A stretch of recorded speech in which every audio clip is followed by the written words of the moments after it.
Sway into the music. Hello, it's Saturday night, and it's not one of my date nights, so I'm hanging out with the online world. How you all doing? But at this point, the only people who see this are people who watch it back later.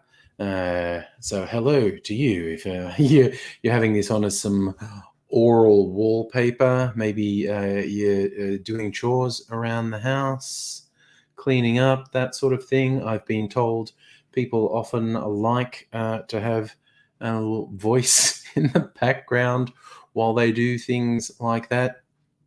Happy to provide that for you while we wait for people to roll in.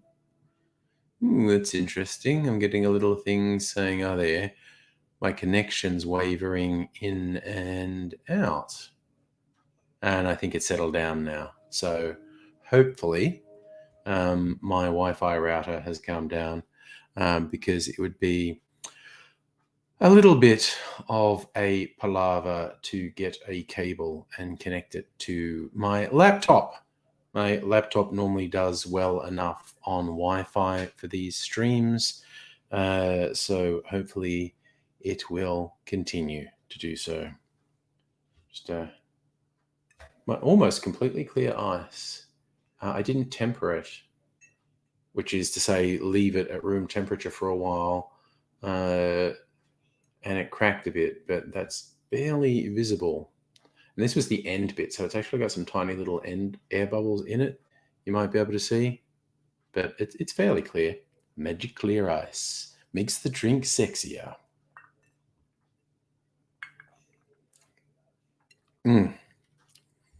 Man, I don't even remember what that was before I clarified it. I've had that one for a little while.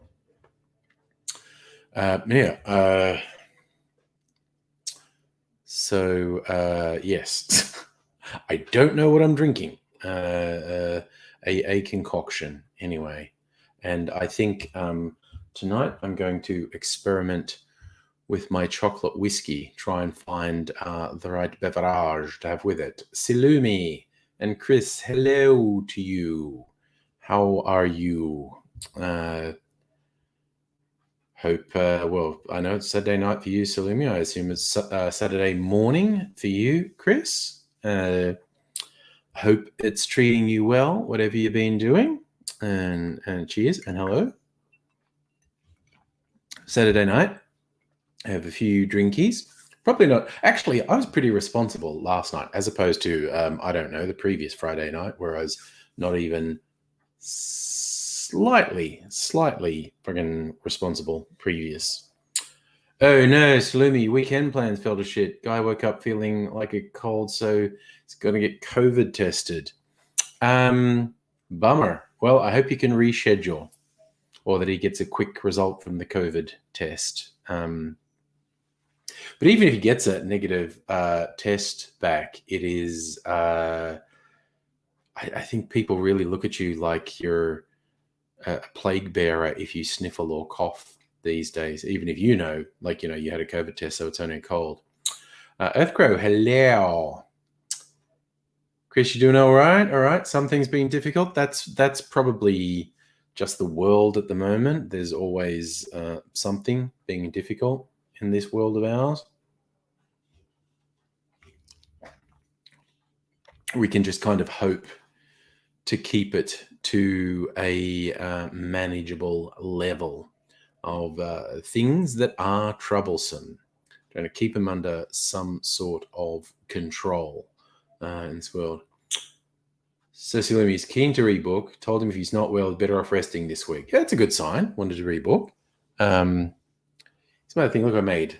This is honey syrup, a rich honey syrup that I made just a little bit earlier It's interesting because the honey it's based on, Mrs. Angry and I got it a little while back when we went on a weekend away past Geelong, and someone who actually had bees, and you could choose between various honeys. And there's one we got that, it's candied, it's hard and white.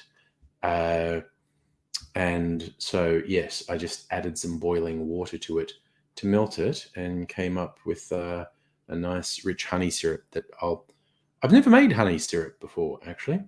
I'll use it in some drinks tonight, see what it tastes like. Good evening, Abigail. Earth Crease started coughing at shopping centres when COVID arrived. I was so self-conscious in the first couple of months of COVID. Whenever I went out, I was just like, God, suddenly I have to cough. Suddenly I want to really cough. And I think everyone's going to freak out if I do. So, yeah. Did I say good evening, Abigail? I think I did. Good evening. Yes, it does look nice. And I did have a sneaky taste while I was making it. I'm very keen to find out I think this would go well with whiskey. And as I wanted to experiment with whiskey tonight, might make an old-fashioned and a whiskey sour with that. See how it goes. A cough tick and Tourette's. Oh no, it's definitely going to cause a scene in shopping centres. But sometimes that happens. But yeah, I used to get this. I'm sure it was just a sort of nervous thing. Whenever I went out, I was going, oh God, now I want to cough.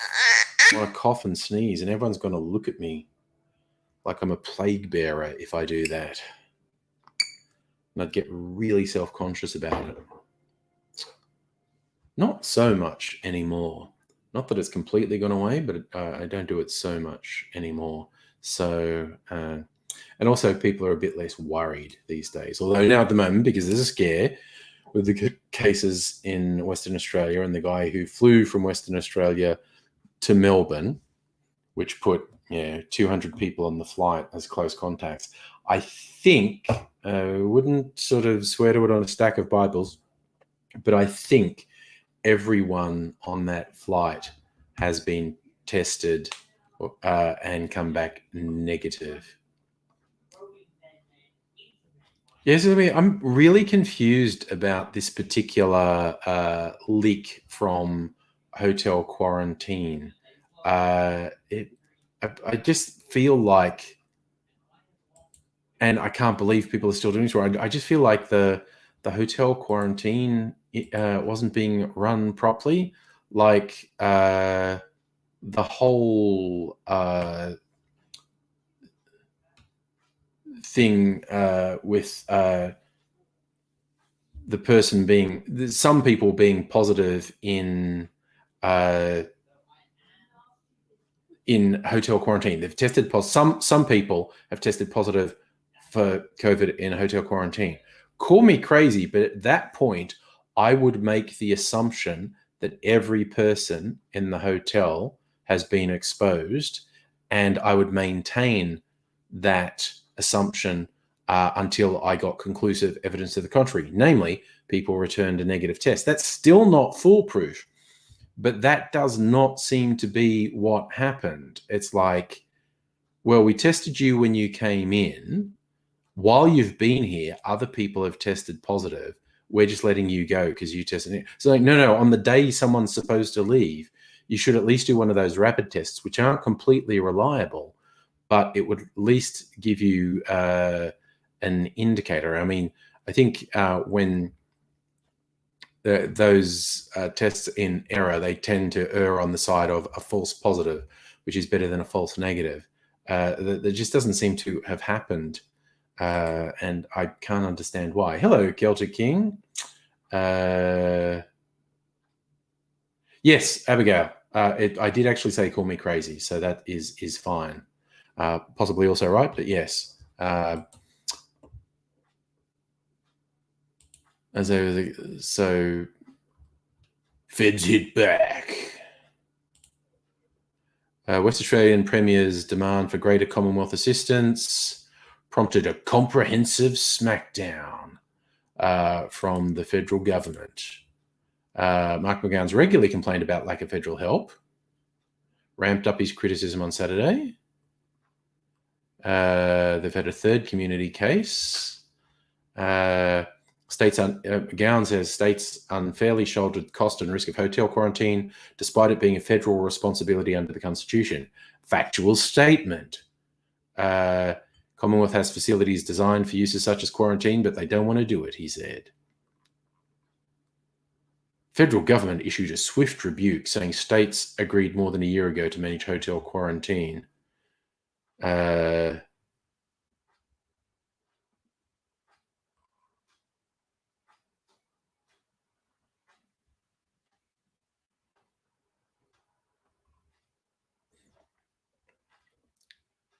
Yeah, so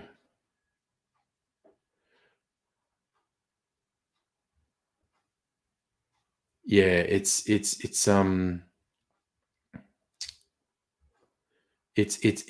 very, very, very strange. And I fear folk from India are going to be banned from entering Australia, like citizens, residents who want to return. I think we're right at the point of people saying no, because the infection rates in India are out of control. Like that. So I'm enjoying a lazy evening. Me too. Gonna have a very quiet weekend. Yeah. I'm gonna have a quiet night. I'm gonna have a few drinks. I'm gonna experiment with a few things. Feel like having a martini as well, quite honestly, because martinis are cool. But I do want to, because I've got this nice bit of clear ice, I think I'll make an old fashioned.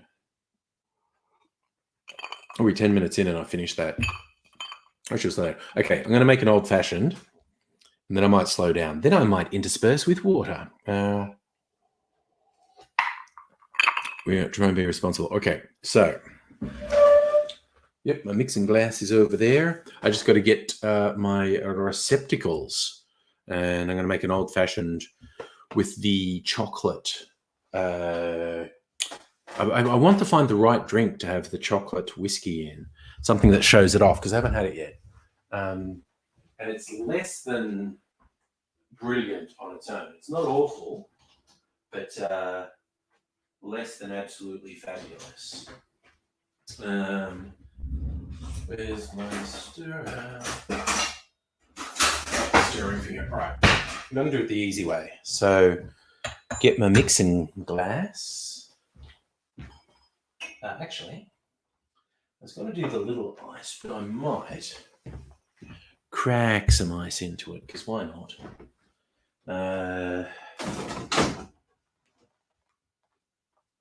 Okay. Let's do this. I need a spoon to crack it with.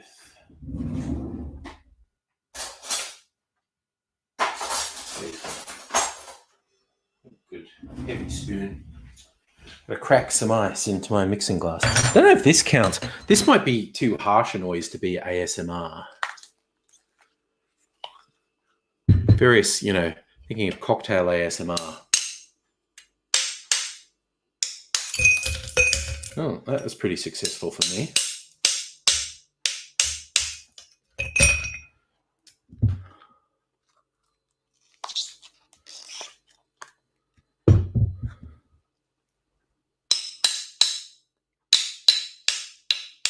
Is that too harsh a noise?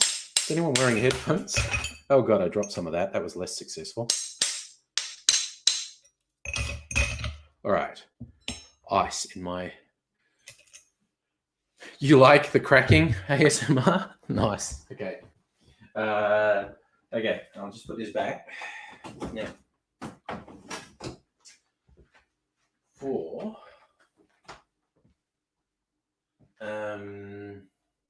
this is what I'm looking for. My ancient wisdom chocolate whiskey.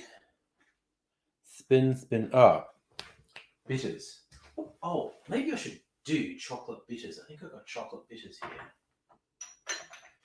Yes. Okay, I'm going to do chocolate bitters. Right. So, old fashioned, pretty straightforward. So, let me have to do a few things, I think. Celtic King, I was drinking cider for a while before I got seriously into cocktails. But I don't like beer or wine. Surprised when someone got me to like cider, actually. All right, so we go whiskey. Not much to an old-fashioned. Whiskey, sugar, bitters, basically. Okay, but I'm going to do it with my new honey syrup that I just made. We just the smallest amount, really. Man, that's pretty good. And some chocolate bitters.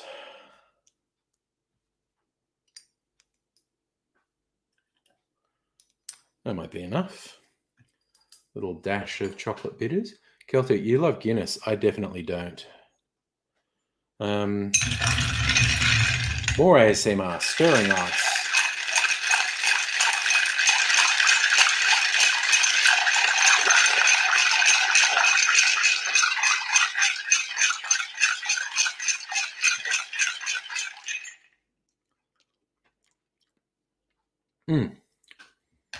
That's interesting.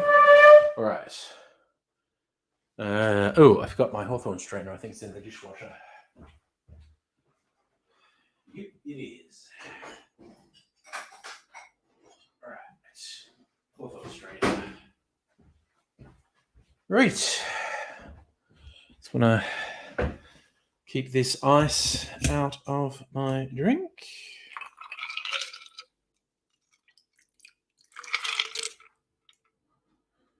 There you go.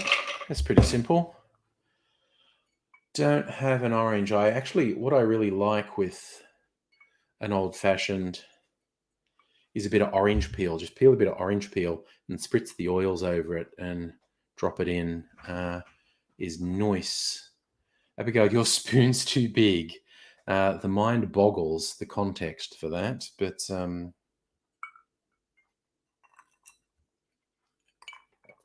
I've still got some ice chunking.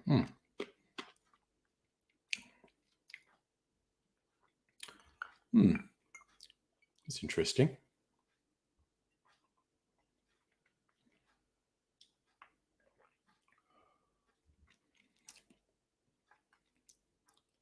Ooh, that's got a really interesting flavor that lingers. I think the chocolate bitters is a big part. Okay, this really tastes like chocolate. The combination of the chocolate whiskey and the chocolate bitters is a very lingering chocolate taste on my tongue.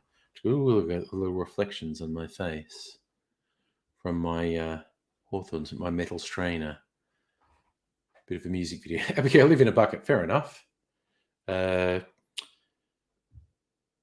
be worse. You might live in a pineapple under the sea. SpongeBob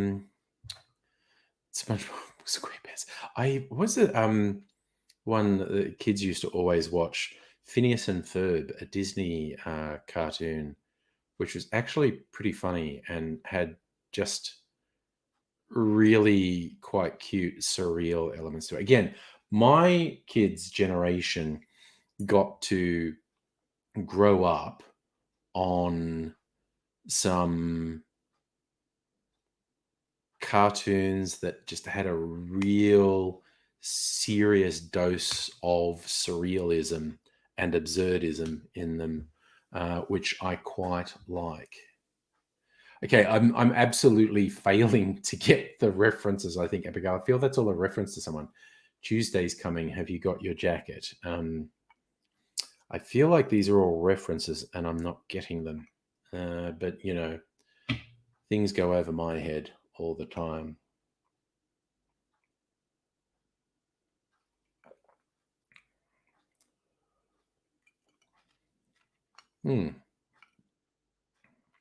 This is it's just a little bit sharp.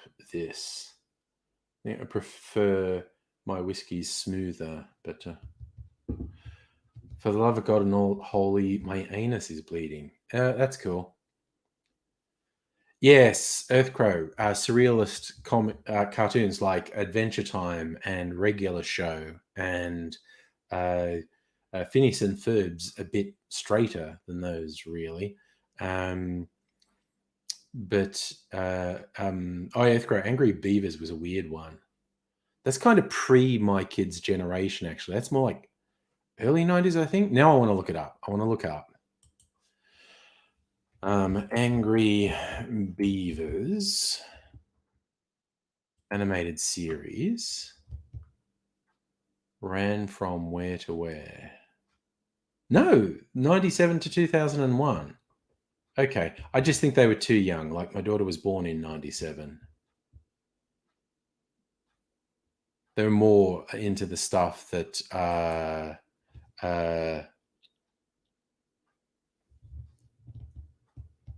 um, stuff from the early noughties.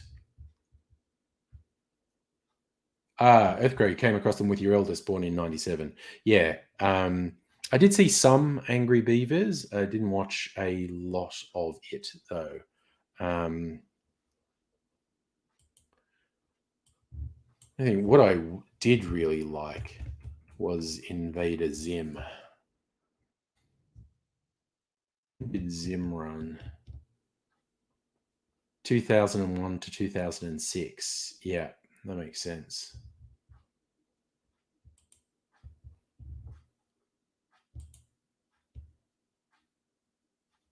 It's like, how old is Jernan Vasquez now? 74. Okay. No, he's not 74. He was born in 74, I should say. So he's in his 40s.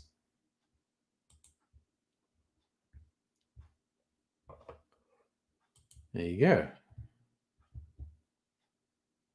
Oh, Abigail, I need to look up Rejected on YouTube. Not now because it's a 10-minute cartoon. Yes, and I will have to point out to everyone that you remember last night when Laura wanted to show the bit from Dumb and Dumber, but we didn't use audio. That got a copyright claim from the copyright owner. So YouTube's content ID system is freakishly good. So that basically low res window with no audio of a few seconds of Dumb and Dumber got a content claim from the copyright owner. Not that that matters. It's not a copyright strike. It's a content claim, and I don't monetize the videos anyway. So it's just not a big deal. But yes, I probably won't do it again because content claim is that sensitive. I don't want to get caught out by it. What the hell is that in my drink? Is that a bit of ice? I think that was just ice. Okay, cool.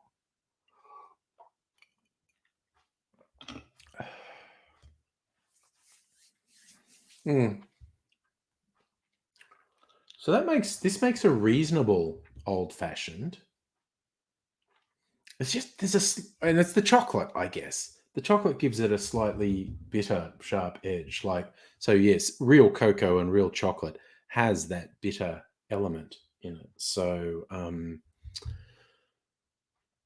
it's just not particularly to my taste. So I guess we'll just let that one go. This is well, it's going to take me a while to get through that, but I'm going to try at least one or two other drinks with it tonight. Maybe a Manhattan. It's whiskey night tonight. I do a Manhattan. Definitely, I'm going to do a whiskey sour. Actually, I'm going to drink water next. But after that, might make a whiskey sour, and then I might make a Manhattan with that. I want to find what drink it goes best in. My other whiskies certainly make a better old fashioned.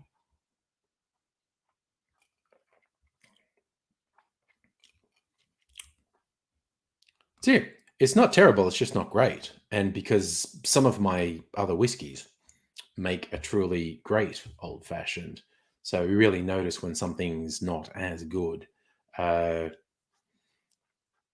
Whiskey sour is more forgiving. Make a whiskey sour in a bit. Earthcray, you once had a copyright claim on ownership of your face. I don't know if that's a joke, but there have been some very weird copyright claims. Notoriously, my friend Corey, Mr. Safety, with his all-time most viewed cat video on YouTube, the Mean Kitty song, a song he completely made up about his cat Sparta.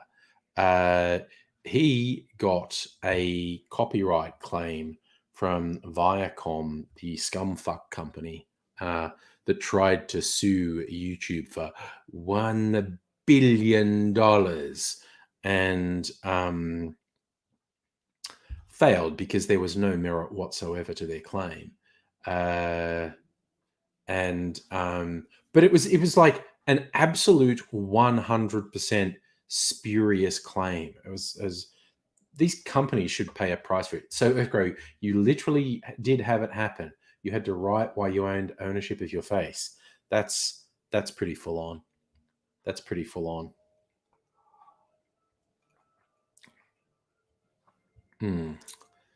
That's pretty wild. Was that song? I love the lyrics of that song. That's pretty wild. That's pretty great. Have you ever seen it? I want the lyrics. Have you ever seen a jellyfish? That shit's crazy. Have you ever seen jellyfish? Song by Slowly Slowly.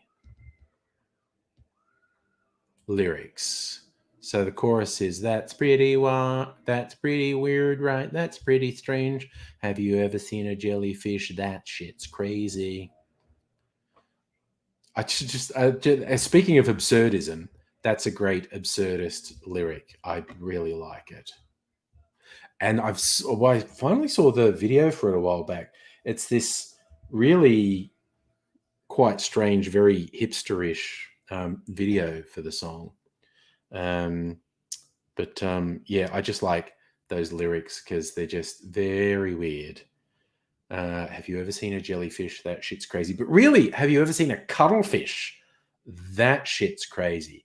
Cuttlefish are absolutely mind-blowing with their camouflage capabilities and various cephalopods, octopus and cuttlefish, and their ability to camouflage and squeeze through incredibly tiny spaces, and their intelligence. It's very weird. Choking on Ashes, hello. I love that as a response, Earthcrow. Don't remember what I wrote, but it was chock full of sarcasm. The only appropriate response to a claim that's so stupid. And yes, there are definitely many, many stupid claims. So, yes. Wine syrups. All right.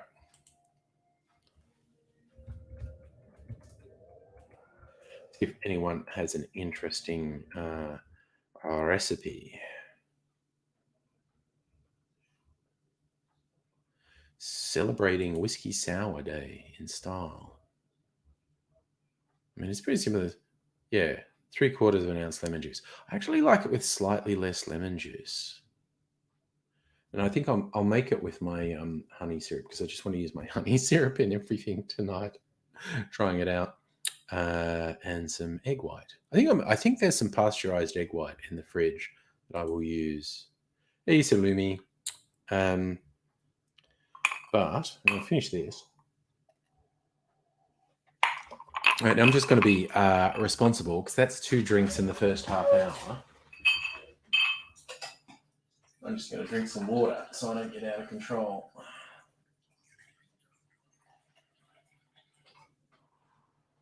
Now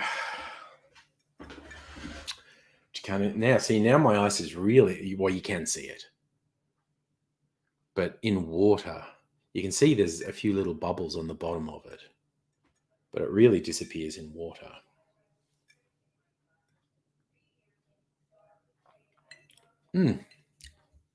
Icy water. I like icy water. What else is happening in the world? Is there anything else happening in the world? That bloody submarine from Indonesia sank. India reaches a world record of 353 315,000 daily COVID cases. And that's probably the tip of the iceberg. It's probably actually, what's India's population? It's a lot. It's a lot. 1.366 billion. My God, they are going to have so many million cases before this is done, if not hundreds of million. Realistically, they're going to have hundreds of millions of cases, and it's probably going to escalate into tens of millions of dead. Jesus. Okay. Australia looks like shit because other developed nations are cutting carbon, and Scott Morrison's a pile of shit.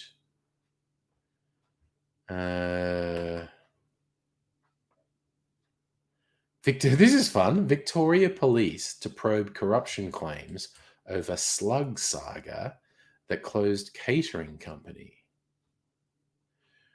Going to probe corruption claims against the Melbourne Council, including the alleged planting of a slug in a suburban caterer's kitchen. Police brief found corruption concerns, recommended further investigation, but further investigation never occurred, triggering claims of a cover-up. Brief seen by the ABC says there was corruption. This business, Cook Foods, was closed by City of Greater Dandenong after a series of inspections triggered by the death of a woman with listeria in hospital, where the company catered. Later shown the elderly woman did not die directly of listeriosis. Level of listeria detected in food at Dandenong South Kitchen were within food standards. Company accused the council of planting a slug. Before it went to court, all charges were dropped. Well, that's a weird one. That is a weird one. Hey, Raiders.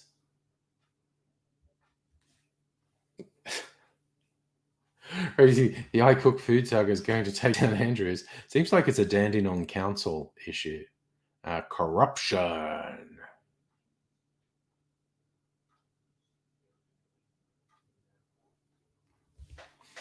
Choking show. What have I had to drink so far? I drank one of my clarified cocktails that I don't even remember what the original cocktail was, and then I did an old fashioned. I'm exploring my chocolate whiskey tonight. I'm going to make a few drinks with it. Now I'm just drinking water because I'm trying to be good. Choking on ashes. It's probably a good idea to steer clear of the news. It's fucking depressing.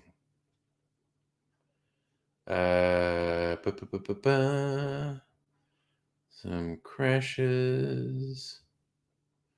Murders. Oh, there's a few murders. Ghislaine Maxwell. No, that's not how you pronounce her name, but I like to pronounce it that way because it's insulting. Ghislaine Maxwell pleads not guilty to sex trafficking charges. Good luck with that. Good luck with that not guilty plea. We'll see what the courts say. I'm not saying anything actionable. She's guilty. I was talking about someone else.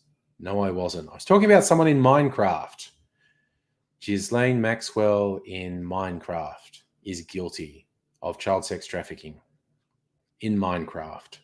So, yeah, I don't think that's actionable.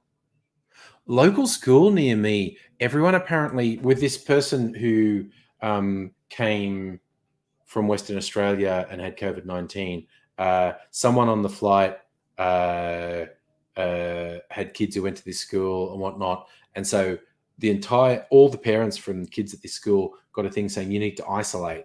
But then the relevant person's test came back negative. So it's like, okay, you don't have to isolate anymore. Howdy, Annette. How's the stress of the move going? I hope it's getting under control now. Oh, Raiders. That dates back to when Andrews was health minister, was it? Andrews Rule, renowned Melbourne crime journo podcast, delve deep into the I Cook Foods case. There's police corruption, includes Dan Andrews. It kind of looks like there's police corruption. I'm unaware of the Dan Andrews connection, but you've obviously heard the background Oh God, I thought you were Andrew Rule. No, yeah, he's a true crime guy. I thought that was something about a podcast called The Andrews Rules about Dan Andrews.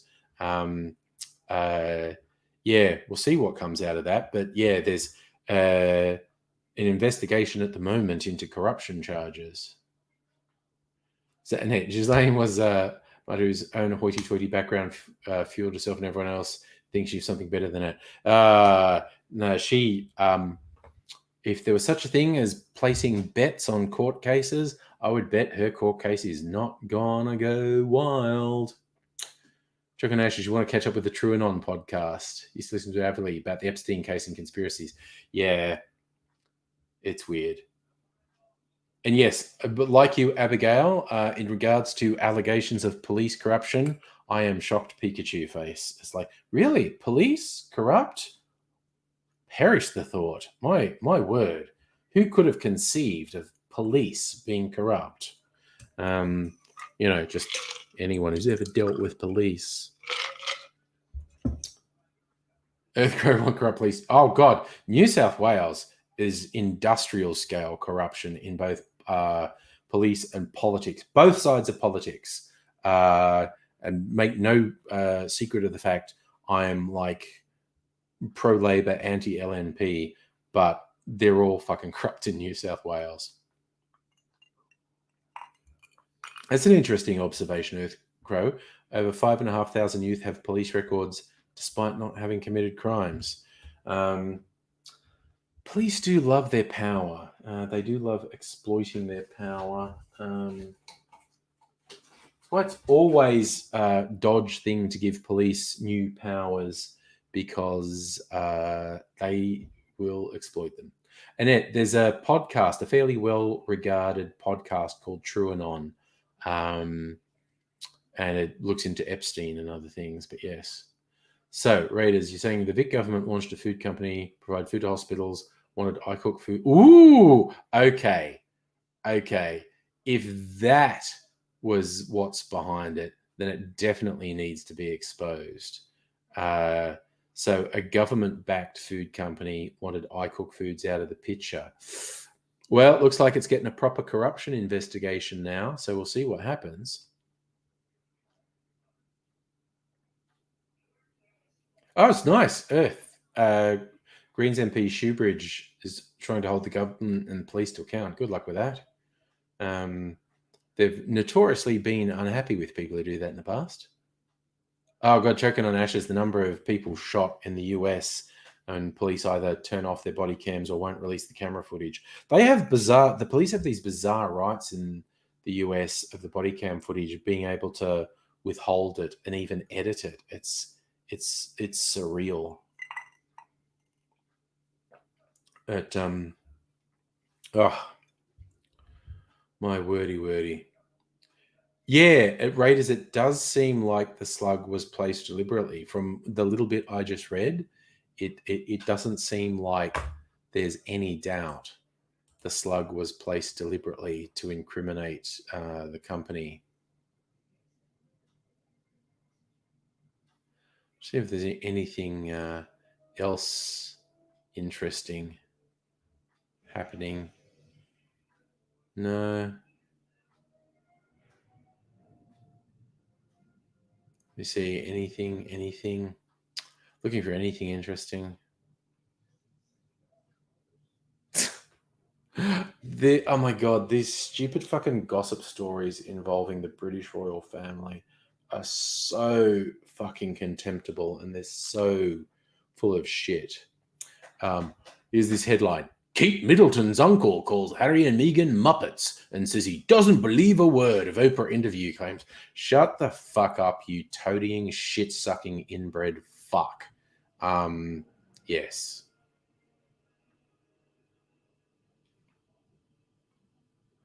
It's ridiculous. Anyone who takes that shit seriously is fucking ridiculous.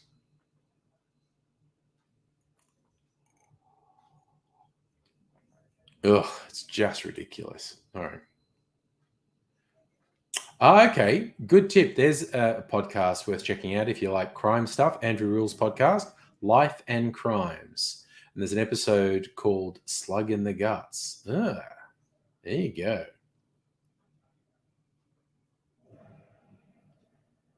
Oh, nice. Chris currently watching the NASA astronauts load into the space station. That is cool. Yeah, Choking on Ashes, the Royals are a soap opera, just a bad one. Stella, you've been blacksmithing all day. Nice. And I'm actually with you, Earthcrow. The Crown is really compelling drama. It's the only thing that gets me interested in the monarchy episodes of The Crown. Okay, so 1 glass of water is enough to be responsible. Yeah? I might make a whiskey sour now. Need to get my shaker. I'm just going to check if the pasteurized egg white is still in the fridge and if it's still good. Yep, everyone's excited by your blacksmithing, Stella. You need to tell all. All right, I'm just checking the fridge. Okay, it's still in here. Expires when? 2nd of the 5th. It's good. Do the smell test as well. Yep, no smell at all. That seems fine. It's pasteurized. It'll be fine. Get my shaker. Get my strainer.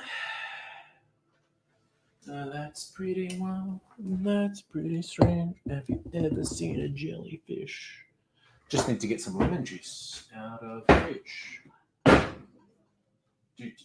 Lemon juice. Right. Lemon juice.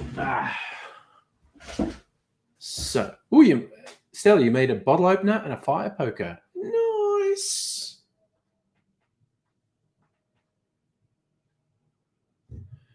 Annette, you're on your 4th of the usual.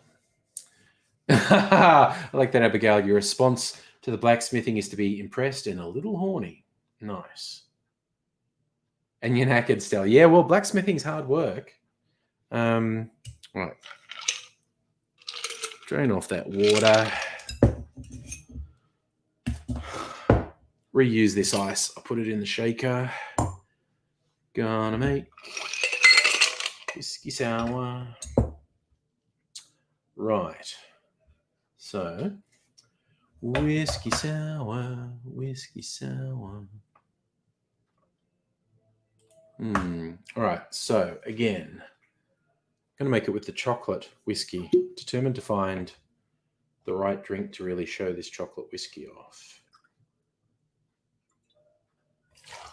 Whiskey. And I'll use my honey syrup as the sweetener. Just a little bit, 1/2 ounce. A bit of egg white as well. Estelle, your ex in Sydney's into blacksmithing. AZ's got a friend who's a really serious blacksmith. Made him his metal walking stick, and this guy makes swords and knives and whatnot. Earthco, when you met the Queen in the late 80s, failed to see the fuss, did unintentionally upset the blue rinse around me, apparently broke protocol on greeting the Queen, offered your hand. That is breaching protocol, definitely. Ooh, running a little low on lemon juice. I'll have to buy some lemon soon. It's peak lemon season now, so they're cheap. A little bit of lemon juice in my sour. And more cocktail ASMR.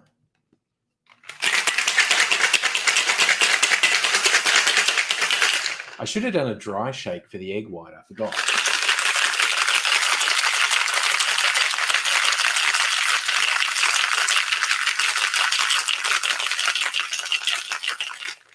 I'm not trying to impress anyone. It's just for myself. Oh, it's gone really foamy anyway.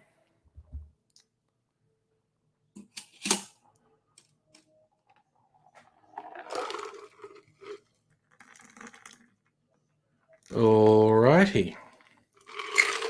There's a very foamy whiskey sour. I'll let that set it once. What the fuck is fucking StreamYard doing here? Okay. Yes. Okay. Reconnected to Facebook. Good-o. And it did fencing. Earthcrow. Irish Catholics tend not to be interested in protocols about the royals. You're right. So, Abigail, you were once in the market to get a sword made, but you're not a member of the fencing club. Can't legally own one. Right. I think when the AZ's friend, the Reverend Doctor, makes swords, he gets away calling them ornamental. Foamy whiskey sour. I like a whiskey sour. One of my favourites, in fact. Oh, I should. Okay. Whole effect. I should put a few drops of Angostura on top to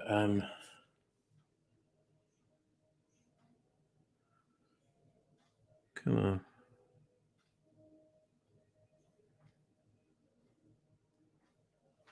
That's enough. A few drops of Angostura on top. Just to get those aromatics happening. Still, your hammer arms also. Oh my god, your hammer arms also your butter churning arm. You're gonna be unbalanced. You're gonna have this one really muscular arm, and you're worried about your fibromyalgia. I'm not surprised. So Earthgrow, you've never done fencing. We used to buy palings monthly for a section of the fence. Rawr, rawr, rawr, rawr, rawr.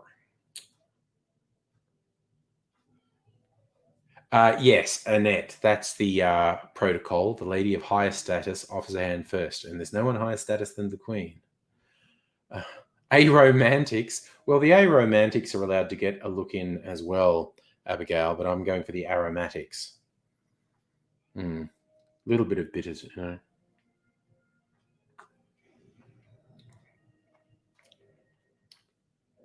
That's great.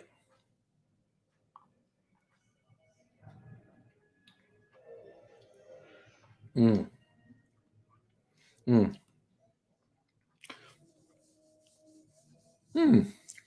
That's pretty good. I like my. I've come to prefer my whiskey sours with a bit less lemon juice than is common, but it's good. Oh, it's good, man. It's good, man.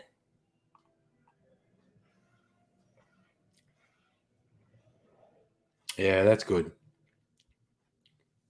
I remember, like, it's one of the early cocktails I got into was whiskey sours.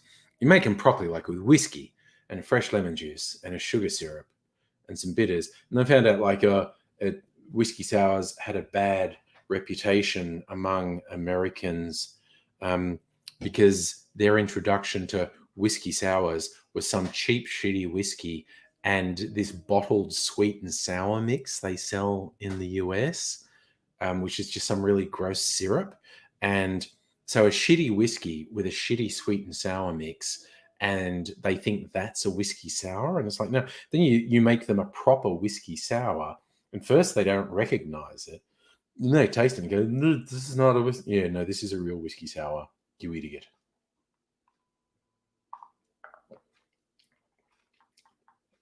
Mm, that's good. That is good. I'd usually use a richer whiskey in there. Ned, yeah, sorry. I just so empathize with how stressful your move's been because my last move, which was 4 years ago now, was the fucking worst. Like all moves are bad, but this one was a fucking nightmare. It dragged on for weeks. Um, and it was an absolute fucking nightmare. It was just so psychologically draining and just like fucking emotionally damaging. It was so fucking bad. So I absolutely empathize. I've got no, hey, look, I've got I never fine strained my well, it's not hurting me. It's not hurting me that I didn't fine strain it. That's okay.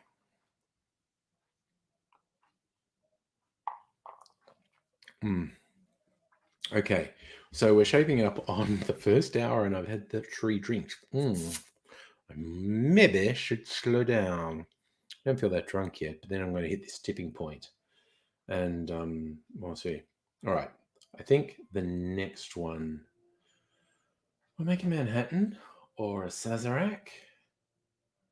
Fucking Sazerac, I like Sazerac. The view carré I made the other night was that? I thought there's a fucking ant crawling around on the bottle. Well, it's dead now. So, what's that on the bottle? It's this teeny tiny ant crawling around on it. Ooh, and ant pretzels with an old fashioned Godfather. Yeah. I've got actually some nice chips that, but I don't want to eat. It's bad enough that I'm having these drinks with a lot of sugar in them. I'm trying to avoid eating junk as well. Because if I started on a packet of chips, I would just keep going. Speaking of ASMR, you can get me going crunchy, crunchy on the microphone. But I will try to avoid that because it's very tempting. And I just really like to fucking go to town on some chips, quite honestly. But I'm trying to be good.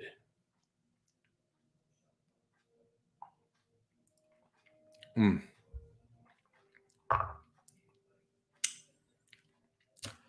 But yeah, I guess I don't know. One day I'll have to do it again because this is a rental that I lived in, even though we've been here and been the previous one we stayed for 10 years. We've been here 4 years now. Time just flies by. I guess it's honestly it's when the offspring all move out because the offspring are all still living at home while they're at uni, but they'll want to move out at some point, and when they do, it will be pointless to maintain a house of this size. Probably move back to an apartment Mrs. Angry owns that's being rented out at the moment because the apartment's not big enough for us. So we rent a house while her apartment's rented out.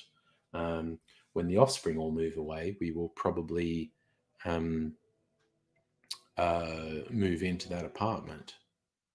Yes, Jokinosius, moving stress is awful. You were going to move because of what happened with the Alpha Course neighbours last year. Ended up with you in hospital. Plate your foot was horrible. Neighbours, I haven't had a bad neighbour experience for a while, but in the past I've had some super, super, super fucking bad neighbour experiences. Abigail, going on 11 years in your apartment because it's public housing and they can't kick you out. Well, nice. Annette, pretzels and whiskey dinner. It sounds weird to say it, but I had dessert for dinner. Like I'm doing the meal replacement things and had 3 meal replacements today. I don't do 3 meal replacements every day. Some days I do. Some days I do 1. The other day I had cheeky things for lunch and dinner. But I had there are 3 things that Optifast do with meal replacements. There's the bars. No, actually, there's 4 things they do. There's the bars, there's the soups, there's the shakes, and the desserts. And each of those is a meal. It's a meal replacement. And I had a bar for breakfast. Mrs. Angry did this thing with the soup because the soup is she didn't like it as soup. It's pretty shitty as soup, but you can mix it into a paste and then you spread it really thin on a baking sheet and bake it in the oven. And it dries and goes hard. And you cut it up, and then you have these crackers, like you have soup in cracker form. So I had soup crackers for lunch, and then I had a dessert for dinner. It's kind of like the bars, like one of them, the Optifast chocolate fudge bar actually tastes like chocolate fudge. It's really fucking decadent. And like something like so I had chocolate for breakfast and I had dessert for dinner. It sounds weird, but it's working. So in the long haul, I'm gonna do this for about 6 months or so. Yes, you really wanted the deep dish pizza. I don't know if anyone in Melbourne does it. Deep dish pizza. I'm looking it up now. Melbourne deep. Oh man, it auto completed to deep dish pizza. Peppercorn pizza in Doncaster. Connie's Pizza, Petunia. Here we go. Where can I get Chicago style deep dish pizza in Melbourne on Reddit? The first comment is, this is a common request. The answer basically boils down to make it yourself or buy a quiche, as no restaurant in Melbourne and surrounds make it.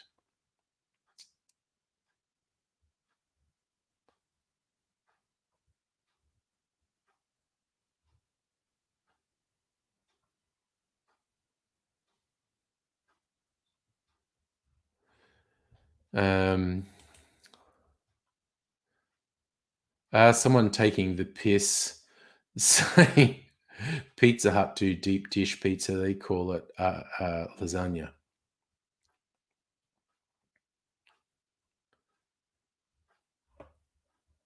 All right, so fuck Reddit. Best, okay, TripAdvisor, best deep dish pizza in Melbourne. Uno Pizzeria and Grill. BJ's. Wow, there's only 2. American Bar. BJ's. Blowjobs Restaurant and Brew House.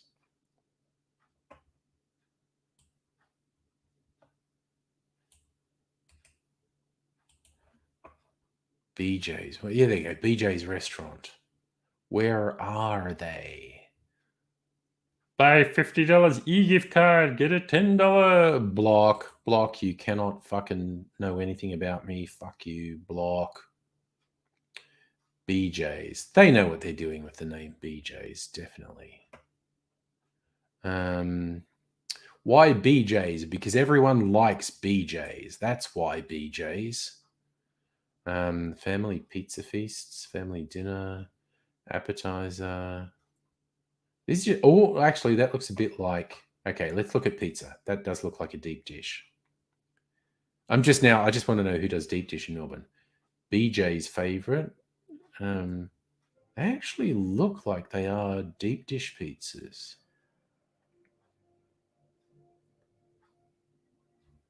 Okay. So, okay, where is BJ's? Where can I get a BJ? That's the question. Find a location. It's the fucking US. Why the fuck did that fucking show up when I searched Melbourne?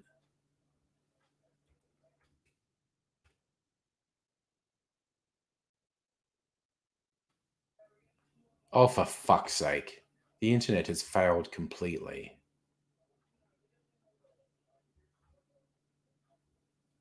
Where is it? Oh, Melbourne, Florida. For fuck's sake. For fuck's sake. Fuck off, internet. You're drunk. You're fucking drunk.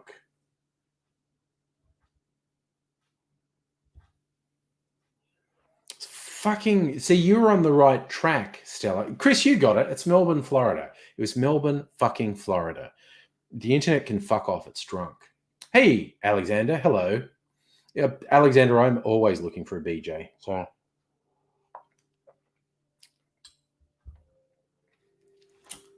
actually, Chris, there's a whole joke video I did years ago. There's a guy when we used to do big YouTube meetups all the time. There was a guy from Florida. His YouTube channel was called The Mighty Thor. And he used to go to all of them, and he came to some in Australia. And so we did a joke video where, because he was in Florida, when we set a big meetup to happen in Melbourne, he shot a video in Melbourne, Florida, and said, "But I'm here. Where are you all?" And it's like, I'm like, dude, no, Melbourne, Australia, not Melbourne, Florida. So the internet is drunk, and I'm not doing it. Ooh, Alexander, yes. Next time I'm in the UK, hook me up with your best friend. That's a speciality. Nice. That's going to be, 2023 or something when there's international travel. So, yes. Okay. So, oh my God, I had 3 drinks in the first hour. This is shaping up to be like not last night, but the previous Friday night when I got out of control because I just want to make more drinks.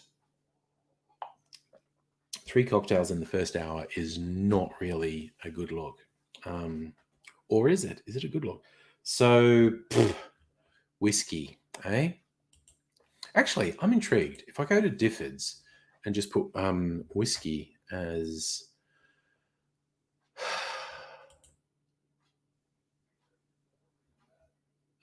cocktails by ingredient, by base spirit. Jesus, so many fucking whiskeys.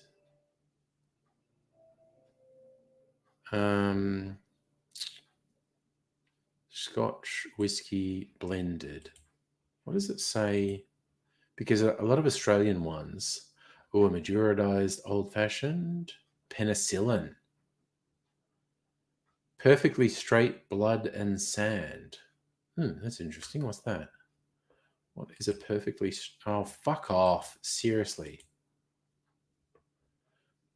Scotch whiskey, single malts, cherry brandy, Kirschwasser. Fucking what? Sweet vermouth, dry vermouth. Jesus, that's a fucking complicated cocktail.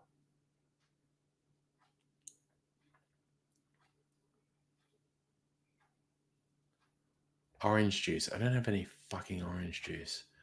Right, well, fuck that off. Fuck that right off. Nettie, stupid old Biddy gave you shit about rather nice blanket. Oh, yes, I saw that. You gave someone a blanket and they wanted to fucking complain about it. What the fuck? Fuck that. Well, Chris, your cousin's got their Pfizer shot today. Nice. I'm probably going to get my first AstraZeneca in a couple of weeks. I think once we hit May, I'm eligible to get a vaccine. And so I'll probably go into, because there's a bulk sort of vaccine center that's only a couple of blocks from my office. When I go into the office, I think I'll go into the office one day. I'll book an appointment to get up and take it from there, essentially. Athelbros, Blood and Sand, Bobby Burns, Scotch Sour, Smoky Old Fashioned, Bloody Blood and Sand, Bobby Burns. Oh, I'm just going to make a fucking Manhattan. Fuck it.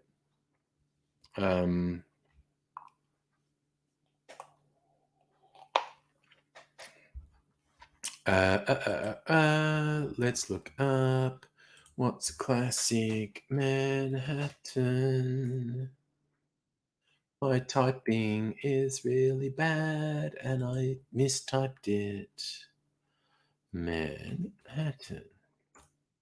Are there any fan and a Anejo Manhattan? How the fuck did that happen? What's a Southern Manhattan? Bourbon, Sweet Vermouth, and Peychaud's Bitters.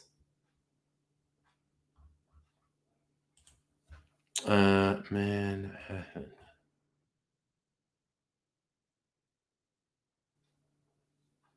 Manhattan Sweet, which is 60 mils whiskey, 30 mils vermouth. Yeah, I'm going to make that next.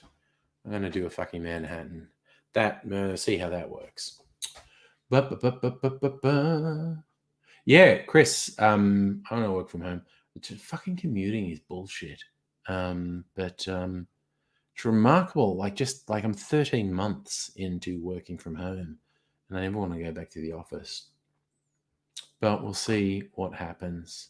Fucking failed to win $80 million on Lotto last week. So fuck that. I've got to keep working. And we struggle on. We struggle on.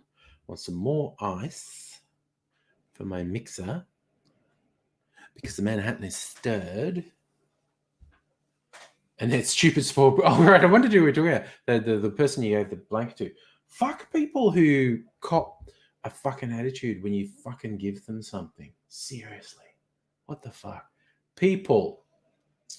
Yeah, no, Abigail, they want us to start commuting in the city just because there's a directive from the fucking the state government has been under so much pressure from the Melbourne City Council and Chamber of Commerce and the Business Council to force public servants to go back to the city because capitalism, it's a system that's so good that you have to be forced to support it.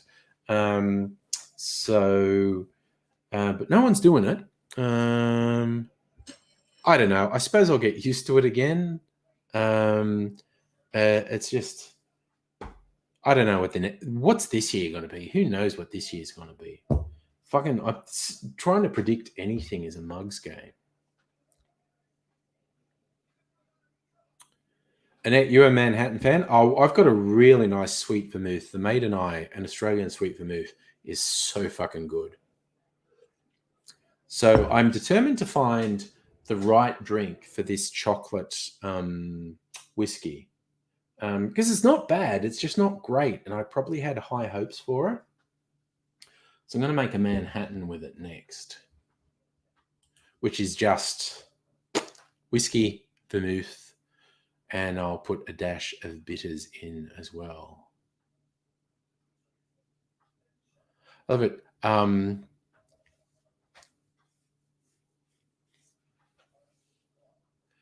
The guy behind the Difford's site, when he's talking about this Manhattan, he's going, I must confess to preferring my Manhattan served sweet, which is with sweet vermouth, or perfect at a push. A perfect Manhattan is you split the vermouth between sweet and dry vermouth. He goes, the Manhattan is complex, challenging, and moreish. Best of all, it's available in a style to suit every palate. Consider using rye whiskey in place of bourbon, or 50-50 of each. If you favour a generously proportioned martini glass, then up this recipe to 75 mils, 2.5 ounces of bourbon, 50 mils, 1 ounce of sweet vermouth. No, I'm not going to, for a second I was really tempted to do that. I thought, no, because I'm also in the mood to have a martini, and I'm already a bit drunk, and I don't want to fall off my chair. So I might make a more standard Manhattan and then make a martini. Still, you need to get up and wash the soot off you, but you can't be asked. Oh, don't tempt Abigail to drag you to the shower. There will be lots of sudsing and deep cleansing going on at that point. Earthcrow, you like vermouth straight, half shot measure at a time? Maid and I vermouth. Like, okay, when I started to get into cocktails, and there were all these cocktails that said they should have vermouth, I went, all right. And I was like in Dan Murphy's, and Cinzano. Cinzano is really cheap. And I thought, well, I know that brand. Everyone had Cinzano in the 70s. And Cinzano is shit, right? But it's cheap. And I never liked it. I was putting it in drinks and didn't like it. And I heard people talking up this Australian vermouth, Maid and I. And I went out. Maid and I is literally 3 times more expensive than Cinzano. Like, you can get a bottle of Cinzano for $15, and Maid and I costs like $40-$45 for an equivalent bottle. But I went out. I thought, okay, people have been saying use Maid and I. Fuck it. I'm just going to do it. I'm going to buy a bottle. And it's 3 times more expensive. And I thought, is it 3 times better? And I tasted it, and fuck yes, it is. Maid and I is more than 3 times better than Cinzano. Cinzano is shit. Martini, there is a brand of vermouth called Martini, which I steer clear of as well. Now, Choking on Ashes, you wouldn't be able to get Maid and I in the UK.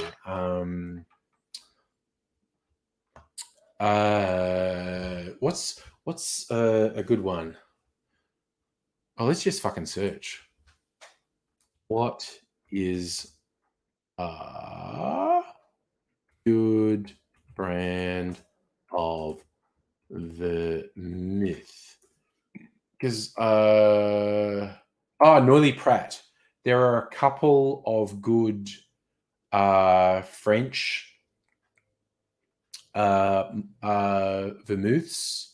Noilly Prat, Capano Antica, Dolan make good vermouths.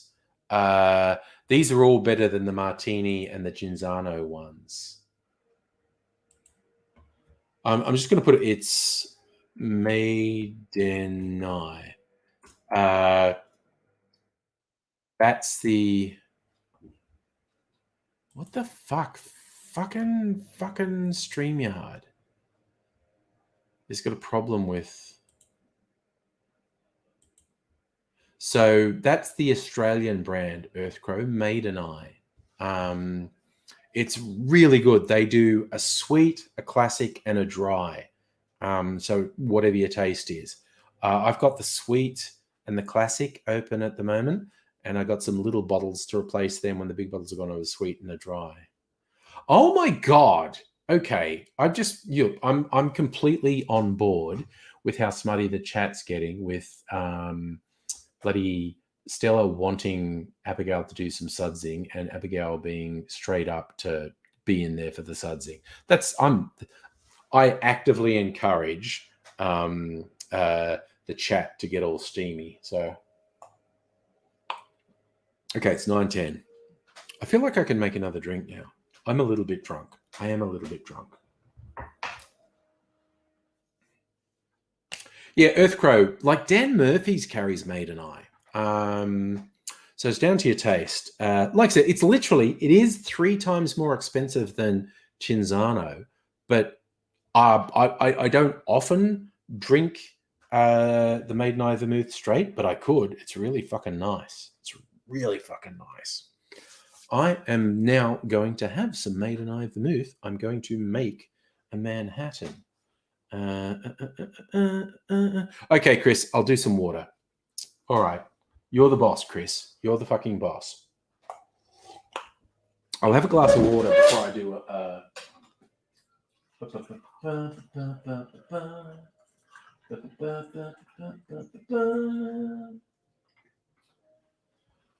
So Chris is being my better angel tonight, telling me to drink some water.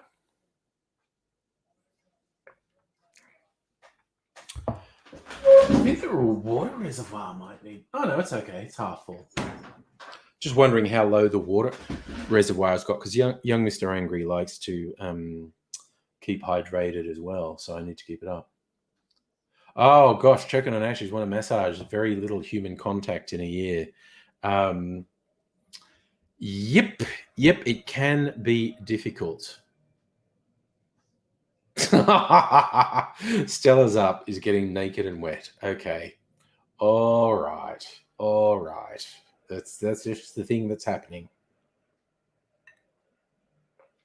Man, I actually like water though. Like I'm drinking a glass of water just to be good.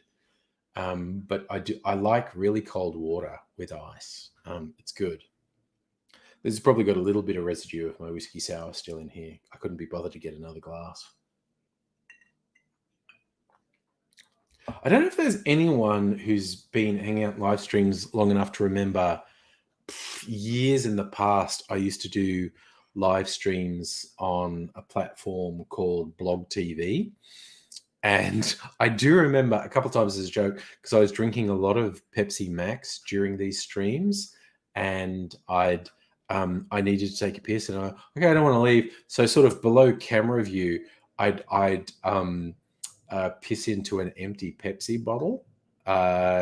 And I did manage to impress the stream at one point with my stream, because I had an empty 1.25 litre bottle of it, and I really had to piss, and I pissed into this bottle, and I probably filled it. There was probably about a litre of piss. Like I'd been holding on for a couple of hours, and I was really busting. And when I let loose, I fucking pissed about a litre into this bottle. Oh, Chris, you remember the Blog TV stuff? Cool. 12-12, choking on ashes. 9-12 here. Chris, your tap water is a bit dodgy. Our tap water is pretty good. I actually put it through like a Brita filter as well. Cleans it up a bit. And yeah, then there's a reservoir in the fridge there, so I can have chilled water. Chris, I didn't actually realize that you'd been on the streams that long. See, I fucking lose track of how long everyone has been doing various things. So it's good to get reminded occasionally. So, Nettie, you were trying to talk me into doing a green swizzle. There's a good swizzle in here. I think it's called a 2020 swizzle or something. I don't know, 2012 swizzle. It's a rum drink anyway. It's really fucking good. Manhattan. 2 Oz whiskey, 1 Oz sweet vermouth. What did they say? Yeah, 2 Oz, 1 Oz. They say 2 dashes of Angostura. I love there's all these variations of a Manhattan. A Boothby is whiskey, vermouth, and a little bit of champagne. Marconi Wireless is Applejack and vermouth. A Brooklyn is rye, dry vermouth, maraschino liqueur, a little bit of Emma Picon. A Saratoga is rye, cognac, and sweet vermouth. A Greenpoint is rye, sweet vermouth, yellow chartreuse, and bitters. A Little Italy is rye, sweet vermouth, and China. Moto Guzzi is bourbon and Punta Mez. Equal parts. Punta Mez is a good vermouth, actually. It's an Italian vermouth. Oh, yeah, Choking on Ashes. I used to do a few things with Kev Logan in the past. Happened for a little while. Ooh, apparently, Earthcrow, that book, the Book of Vermouth, is apparently quite good. Maiden Eye selling it. I think, like someone who works at Maiden Eye actually wrote the book. Abigail, you're not seeing all the chat messages. I don't know. YouTube does weird shit. Oh, Chris, you streamed on Blog TV every night for 2 years. Okay. Sorry, I just went back through the chat. Abigail, you don't mind chilled water? It's better than anxious water. Nice. And speaking of Star Trek, Boothby was the name of the groundskeeper at Star Trek Academy in San Francisco. There you go. A Black Manhattan is a good one. I made one recently. That's a whiskey Amaro. Instead of whiskey and vermouth, it's whiskey and Amaro. I've got Amaro Montenegro over there. Fucking great Black Manhattan. And Uptown Manhattan is bourbon and Amaro Nonino and a little bit of cherry hearing. Amaro and Nonino might be the next Amaro I get because I've heard good things about it. I didn't even find the fucking swizzle that I was looking for in here. Am I in any state to find something? Where's the rum section in here? Manhattan, old-fashioned, daiquiri, whiskey, New Orleans, East India,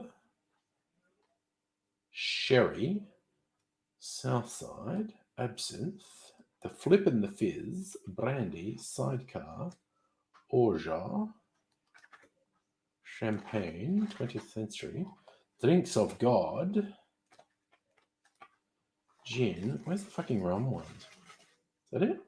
Oh no, that's bitters. Trinidad sour. Oh, here we go. Here's rum. Is the swizzle in here? Getaway, Land's End.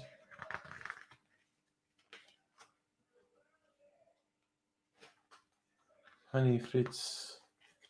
Right. I'm trying to remember what it was called. 2070 swizzle, 161.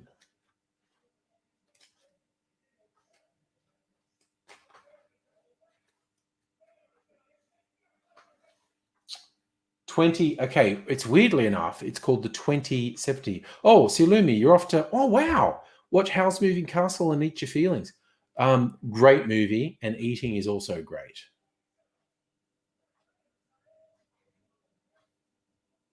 I might have said Star Trek Academy, Abigail. I don't know. Oh, Chris, you've been eating meal replacement bars too. Some of them are very good. Alexander, you've had some Panamanian rums delivered this week. Nice. I'm waiting for. There's 2 booze deliveries I'm waiting for. One is an overproof white rum agricole, which I'm very. When I get that, I'm going to do some rum comparisons on a stream. And the other one is the Archie Rose single malt. When I get that, I'm going to do some whiskey comparisons. So 2070 Swizzle is 1 ounce aged rum, 1 ounce overproof rum, sugar syrup, honey syrup, allspice, a few drops of absinthe, dashes of Angostura. I might even make that tonight. I've got honey syrup and a dark sugar syrup. I fucking might make that tonight. That swizzle. Abigail, you're not seeing Annette's messages. That's weird. YouTube does weird shit though, and I don't know why.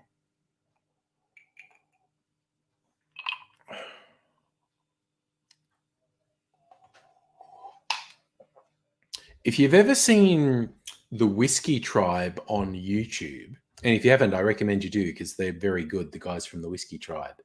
The one guy, the little guy with the bald head and the big beard, to me, he reminds me of the disguise the kid uses in Howl's Moving Castle.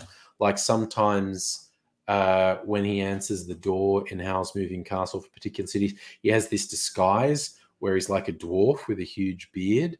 Every time I see this guy from the Whiskey Tribe, and he's probably like my height, he's bald and has this huge beard, I just think of that character from Howl's Moving Castle, the kid with his disguise where he's like a bald dwarf with this huge beard.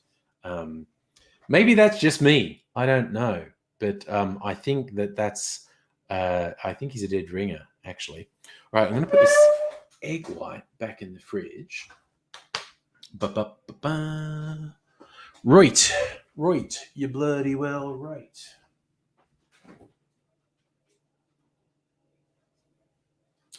And even though I didn't drink too much, I had a few drinks last night, but I didn't drink too much last night. Mrs.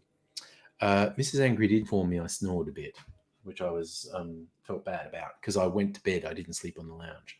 Abigail, you don't know Howl's Moving Castle. That is a Studio Ghibli animation from Japan, and it's particularly good. It's one of most of them, nearly all of them are very good. Howl's Moving Castle is one of the best. Howl is a wizard, and he actually has a moving castle, a castle that moves around. So that's what's called Howl's Moving Castle. It's quite good. I have a huge weakness for My Neighbor Totoro, which is definitely aimed at a younger audience than Howl's Moving Castle is. But it's My Neighbor Totoro is just great. It's essentially about this family that moves from the city to a rural area in Japan, and the mother is in hospital with what looks like a life-threatening illness, and the dad's trying to look after two young girls, like one's about 10 and one's about 5, in this rural area in Japan, and forest spirits live near their house, and the kids come into contact with the forest spirits. Totoro is a forest spirit, and it's aimed at a younger audience, but it's very powerful emotionally as well. So, what are the really good Ghibli movies are My Neighbor Totoro. They're basically all good. The Earthsea ones probably a bit weak, but the really good ones are My Neighbor Totoro, Howl's Moving Castle, Spirited Away. But they're all good. Ponyo and Porco Rosso and Castle of Caligari. They're all good. But yeah, probably the really good ones are My Neighbor Totoro, Howl's Moving Castle, and Spirited Away. But they're all good. The one that really got me, because like I said, because My Neighbor Totoro is clearly aimed at a younger audience than some of them are, but there's this moment where the little girl, the 5-year-old, goes missing, and she could be dead. And they actually said it. You are genuinely worried for her safety, and it's emotionally fucking racking. For a nice, simple, kid-friendly film, it's Oh, Abigail, I don't know that you need to watch the Ghibli films. They're worth it. I wouldn't put it at need level, but they're worth it. Cow hugging vegan like Spirited Away. It is very good. Mega Leech, hello to you, sir. Now, okay, I am going to make a Manhattan and see how my chocolate whiskey goes in a Manhattan. First, we need some ice because I used up the ice. So we need some ice in the mixing glass. So a little bit of cocktail ASMR now. Oh, goddamn. Sometimes these silicone ice molds act weird and the ice gets stuck in them. It would sit for a while. So this is the slightly harsh ASMR. I break the ice.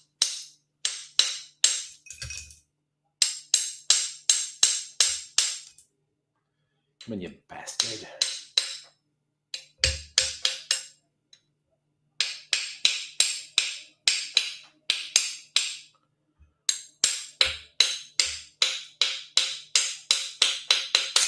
God damn it, the cool kids can do this so much better than me. Fuck you, go in there. So I'm getting this stupid error message. Well, it's not, it's kind of an error message saying StreamYard's lost connect. Oh, a big thing broke off. That was weird. StreamYard's lost access to my Facebook account. And I need to reconnect, and it keeps coming up every 5 fucking minutes.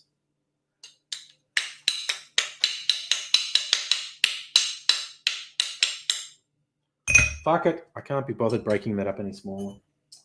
All right. Stop popping up these distracting messages, StreamYard. You're giving me the shits. All right. I'm going to get the sweet vermouth out of the fridge.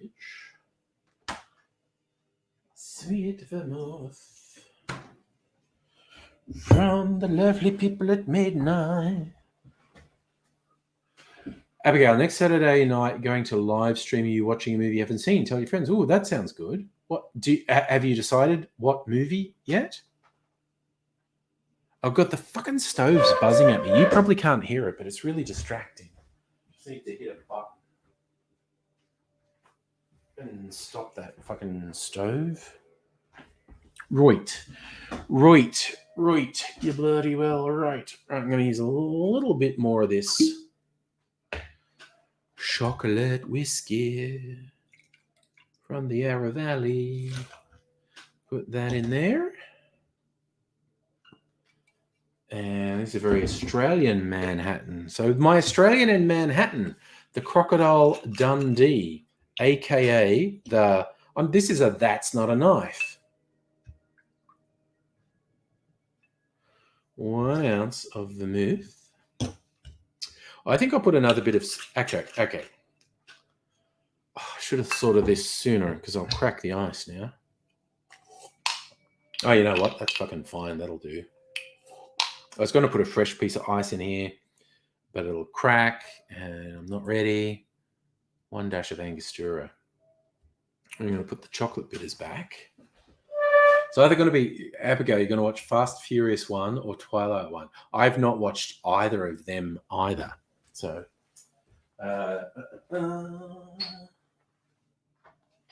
great. Angostura bitters, 1 dash. That's pretty wild. That's pretty strange. Have you ever seen a jellyfish? That shit's crazy. Got my stirrer.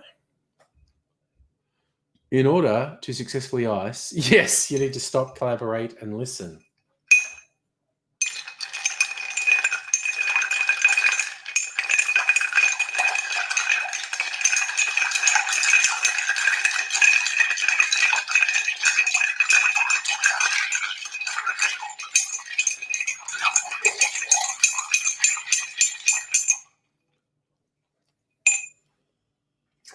That tastes pretty good. Pretty good. Pretty good. That might be the maiden eye. Making it taste pretty good.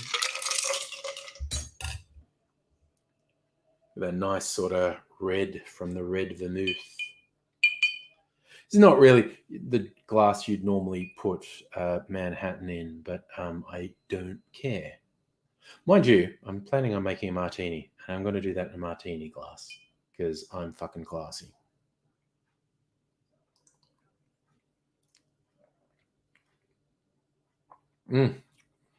Oh, fuck. I love Manhattans. Weirdly, I think the dominant taste is the vermouth, and there's twice as much whiskey as there is vermouth in this.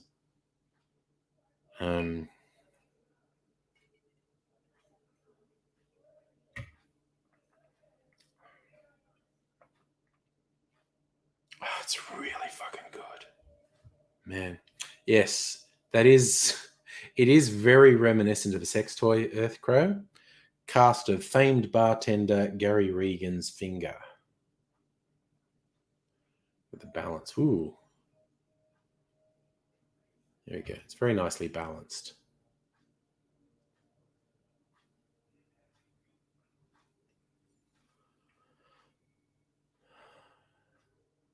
Cocktail Kingdom.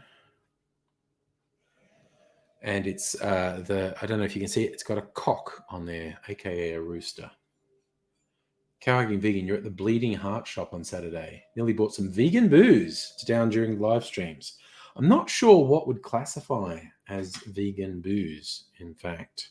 Depends how strict your definition is, I guess.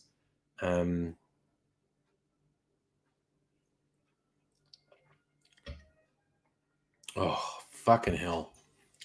I love boozy drinks. Once you get vermouth and whiskey involved, it's wild. Oh, see, Earthcrow, booze and vegan depends on how strict your definition of vegan is, because it involves grain, and some vegans say booze isn't vegan because it uses yeast, which is a live organism. I think those people are idiots. But there's also, how is the grain and or fruit and or sugar used in the booze harvested? See, Cowhugging Vegan, you're doing the sensible booze vegan thing. If it doesn't have dairy, egg, fish, or meat products, then it's vegan. But yeah, you get some people with a very weird, obsessive definition of vegan. It's like, well, if you had to use bees to fucking do it, you're abusing the bees by taking their labor. And it's like, oh, shut the fuck up, for fuck's sake. And of course, because you use grain and sugar and sometimes fruit in spirits and liqueurs, then bees are involved.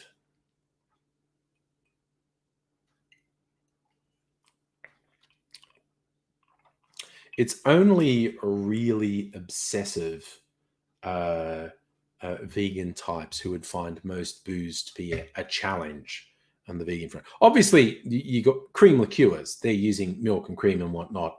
And if you want to be vegan, you don't want to be part of the exploitative dairy industry, then you won't want to have those.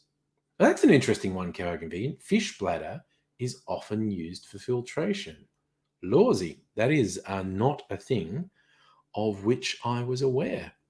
Learn something every day. So, yes, this is where I wish Kirsten was here, because she knows the distilling process inside out, and she'd have a good insight into how many Australian distillers tend to use fish bladder in filtration, and if they how many would qualify as vegan. And again, the bee thing, some people get really antsy about the bee thing. The distillery where Kirsten works in Sydney, they actually have beehives on the roof of the distillery. So they have their own honey that they use in some of their bever. Sorry, got the hiccups now. Oh, calm down. They have their own honey that they use in some of their beverages at the Archie Rose distillery. But yeah, some vegans get really antsy about beehives. You're exploiting the bees. You're taking the labor of the bees. That's not natural.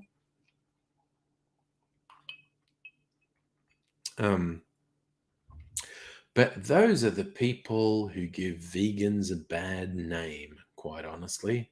So we shan't speak of them, the bizarre, obsessive ones who say things like that, and yet have no concern whatsoever about which of their vegan treats actively exploit humans. Okay, I can leave. If you don't want honey, don't have it by all means. But I'm talking about you get some vegans who won't eat fruits or stuff because a lot of commercial fruit growers actually keep beehives to ensure pollination of their fruit crops, and so you get all these really fucking obsessive vegans again. I won't eat avocados because all the avocados come from the labor of bees. It's like, shut the fuck up. I have no problem with you not wanting to have honey, but you get the ones who obsess onto how bees are used in pollination of grain and fruit. And it's just like, no, you have disappeared up your own asshole at that point. Yeah, well, see, Abigail, have you ever met humans? Fuck those guys. Yeah, if it was exploitation of people in developed nations, I'd probably be less upset. But it's the it is, and I mean slave labor level exploitation of people in disadvantaged countries that have been colonized and exploited for centuries, and they now continue to be exploited with conditions that are indiscernible from slavery, for the benefit of the more developed nations, the Western nations, and that's some bullshit. If we were just evenly fucking treated humans like shit because humans broadly deserve it, that would be one thing. Also, I know you're joking, so I'm not actually judging you. Although I think you know me well enough to know I'm not judging you. But yeah, that's just vegans going, I'm not hurting the animals, but to get their quinoa, they're starving indigenous people. Oh, the fire festival. Shit, Abigail, I haven't thought about the fire festival for ages. We've got to shift all those influences off to labor camps and sweatshops. I haven't seen, there were like 2 docos about the fire festival, which was fucking hilarious. If you don't know anything about it, look it up. It was just a fucking scam, and it was hilarious. But there's this one guy, and he was not a rich person. Like, you had all these rich people go to this island to be fucked over and ripped off, which I just found hilarious. But there's this guy who, like, he wasn't a rich person, and he won a ticket, and he went, and he was having a great time. He goes, yeah, I'm just like camping, man. I'm just camping. It's great. All these other people are losing their shit because they expected luxury. I'm just camping. It's fucking hilarious how pissed off they are. But Fire Festival was hilarious. Oh yeah, cow hugging vegan, palm oil, for fuck's sake. No, palm oil is fucking evil. Abigail, you watch both the docos. Schadenfreude is a real thing. Yes. Yes. Oh, the Schadenfreude about the Fire Festival is just like perfect. Fucking perfect. just rich, spoiled fuckwits who got sucked into a scam and got treated what they feel badly, but what normal people would go like, oh no, this is okay, I'm just camping, it's fine. And like, no, I expected luxury, and they're just giving me cheese sandwiches. And the person's going, this dude who just won the competition, yeah, I'm camping, it's great. Yeah, there's some food, cheese sandwiches, that's fine. Just all these rich pricks who expected to be spoiled. It was fucking great. But what are you going to do? I don't know why you're missing all the messages, Abigail. I don't know if it's a setting at your end or if YouTube is doing weird things. And yes, Abigail, I think you're right. I think the Netflix doco on the Fire Festival was the better one, just for Schadenfreude, which is, oh my God. Just seeing these influencers and rich fuckwits get screwed over was so good. I don't know, that's childish and vindictive, but honestly, I will cop to being childish and vindictive. Chris, you may be right. Abigail may be in YouTube jail, limited to various things. Who knows? YouTube just does weird fucking shit, and I can't explain why.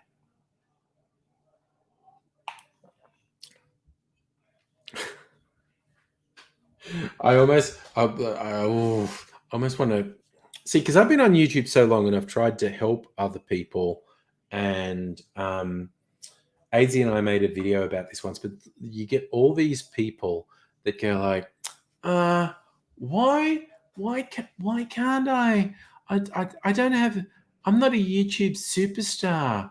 Why am I not a YouTube superstar? And it was like, maybe because you fucking suck. Maybe he's like, oh, why can't I get more than 50 subscribers? Possibly because your content is fucking shit. That is a possibility that you need to accept, that the reason you aren't YouTube famous is because your content is fucking shit. Okay. Angry's a bit drunk and he's knocking stuff about, but that's okay. I think this is just water I'm draining off here now. Good aside. Got this ice here. I think I'll make a martini. I usually, usually. I was going to say, is it usually or sometimes? No, I usually make a martini with the overproof gin, and maybe I won't this time. Oh, Earthcrow, I think actual internet fame can be very, very, very, very, very, very bad. Is that right? As Matt Gates had his own fire festival in Bahamas, costing him time in Fed Pen. I can't wait for him to go fucking back to fucking prison for fucking underage sex trafficking offenses. That dude is fucked. He's so fucked. Choking on ashes. Being petty is fun. Yes, it is. It absolutely is. There are times when being petty is A, appropriate, B, fun. So, yes. Oh, that's the thing, Stella. There is a live chat thing on YouTube and all chat. Choking on Ashes, you had time in the bath. See, Stella's been sudsing up. Choking on Ashes, you've been sudsing up. It's just a sex frenzy in the chat tonight. I love it. Abigail, you got banned from the chat in a Twitch stream this morning. Forgot, it wasn't here, mentioned Pirate Bay. Harsh, but you deserved it. Yeah, Earthcrow, I'm completely with you. I create stuff just because I want to create stuff, that it helps my brain to create stuff. And if something comes of it, well and good, but I'm creating stuff that I enjoy. And these live streams, doing the videos, the pre-recorded for videos for YouTube stopped being appealing to me. The live streams appeal to me, so that's what it is. Some people say, I miss the TV Friday, Winker Fat Wednesday, and I really like that people enjoyed that and want more, but I just don't have any motivation to do it. I just like hanging out at the moment, and my creativity at the moment is the cocktail videos. So, cow hugging vegans, smart ass reads your second language. Nice. Ah, there you go. You weren't on live chat, Abigail. There you go. That explains a lot. Love chat also. We're doing love chat because now I know that both Stella and Choking on Ashes have been sudsing up. So love chat as well. Choking on Ashes, the Pirate Bay is a pirate website. It's where a bunch of pirated software and media was hosted. So yes, so we're doing love chat. Everyone's talking about sudsing up. So why not? It's like I swear to God, I was in the city just last Saturday with Mrs. Angry. And we're walking around. We went to a few cocktail bars, but there were some massage places that were open on a Saturday night, and I go, yeah, you're dodgy as fuck. Which I'm completely on board with, not judging, but it's just like, yeah, no, your therapeutic massage, clearly dodgy as fuck. So I know where to go if I want a hand job, basically. That's right, Abigail. The Pirate Bay doesn't actually host any illegal content, but it provides links to torrents for illegal content. That is far more accurate to say. Earthcrow used to like the old Facebook games. He would just be a blob, play the ball matching games for 30 seconds.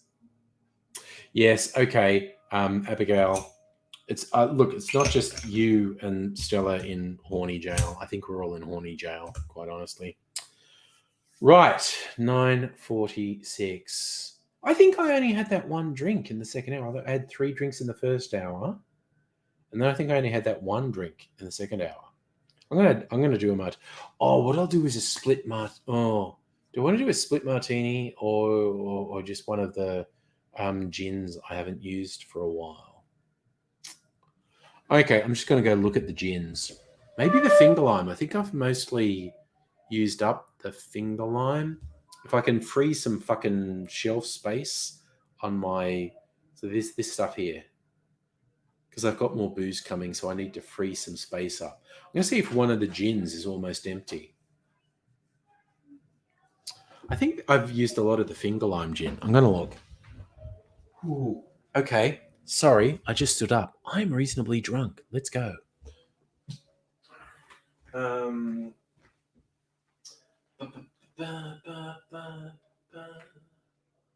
do we got? 40 Spotted is a new one. Cane Spirit, Teddy and the Fox.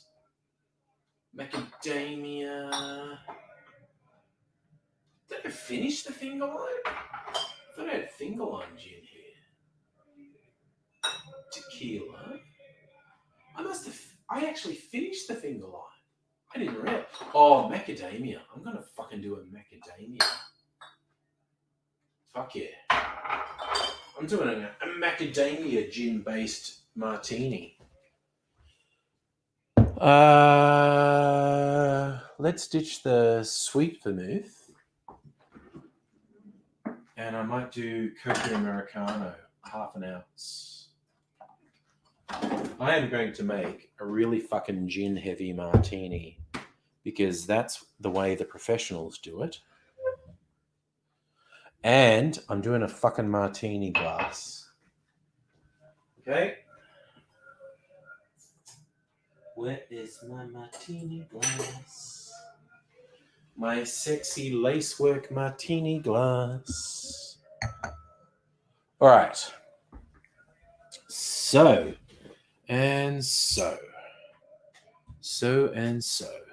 Finger lime. Yeah, let's finger the lime. Earthcrow heading off. Thanks for dropping in, man. Finger lime, just clip. Oh my God, clipping your nails, Abigail. I fucking love the stuff you see. And I think I've seen it for the last couple of years when Pride Week was coming up. A woman showing her nails. She got these beautiful nails, whether they were natural or stick-on ones, I don't know.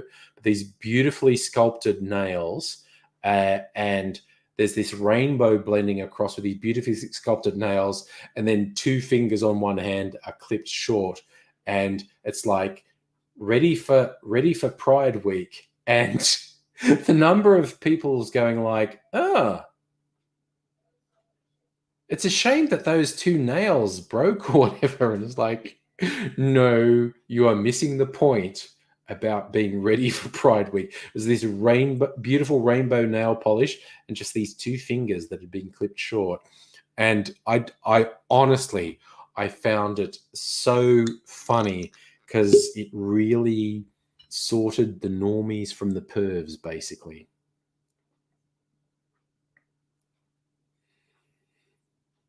Stella, you have to tell men to get lesbian fingernails. See, I've got mine under control, basically.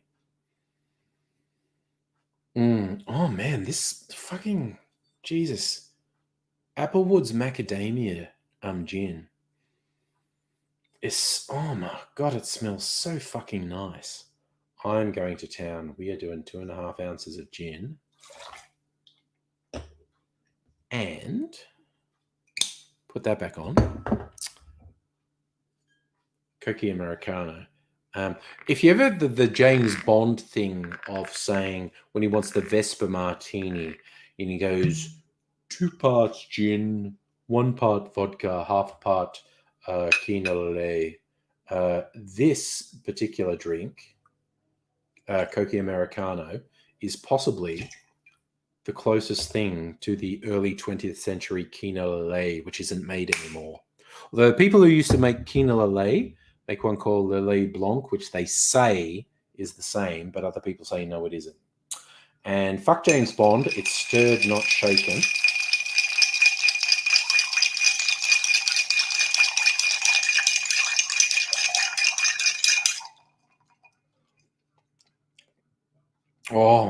Oh my god, that macadamia gin. Maybe a dash of orange bitters. Where's my orange bitters? That looks like orange bitters. Fee Brothers. Do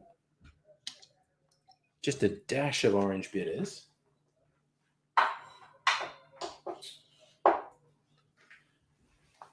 And we put that into a martini glass. And yes, Annette, definitely no Cinzano.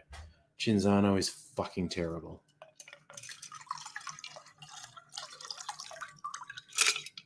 Okay, this martini glass could hold a lot more. I could have put another ounce or two in there, but let's keep it under control. Safa, did they shake cocktails in the UK? The general rule of thumb. I'm sticking my thumb up because I'm talking about a rule of thumb. You shake a cocktail that has citrus in it, and if the cocktail doesn't have citrus in it, if it's just spirits, you stir it. So a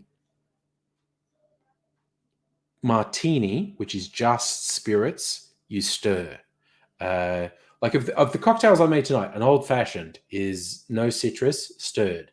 A whiskey sour has citrus, you shake.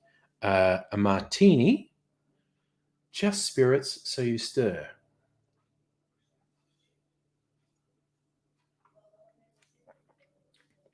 Oh, I fucking love a martini, honestly. Annette, you're drunk. So am I. So we're good. Abigail, well-kept nails are a must, although if you have a peen, fingers are slightly redundant. Is it weird that sometimes you have penis envy?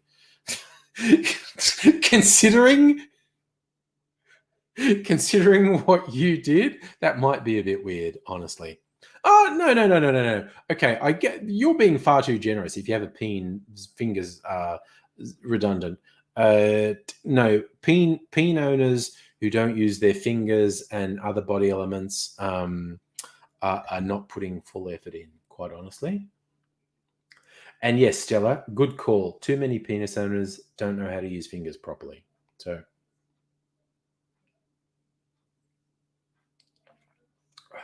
oh, fuck yeah. Man, only a couple of years ago, I would not have been into really boozy cocktails. I wanted sweeter, fruitier cocktails. Used to always joke at YouTube meetups that I'd order the girliest drink they had at a bar.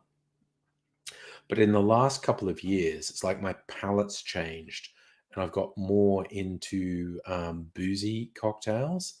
Oh, fucking martini. and stuff that has whiskey and vermouth in it, and all the fucking New Orleans, I love saying, because if you go to New Orleans and say New Orleans, the locals will just fucking look at you and like, it's like saying Melbourne. It's not New Orleans, it's New Orleans. And the New Orleans drinks with a French influence, they're usually a blend of whiskey, vermouth, brandy, cognac, and maybe some other things. And they're so fucking good. Like, I made a Vieux Carré the other night. It was just so good. A Sazerac, I fucking love a Sazerac. But there's a whole swath of New Orleans cocktails that are some variation of a blend about whiskey, cognac, and vermouth, and they're fucking great. Checking on Ashes, you can't see comments about penis owners. Maybe you've got fucking without knowing it, you've got a profanity filter on your cocktail on your comments. I don't know. Oh no. Abigail, your hands and fingers are sore due to stupid fibromyalgia, but your tongue does good work. See? Nature compensates. And Annette's going to do a fridge raid. Nice. Oh, fucking hell. This is also, although she's not here tonight, Kirsten would take pride in getting me into gins, all the Australian-made gins. Gin cocktails. Fuck yes. Yeah, choking on ashes. Everyone's having weird fucking issues with different comments not appearing. It's very weird. Oof. So, okay, so it's 10 o'clock and I'm really freaking... I'm not going to stay up all night tonight. I'm going to stay up for a while.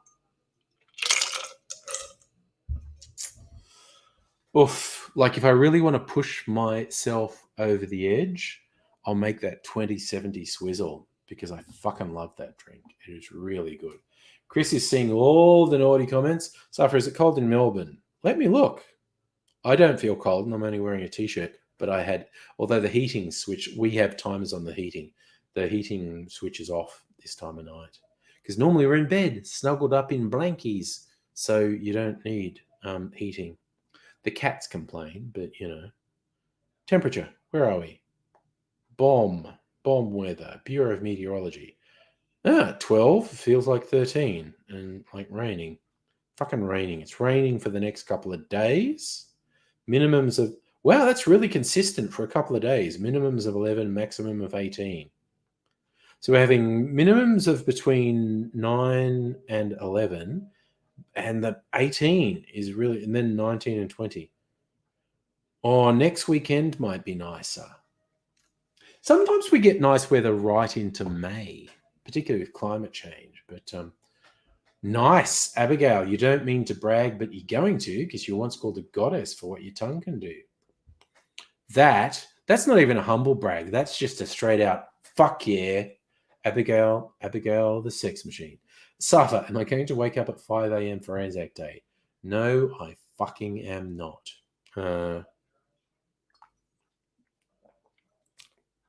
Speaking of which, I kind of tried to pick a fight on social media about Anzac Day. What's been happening with that? Has anyone taken the bait? No, on Twitter. This is possibly because I'm not a Muslim woman. Okay, so no one tried to pick a fight with me on Twitter. Did anyone try to pick a fight with me on Facebook? Let me look.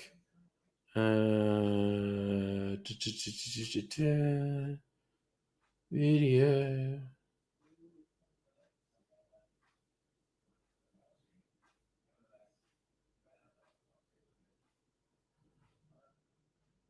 Fuck that idiot.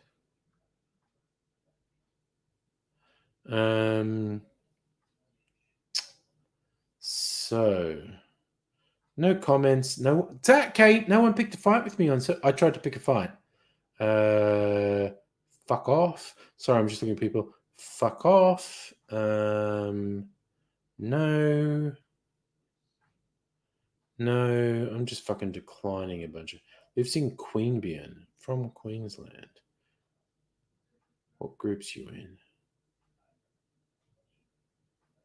Say yes, but fucking no. Okay. I just fucking declined a bunch of people from joining. Oh wait, who's messaging me?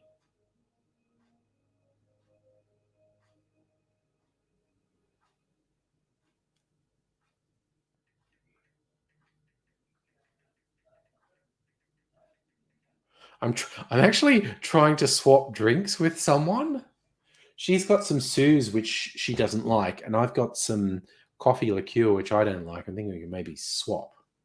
So far, I am a fan of Anzac Day. I am just not a fan of people who are blind to the actual history. Okay, what did I do that was potentially antagonistic about Anzac Day?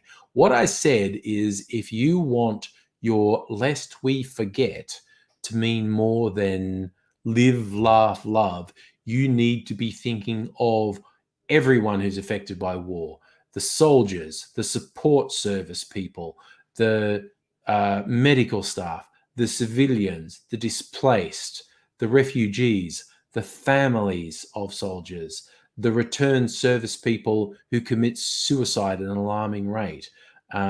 Don't, and I just said, don't just spout meaningless platitudes. Yeah. I basically said I'm pretty grossed out by people who say "lest we forget" for Anzac Day as a platitude that literally means nothing more than having a "live, laugh, love" poster on your wall. So like, no.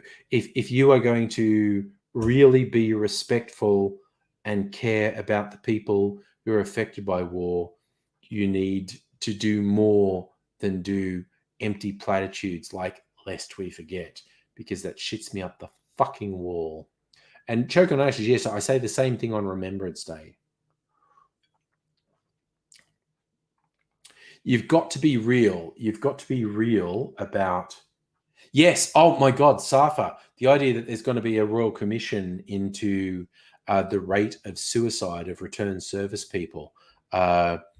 It's going to be like the Royal Commission into abuse in the Catholic Church. It's just like, it's so fucked. People give lip service, and it just is fucked. Toronto Maple Leaf, hello. Time zone people in the chat, how are we doing? You were watching NASA's SpaceX crew dock and board the ISS. You weren't the only one. Chris was watching the astronauts as well. So, yeah. And basically the reason I posted the stuff that was at least mildly antagonistic about about Anzac Day is because a young woman, Muslim woman who was in Australia at the time, posted something on Anzac Day a couple of years ago that basically said, lest we forget, you have to remember all the people who are affected by war, including the refugees. And people went a bit spack, and she just went, and she posted it on Facebook, and then she actually said, oh, this was not intended to pick a fight. I was just saying, so I've been a bit tone deaf and I've upset people, so I'm going to delete that.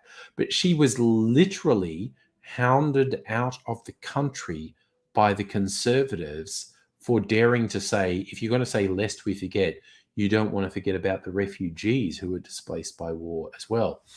And that's a completely legitimate thing to say. And I fucking want to say it. I say it. I try to say it every Anzac Day and every Remembrance Day. So exactly, Toronto Maple Leafer. And what I said about Anzac Day is it should be somber reflection, meaningful commemoration, not jingoistic, psychopathic war worship and ignorance of actual history. It fucking shits me. And I should stop trying to say anything sensible because I've had too many drinks. Choking on Ashes. She's a wonderful woman. She's published a bunch of stuff. Name is Yasmin Abid. I can't pronounce the name. She's back in the UK now. She literally got hounded out of Australia for saying the simple thing. If you're saying, lest we forget, you should not forget about the refugees as well. And her name's, okay. I'm so fucking bad with pronouncing stuff. I'll see if I can find her on Twitter because I follow her on Twitter because she is really good. She is very intelligent and she's a great writer. Her name's Yasmin. Yasmin Abdel Megid. She's gone back to the UK. She was living in Australia and she was literally hounded out of Australia. On Twitter, she's at Yasmin _A. So it's YASSMIN _A. She's really intelligent. She's a great writer. And all she did was say, if you're going to say, lest we forget, you need to remember about all the people who are affected by war, including the refugees. And then when people arced up a bit, she said, I wasn't trying to pick a fight. I wasn't trying to upset. I'm deleting that because it wasn't intended to upset anyone. But she was still hounded out of Australia by Murdoch media. They're fucking scum. Cow Hugging Vegan says she's done a TED talk that you can find on YouTube. She's great. She's intelligent. She's eloquent. She's a great writer. She's fucking awesome. And it is to Australia's eternal shame that she was hounded out of the fucking country by the cunts in the Murdoch media. Seriously. Yeah, Toronto Maple Leaf. Every year you wear a peace poppy in Canada and people get fucking mental because they want to turn Remembrance Day, and in Australia we also have Anzac Day. They want to celebrate war, not commemorate the sacrifice of war. Oh yeah, Abigail. She was hounded out of the country. She's fucking correct. She was absolutely 100% spot on. And I say stuff that is much more aggressive than what she said. And no one attacks me because I'm a cishet white guy. I'm not a Muslim woman. And it's fucking bullshit. I can say this shit with impunity because I'm a cishet white guy. And she literally got hounded out of the country because she was a Muslim woman. It's fucking bullshit. And yes, Toronto Maple Leaf, I agree that the red poppy has been corrupted. I on occasion will still wear one. I will occasionally buy the little enamel pins because they're actually supporting returned. When someone, I'll be in the city and there will be actual active service people selling Anzac Day pins, and I'll just check what's this for? And they go this is. Oh shit! I almost knocked over my glass. Abigail, wouldn't that have been bad if I broke a glass on a live stream? That would be embarrassing. I was doing wild gesticulations and almost knocked my cocktail glass over. But yeah, when the people who are selling the enamel pins on either Anzac Day or Remembrance Day, I'm always what does this support? And when it's this supports the fund that's for returned service people or the families of service people, then I will buy a thing. Oh, Annette, you're up for Angry Bunch? I'm up for Angry Bunch. Okay, fucking let's do it. Let's fucking do it. Anyone who's up for it. Here's the link. Here's the link for Angry Bunch. Oh, but I'm so glad I didn't break a cocktail glass because that would have been embarrassing.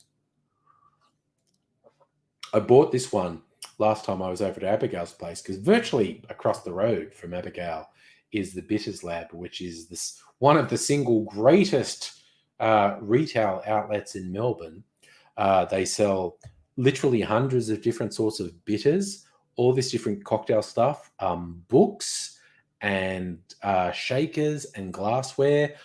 I've got so much glassware from there, but this stuff, the martini glasses with the lace work, is so beautiful. Yes, absolutely. Toronto Maple Leaf, I get you. Support the Legion, but don't fetishize war. Yeah, like, so when the people are selling the badges and stuff, I always want to know, okay, what does this support? It's like, oh, this supports return service people, the families of service people. Absolutely, I want to support that. But actually glorifying war and fetishizing war, it's like, what the fuck? No, absolutely not. So Abigail, Incorporeal Abigail's the first. Oh, wow. Hello. I can't see you. No, because I don't have a webcam at the moment. Oh, no, that's cool. That's cool. Okay,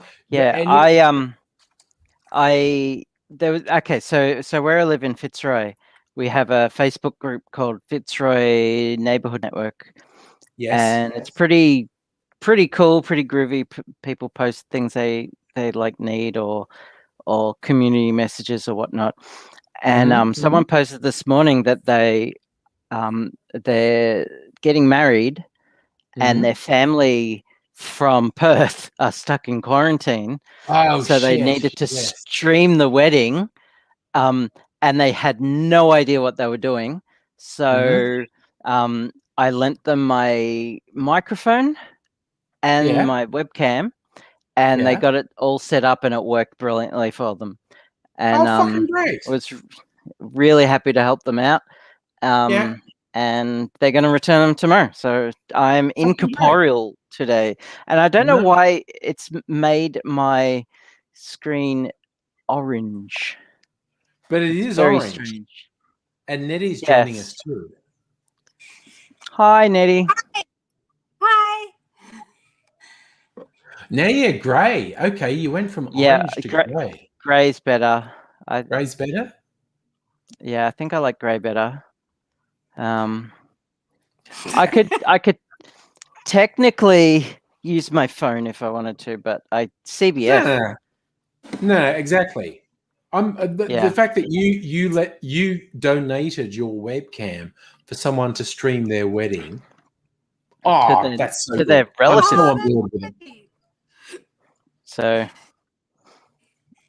yeah, and they gave me these as a little gift. They gave me these butter shortbread biscuits. Nice. Really, they're really fancy brand. I think it was the part of the little treats and shit that people put on the tables for guests at weddings. I think it's like one of the boxes of those.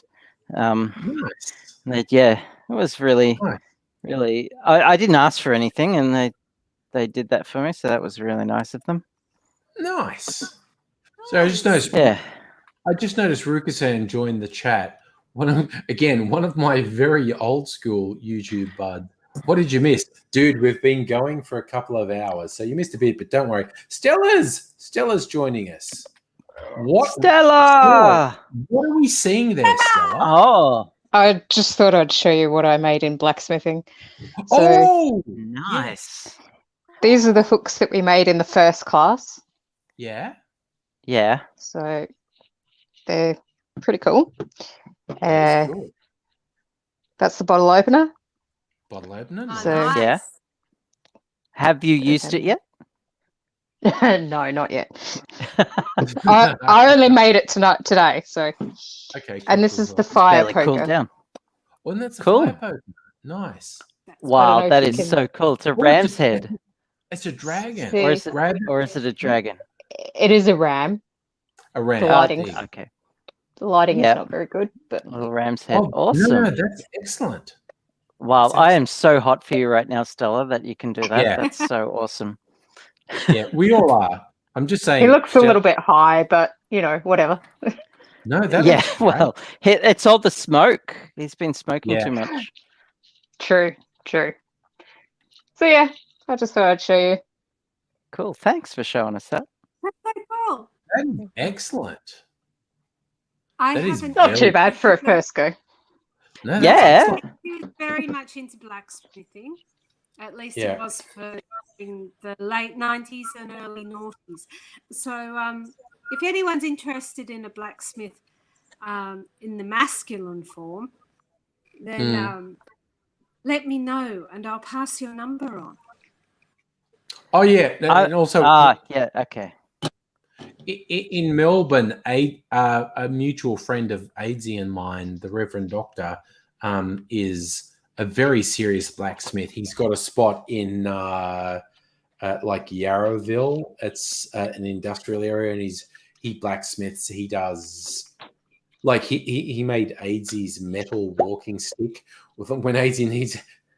And although we always say in Minecraft when we talk about Aidsy actually fucking people up with this metal walking stick, because it's really depressing to hear because there are certain scumbags who, when they see someone who appears to be vulnerable, and it's like Aidsy has a walking stick, so they go, he's vulnerable. And so his mate, who's a blacksmith, gave Aidsy this fucking wrought iron walking stick, and Aidsy has in Minecraft severely fucked up multiple people with his, like he's been in a train station or something, and some young miscreant is think, he's vulnerable, I'll fuck him up, and Aidsy has severely hurt people. So when you say in Minecraft,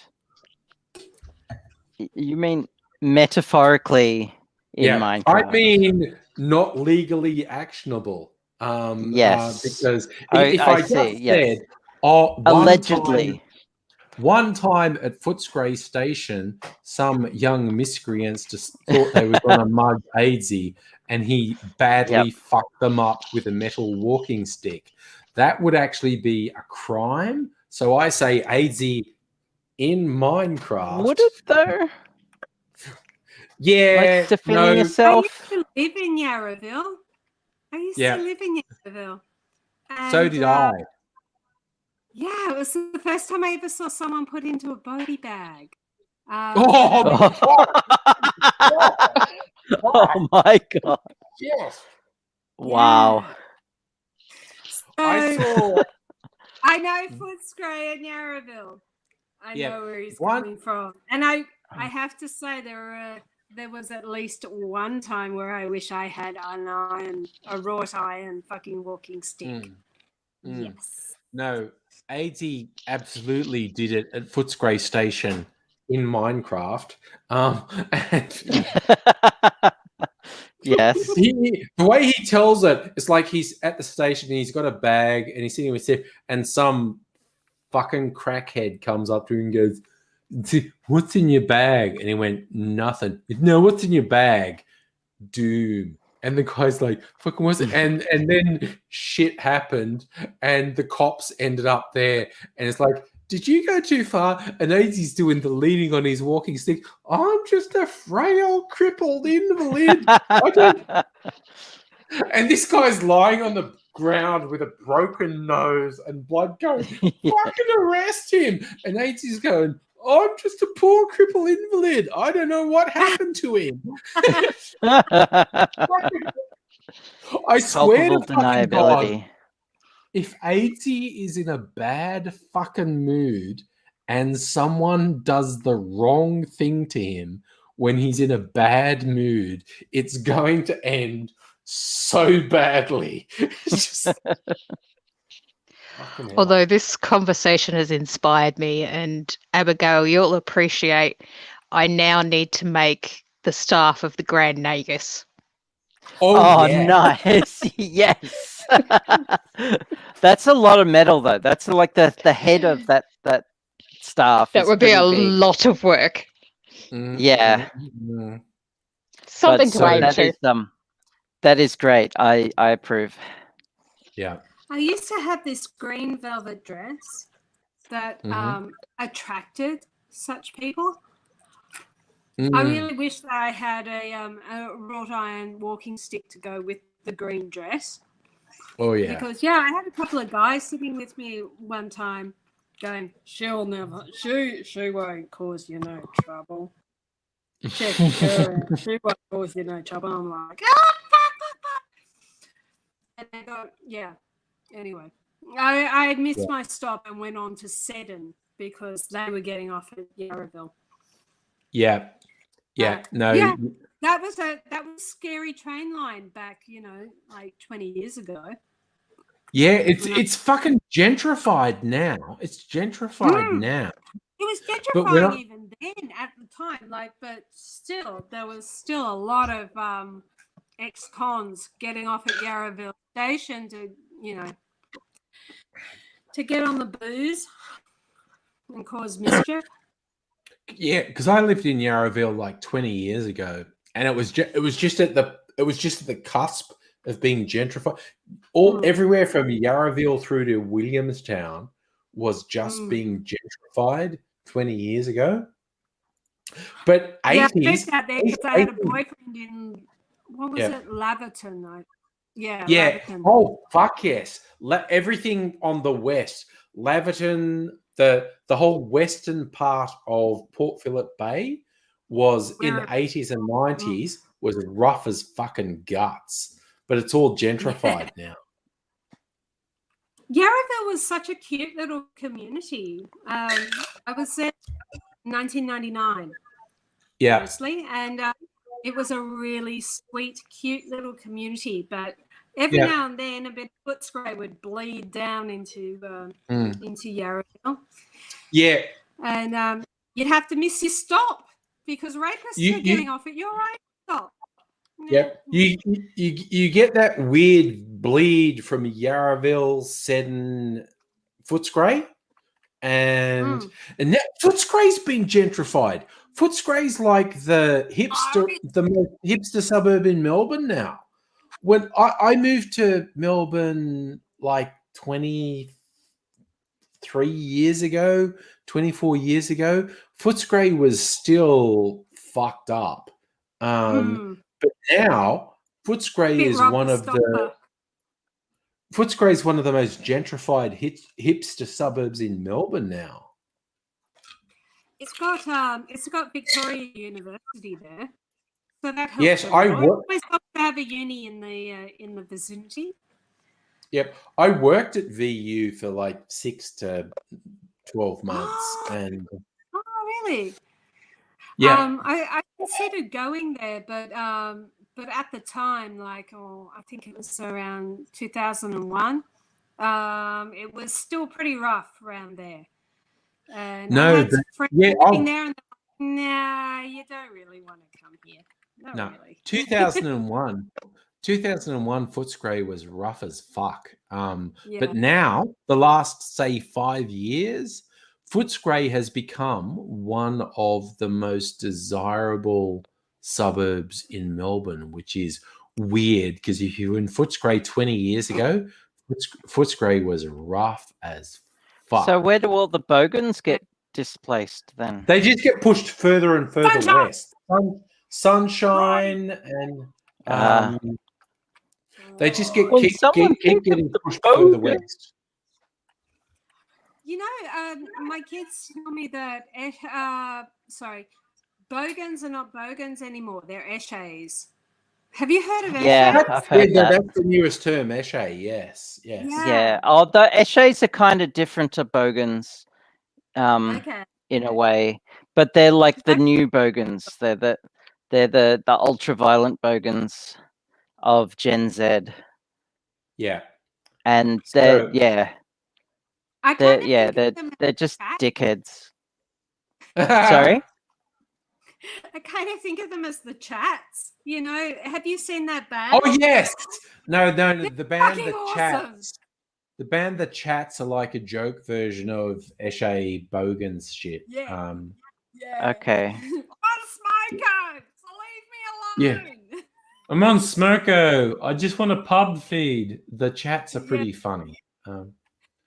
Toronto Maple Leaf is saying he's had to ask for explanations about what Aussies were talking about when they're talking about eshays. Stella's dad was at VU. I may have bumped into your dad. Choking on Ashes was the suburb of Footscray, Footscray. And now, Rukusan put it in there. If a very early Russell Crowe movie, Romper Stomper, which is an exceptional movie, is set in Footscray in the 90s when neo-Nazi skinheads were angry about the influx of Vietnamese people into Footscray in the 80s, which is hilarious because it's a battle they lost. It's a battle they lost completely, which is hilarious. Yeah. I mean, the thing is about silly old Nazis is that they're, ever since they lost World War II, they've always been outnumbered. Everybody else is just like, fuck you. Yeah. I mean, really, in general, every now and then they get a real bee in their bonnet, a bit of a knot in their knickers, and they go a bit crazy. But fuck them. Fuck good them. old Romper Stomper. Yeah. It was done in not Footscray. Sorry. They did it in Sunshine, and I went to. Hang on, child. Hello, Nettie child. Hello. Mini me. The funny thing is, when Romper Stomper came out, I was living in Sydney, and I really enjoyed it and watched it, and didn't think much of it. I moved to Melbourne, and I initially lived in Footscray Sunshine area for quite a long time, and I rewatched Romper Stomper and said, "Oh fuck, this is set in Footscray." And once you know Footscray, Romper Stomper is hilarious because you've got these Nazis being angry about the Vietnamese moving into Footscray, and you go, "Oh, you fuckers lost this battle so badly." Because let me tell you how badly they were lost it. Because around here, where I've moved to, which is Docklands, every restaurant is fucking Vietnamese. I swear to God. Yeah, I've been almost every restaurant. And I mean, it happens, so I like it. But boy, those boys lose their battle. Yeah. You know, the second most common surname in Victoria is Nguyen. Yes. The Vietnamese surname. Yeah, Nguyen or NG. And it's Smith then Nguyen, and yes, it's great. But I also love, because since the early noughties, you've had the influx of African migrants and refugees, and so you have a lot of Africans moved into Footscray. And I always joked, you know who really loves the fact that Africans moved to Footscray? The Vietnamese people who moved in the 70s and 80s, because they can stand out the front of their business they've had for 10 or 20 years and go, "Oh, you know what? Footscray was okay before all these Africans moved in." Oh, Jesus. Yeah. Because I reckon the Vietnamese do it as a piss take, because they've been fighting this since the 70s and 80s, and now everyone's angsty about Africans moving in since the noughties. The Vietnamese who have been in Footscray since the 70s and 80s sit out and go, "Yeah, Footscray was okay before all these Africans moved in." It's just and because like when you do irony. Science, you know that with each wave of immigration, sorry, nobody likes the newbies. You can see it on the internet. Nobody likes the newbies. Eternal September, all that shit. Yeah, because look, post World War II, from the 50s to the 70s, was Mediterraneans, Greeks, Italians, Lebanese, etc., were the new Australians from the 50s to the 70s. Then in the 70s, it flipped. From the 70s to the 90s was the Vietnamese and other Southeast Asians. And from the noughties onwards, it's been Africans. And so it's like every 20 years, it kind of flips who the new Australians are. And I reckon soon it's going to be fucking Americans, refugees from the USA, probably, who like after the collapse of the United States, it's going to be American refugees. Yeah, and like Mexico and Canada are going to take in a bunch of US refugees. Yep. And the fucking US is going to collapse. Few people I feel like I feel like sponsoring to come here, but I don't think I have the gravitas. Absolutely. Social gravitas here to be a sponsor. It's a little while since I've been to the US, but like say I went for a YouTube thing about, I don't know, 12 years ago, but like 20 years ago, my ex actually had family in the US and we were visiting them. And we were in Colorado, which is a super white state, but because my ex her family was from the Philippines and some of her aunts and uncles had moved to the US, and she had an aunt who'd married a white dude in Colorado and visited them, and their son was friends with some people who were Mexican, and we hung out and had a party, and this was around the 4th of July, and we were hanging out with these people who were born in Mexico but were living in the US. I have never met a prouder American than these Mexicans who were living there, because they were going, no, this is fucking great, man. Too many people in this country don't realize how good they've got it here, because we grew up in Mexico, which was kind of shit, and we've moved to the US and things have improved. And I've never met a prouder American than these Mexican people I met. And it was just like, it was wild. Because they were literally saying, white people have it too easy and they do not actually realize how good things are here. And it was just like, wow, okay, cool. Oh, well, that old cultural relativity thing rears its head. But I have to say, with moving house, I've been disillusioned yet again with the whole the community will be all eco-conscious and understanding with, when you want to get rid of things that are still usable, things that shouldn't go in the dump. Yeah. And, I mean, you've probably seen it on my Facebook, me having a bit of a rant here and Yes. Which I totally empathize. I've noticed that. A few tantrums. God damn it. Well deserved. Moving so stressful.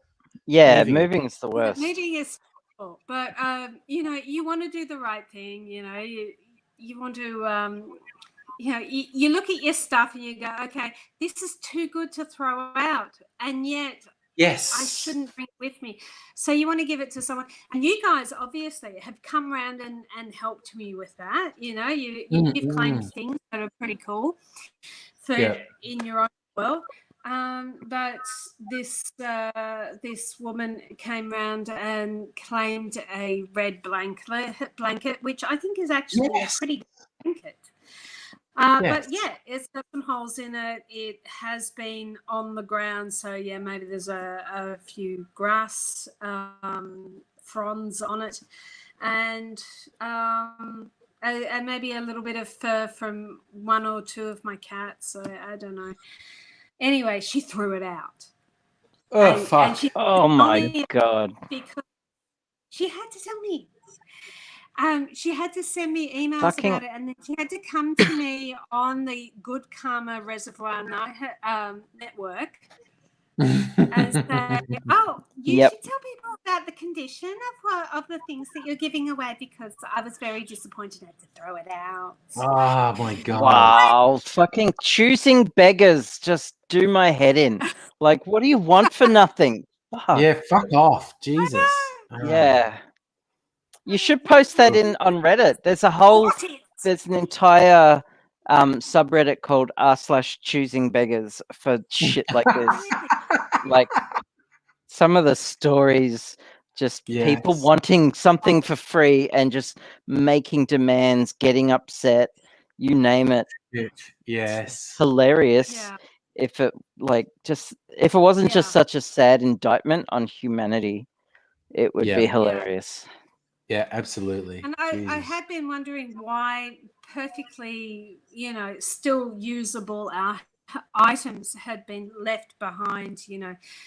Normally I can usually put things out on the front, out on the side Put of it the on the road. nature strip and it goes. Yeah. Yeah, and it'll go in a day or two. Apart from things that probably have doggy smell on them or something. Yeah. I can understand. Just That might wash take- it. Jeez.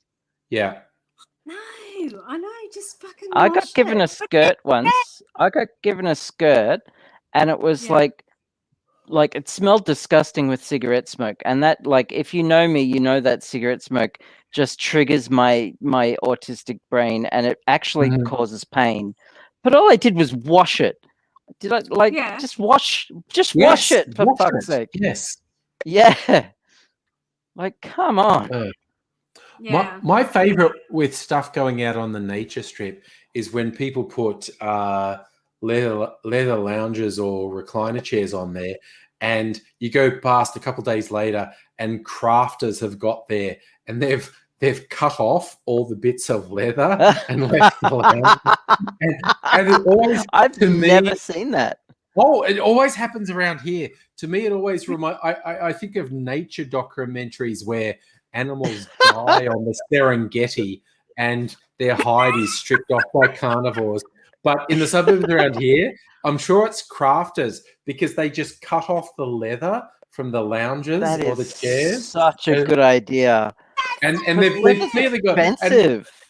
No, it's fucking. They just cut off these huge pieces of leather that they can go and craft something with, and I think it's great. That's so great.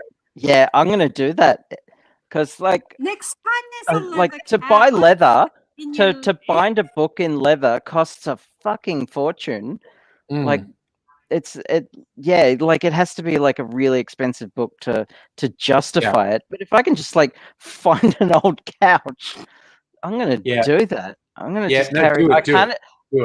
I can't carry on a blade with me because that's like concealed weapon. But and then someone won't be able to take it back to their own house. Like I see it all the time. If I drive past and see a leather lounge or a leather recliner or something, I go, I bet if I come back in 2 days, someone stripped the leather off that. I come back in 2 days, and someone stripped the leather off it. It always happens. You'd have to do it at night, otherwise, like, the previous owner will come out and yell at you or something. Yeah. Oh, I would. I was driving home the other day, and a little bit away from my place, it looked like a hugely brightly flowering orchid plant had just been dumped on the roadside. I'm like, okay, if people put it on the nature strip, it's for taking, but that's in full bloom. Yeah, that can't be right. So I turned around and parked and went back to look to it, and of course it was fake. It was a faux. But I drove because Mrs. Angry grows orchids. We've got like, I don't know, 20 orchid plants around here or whatnot. And I thought, that's in full bloom and it's sitting on the nature strip. I was on the verge of knocking on the door saying, did you mean to put that on the nature strip? But then I looked at it and went, oh, it's fake. It's fake. It was decor. It was fake decor. It's a fake. If I took this home, Mrs. Angry would just look at me disparagingly and just go, oh, you sad individual. You've been taken in.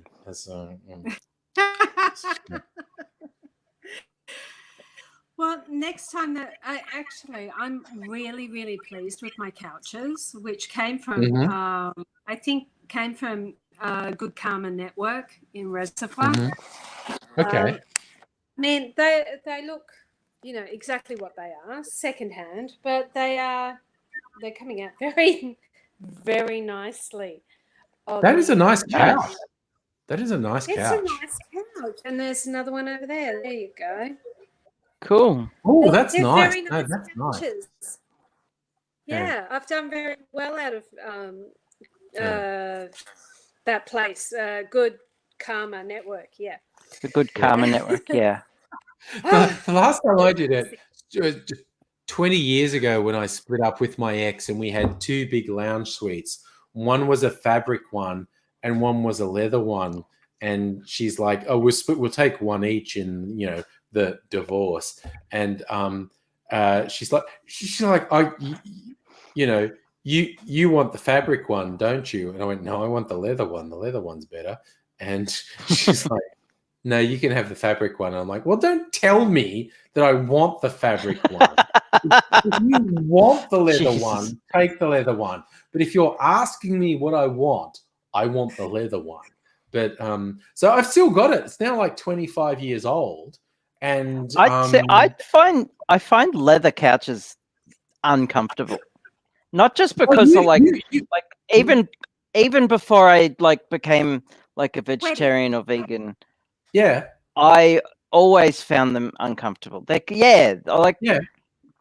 I prefer fabric any day. Yeah, Abigail, you've literally slept on the lounge suite I'm talking about on New Year's Eve. You slept. Oh, was that leather? It didn't feel like leather. No. It's fabric. It's fabric. That's the one I. That's the fabric one. Yeah. That was fine. That was fine. That's really That's like.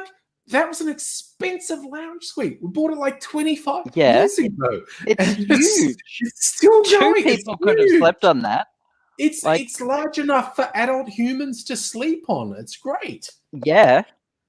You could comfortably sit like 6 people on that couch. Easy. Yeah, no, it's fucking great. Yeah. The only person who does that is my lad has parties occasionally where he'll have like 6 or 8 of his uni friends around and they can all conglomerate in the lounge room. And I sit out here while they're having a party in the next room. His 21st is coming up, and I think he wants us to be invisible. So Mrs. Angry and I, you should do a live stream in the kitchen then. I did. The last couple parties he's done, I've done a live stream in the kitchen. And there's one lad in particular, I think he's about 23, and he's very beardy and he had sort of curly hair. Several people on the live stream made lascivious comments about him when he hung over my shoulder and said, "What are you doing?" And I said, "I'm just on a live stream."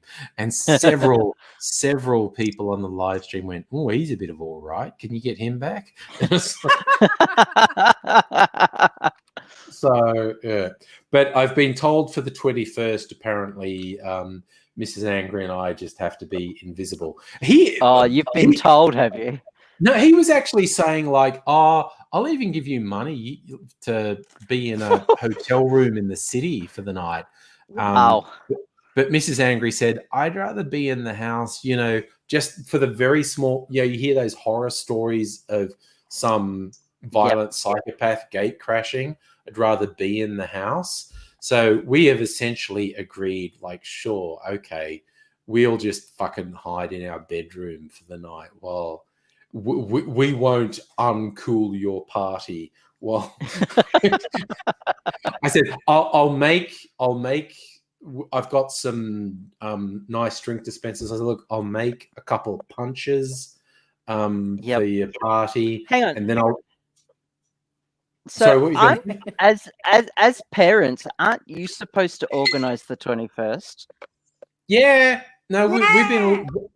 Me and the lad did a trip around to neighborhood cake shops today because it's weird. I actually went on Google Maps. That is a nice Game of Thrones shirt you're wearing, Nettie. Also, nice sort of focus on the boobies for a while there. That was okay. Oh. I missed it. Damn it. You were distracted for a second, Abigail. There you go. Nettie's giving it to us again. Oh, no, thank you, Nettie. No, is that a cat? Yeah. Oh. That's my cat grabbing me by the by the pants. Yeah, I've got this weird little apartment now, and I'm already in the. We're going to have a party there soon, aren't we? Yeah. If I can, we can. There's so we can much go shit to some. To find a place to put it in. Oh, yeah. Fuck me. Yes. Yeah. So fucking small. You're going to have to Marie Kondo that shit. Well, I think we don't have to subject your apartment to a party. We can go to a couple cocktail bars in the city and then just crash at your place. We can just fall asleep on the floor at your place. Well, I've managed to get the cat piss and shit smell out of the place, so Well, that's good. maybe that's actually doable. Yeah. But it has been. I'm probably like Oops. I'm probably like a really short tram ride away as well. Yeah, you are. You are, definitely. Yeah. Because I'm basically there's the Grand Central Apartments, which I'm in. There's a building which has a big ad for the age, so I think it might have something to do with the age. Yeah, you are near the age offices, actually. Yeah. And then there's Southern Cross Station. So yeah, just next. Yeah, the age offices are just next to Southern Cross Station. So yeah. Yeah. Jesus, what do you want, pounds? He's being Aww. No. But yes, such a gorgeous kitty. But every time I turn off the lights, he goes around going meow, meow, meow. Oh my God! You know what, Mike? Like I've been here for 4 years. It's like he's saying fuck, fuck, fuck. Yeah. Fuck. I can't get out. Fuck. what my cat Mimsy did for the first time in this place, not long after we moved in. Been here 4 years now, but not long after we moved in, she did a thing that she never did at our old place. And she's a teenager now, so she's quite an old grumpy cat. But she's like wandering up the hallway so it echoes. And she makes these noises that do not sound like a cat saying meow. It fucking sounds like someone going, hello, hello, hello. Yes. Oh, that's creepy as fuck.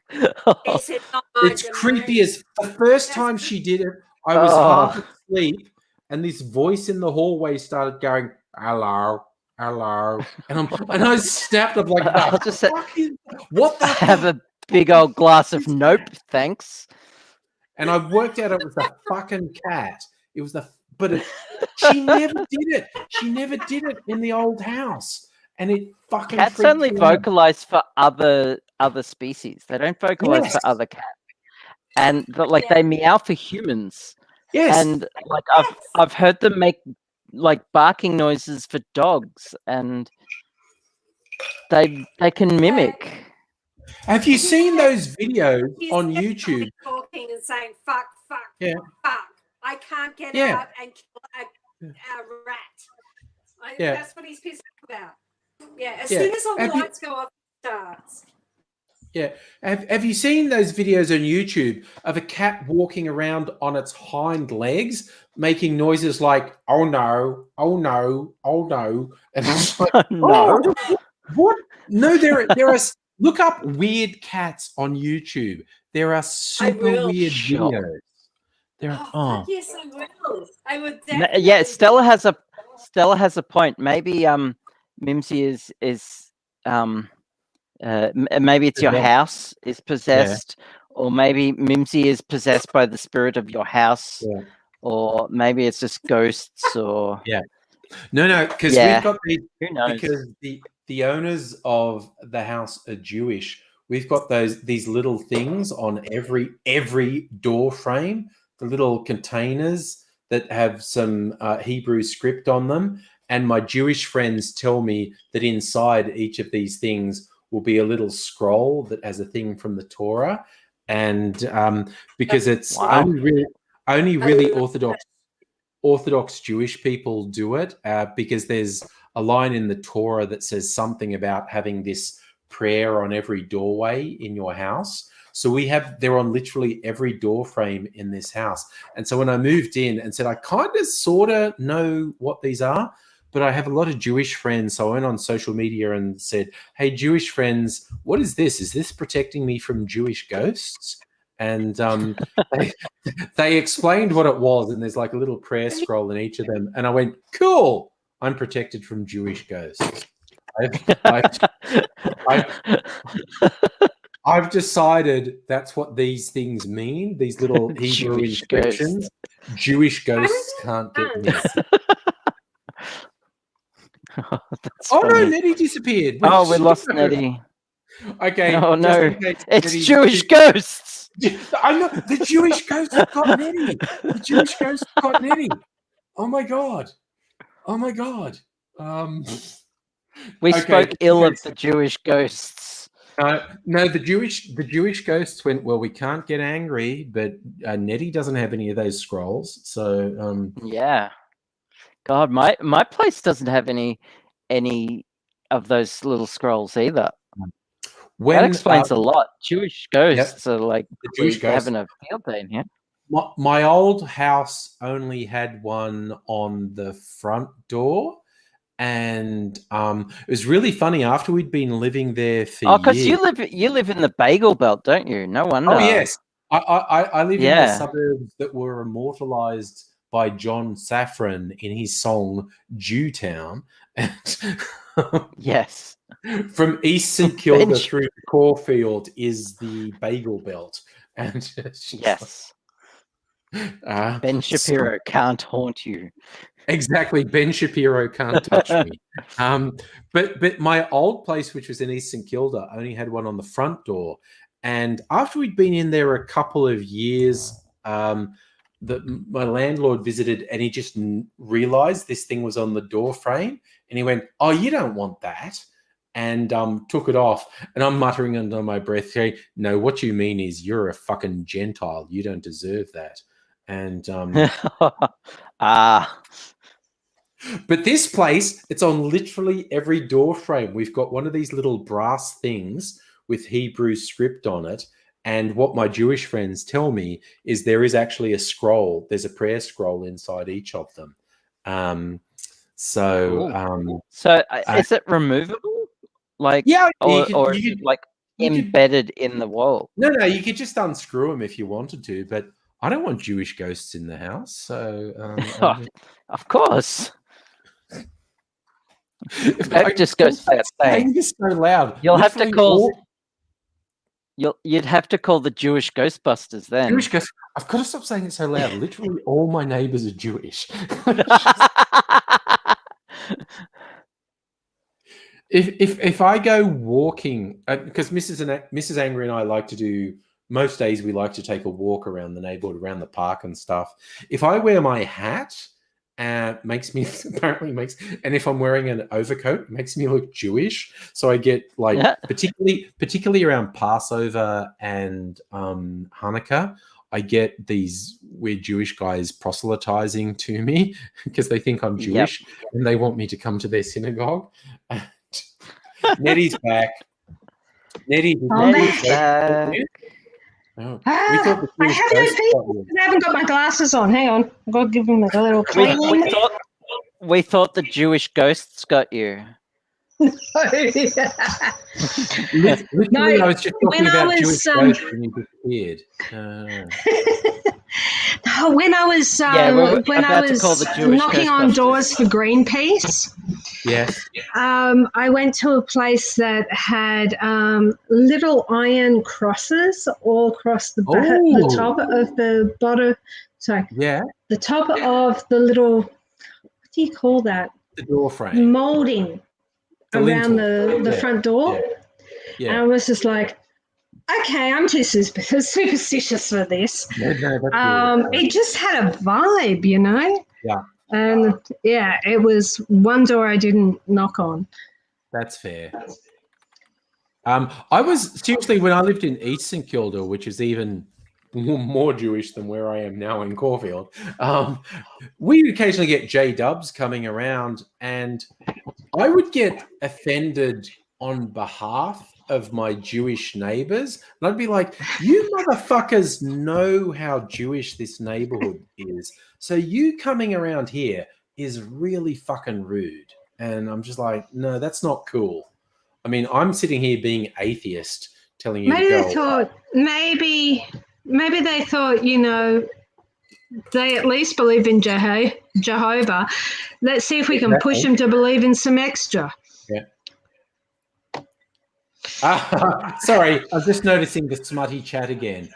Stella saying people saying they've seen ghosts, but she's not levitating, and Abigail promises to make Stella levitate, and Stella's Absolutely, into I it. promise. Where's Fox of Fate? That's the only thing stopping The trifecta. Yeah, super smutty. Our polyam Fox furry. It's just that's the thing that sends our smutty chat into overdrive. And Ruka-san, Ruka-san, you're part of the smuttiness. Don't tell me that I'm responsible for the smuttiness in the chat.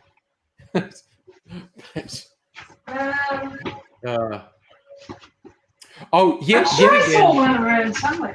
You know what? Because I'm using StreamYard for the multi-platform streaming, and I'm in the StreamYard Facebook group, and someone in the StreamYard Facebook group said, often when I finish the stream, the people who are on cam will stay around, and I'd love to have a record function because sometimes the stuff that happens after the stream is really great and meaningful. Is there some way to record what happens after the stream? And I just responded, we call that the after party. And what happens in the after party stays in the after party. Yep. Toronto Maple Leafer, I want that doormat because that's hilarious. I was just trying to mute. Wow, there is weird lag in your word, Nettie. It goes from literally you not being there, being an empty couch, to snap you're there, and there's just a tiny bit of lag, which I love. But it's also mildly disconcerting, which is... Oh, dear. Yes, is also how about I just I reboot a bit, okay? I reboot things a bit. I'll be back. All right, yeah. Okay, sure. That's probably a good idea, yeah. I was just laughing at Stella's comment. Oh, my God. Deep, but not meaningful. Okay. Not enough digits there, dude. We go from live long and prosper to the spocker. The spocker. There's the shocker to two in the pink, one in the sting, to the spocker. Most illogical.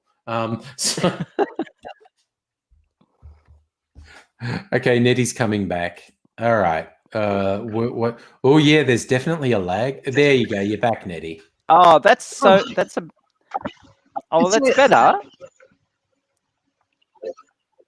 It was heaps better until you started moving.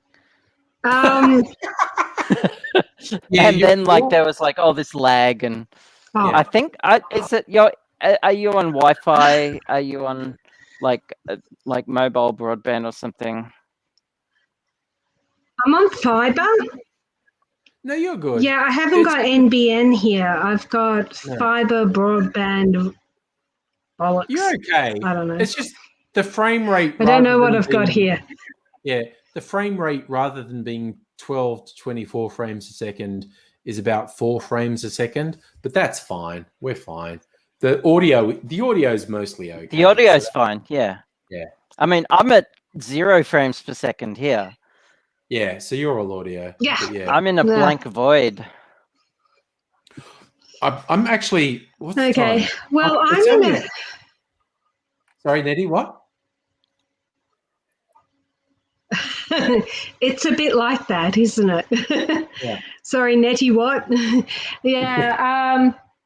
I'm just listening to my daughter try out the shower for the first time, because we've all been very excited about having a bath. Once upon a time, baths were expected in a rental property, but these days, they're considered a bit of a luxury. So as soon as we moved in, we're all having, bath after bath after bath. We all, running through the hot water so fast. Yeah. Because we're all having baths. The novelty wears off quickly. Yeah. I've got a jacuzzi. I've literally got a jacuzzi with jets and everything in this place, and in 4 years, I've never used it. I've never felt compelled to fire up the jacuzzi. I keep threatening to do a live stream from the jacuzzi, like put some bubble bath in it. Do a live stream from the jacuzzi, but you got to do it. Look, I've been, tangentially friends with Barrett Brown. You know that guy, right? Yeah. He was called like the spokesman for Anonymous. It was complete bullshit. But anyway. Mm-hmm. And he did a few live streams from his bath. And it made him a little bit famous. So I think you should do it from the jacuzzi. For sure. I'll do it. Do it. Do it. All right. I'll do it at some point. Maybe At next any month. rate. At the very least, I would like to sorry. make use of a jacuzzi at some point. Mm. I'm not. I feel weird using my ex's jacuzzi. Just a little Do you bit. know what I've got? What have you I've got in this building? I've got a heated pool. That's true. You got a pool in your building, yes. And a sauna. Okay,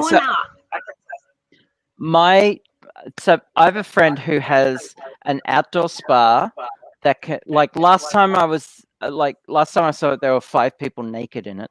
But we could do like a very clothed live stream from my friend's outdoor spa. Yes, we could totally wearing appropriate bathing wear. Appropriate bathing wear for a spa, yes. As appropriate to the situation. Yes. We'll gloss over your polyamorous party where everyone's nude in the spa, but as I called it, the naked human flesh pile. Yes. That's all right. It's only 11. Don't worry, it's well chlorinated and and clean. We don't want that human frappe thing happening. So it just reminds me. I went to Confest once. Yes. Confest, if for those who don't know, is a giant hippie fest out in the outback in the middle of nowhere. And they set up a hot tub. There is there is like a lot of it. Anyway, they set up a hot tub. And it's pretty much just like a hole in the ground with a tarp and some hose with holes in it for the air bubbles. And the only time I would ever use that is like day 1, hour 1.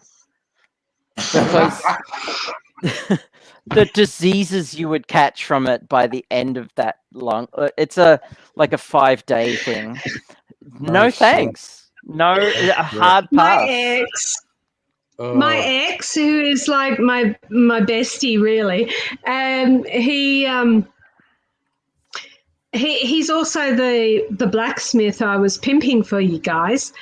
He used to go to Confest and he took some photos and stuff, and he was so into the nudity part that he became president of Venus, which is the very elegant nudists of the University of Sydney. Wow. Oh my God. Okay. Yeah. There you go. So I think. Do you think maybe I should start trying to seduce him into our live streams? I think that absolutely. Yeah. Yes. I only went to Confest once, and I wore a tie and a skirt, I think, and a tie and a nice shirt and vest, and I looked very, very elegant and very butch, and all the hippies gave me weird looks. I felt very ostracized. Oh, fuck that sounds like a I know, like for a collection of hippies who are like into community and love and all that crap. They were very cliquey. Yes. And it made me very uncomfortable. Yeah. It's kind of like you had to kind of conform to hippiness to fit in there, and it just sucked. Yeah. I felt like I couldn't be myself. Yep. Speaking of hippies who disgust me, Grasshopper's here. Hello, Grasshopper. That is going to be the best introduction ever. You're so not a hippie. I couldn't resist. Filthy hippies. Look, I mean, I don't mind being called a hippie, like that I'll take, but it's just the whole, speaking of hippies who disgust me, I'm like, hang on, what the heck have I done now? I mean, I'm not saying that it's wrong. I'm just curious what I did. Just couldn't resist it. Oh my god. Oh goodness gracious. How are we all? Good, man. How you doing? Really Not too drunk. bad. Yeah. I'm and gonna, in a new I'm gonna place. have a wee drink and then make another drink. So No worries. break. And You're gonna Abigail drink has decided wee? to go. And Abigail has decided to go incorporeal, it would seem. yeah, Yes, that came I out don't wrong. have I vodka. said we drink when I said meant we break. I am literally Yeah. not going to drink my wee when I leave the room. That was the discussion that would we were hope having not. last night. That was the discussion that we were having last Look, night. honestly, not that I feel the need to justify myself. If I'm going to drink my wee, I'm going to drink my wee. But it's not what I plan to do. So I can't think of an actual good justification for drinking one's own wee. So oh goodness. So why have you decided to go? Unless you're Bear Grylls or whatever his name is. Bear Grylls. Bear I'm Grylls. picturing stranded on a makeshift raft in the middle of the ocean scenario of the wee drinking. And even then, like at the very bitter end of thirst. So why have you gone incorporeal on us, my dear Abigail? Because I lent my webcam to a complete stranger on the internet to stream their wedding to family members who were stuck in quarantine because they came from Perth. So basically, there's like where I live, Fitzroy. There's a Fitzroy Good Karma network kind of neighborhood network thing, and someone posted, "Help! I need to stream my wedding for my family because they come from Perth and I don't. All I have is this laptop." And I'm like, "I've got a microphone. I've got a webcam. You can borrow it." And yeah, that's what we do. Good of you. Karma. Very, very good of you. Yes. Paying it You're forward. a good person, Abigail. Considering I got the webcam for free anyway, it's just part of paying it forward. Hello to Stella, Chokin, and Toronto, by the by. And how is Will doing, my darling? I just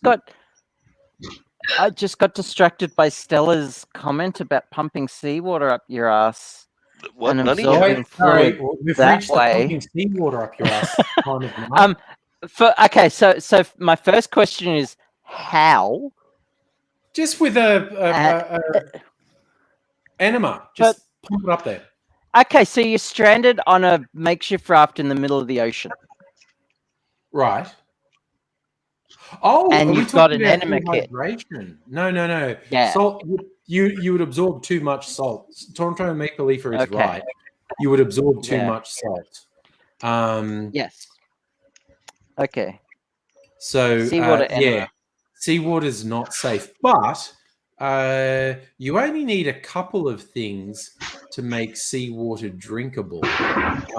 Like your T-shirt, you can actually use capillation. If you put seawater in one container and capillary anything action fabric in it, the capillary action will drain water into another container, and the fabric will absorb most of the salt, and you will get very drinkable water at the other end.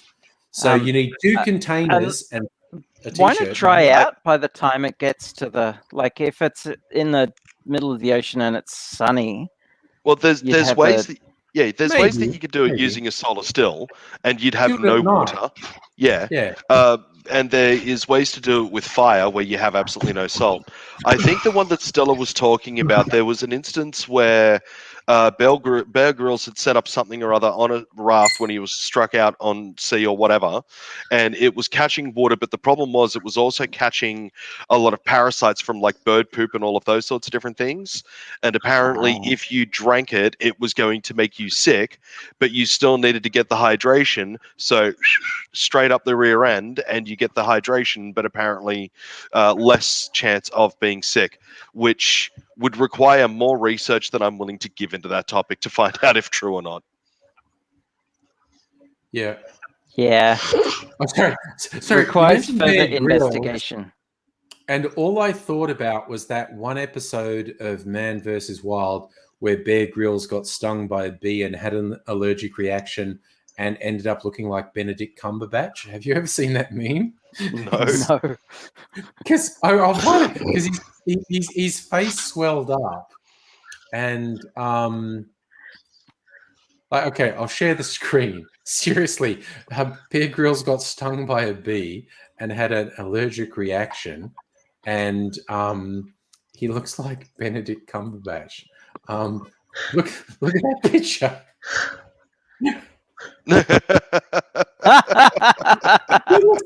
Oh dear! Because he's having a near fatal reaction to a bee sting. Yeah, like that's somebody hit him with the fucking EpiPen. Like that's not a good thing. It's not good. Not good. No, it's really not. Yeah, no. If you're swollen that bad from a fucking bee sting, it is most certainly time for the EpiPen and get your ass to the hospital. Like that's death. Yes, that is a bad reaction right there. You're gonna have a bad day. Yes, indeed you will. Oh my goodness gracious. So I have now drunk enough that taking off my glasses improves my eyesight. That's a new level of drunk. That is. That's a special stage of the night. Oh my god, it works for me too. Oh my god. There's that whole like level of drinking when you're out playing pool with your mates, where you've had enough that you're actually a better pool player. But if you have just under that or just over that, then you're either too sober or too drunk to play. It's called the Barmer Peak. The Barmer Peak. Okay. Steve Ballmer, who is one of the co-founders of Microsoft, once postulated that the same theory but with programming. Just enough alcohol that you're a gun programmer, but too much, you go over that peak and you just write shit code. I'm sorry, the only thing of Steve Ballmer that I'm ever going to remember is developers. The Planet of the Apes thing, but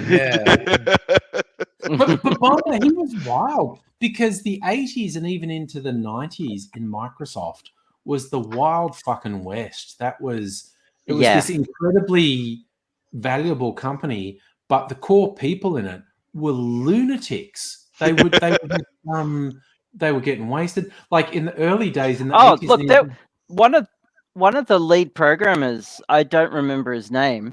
He set up his office as he put beach sand and a fucking sun lamp in there so that he could write his code on the beach in his office.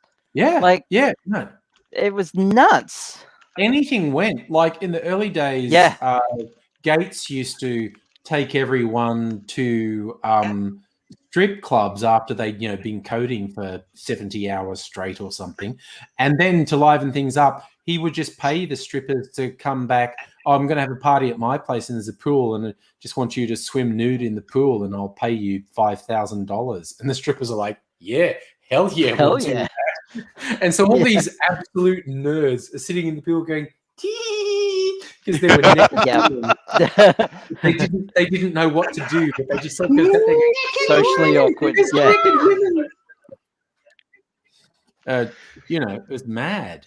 The early days of Microsoft were mad.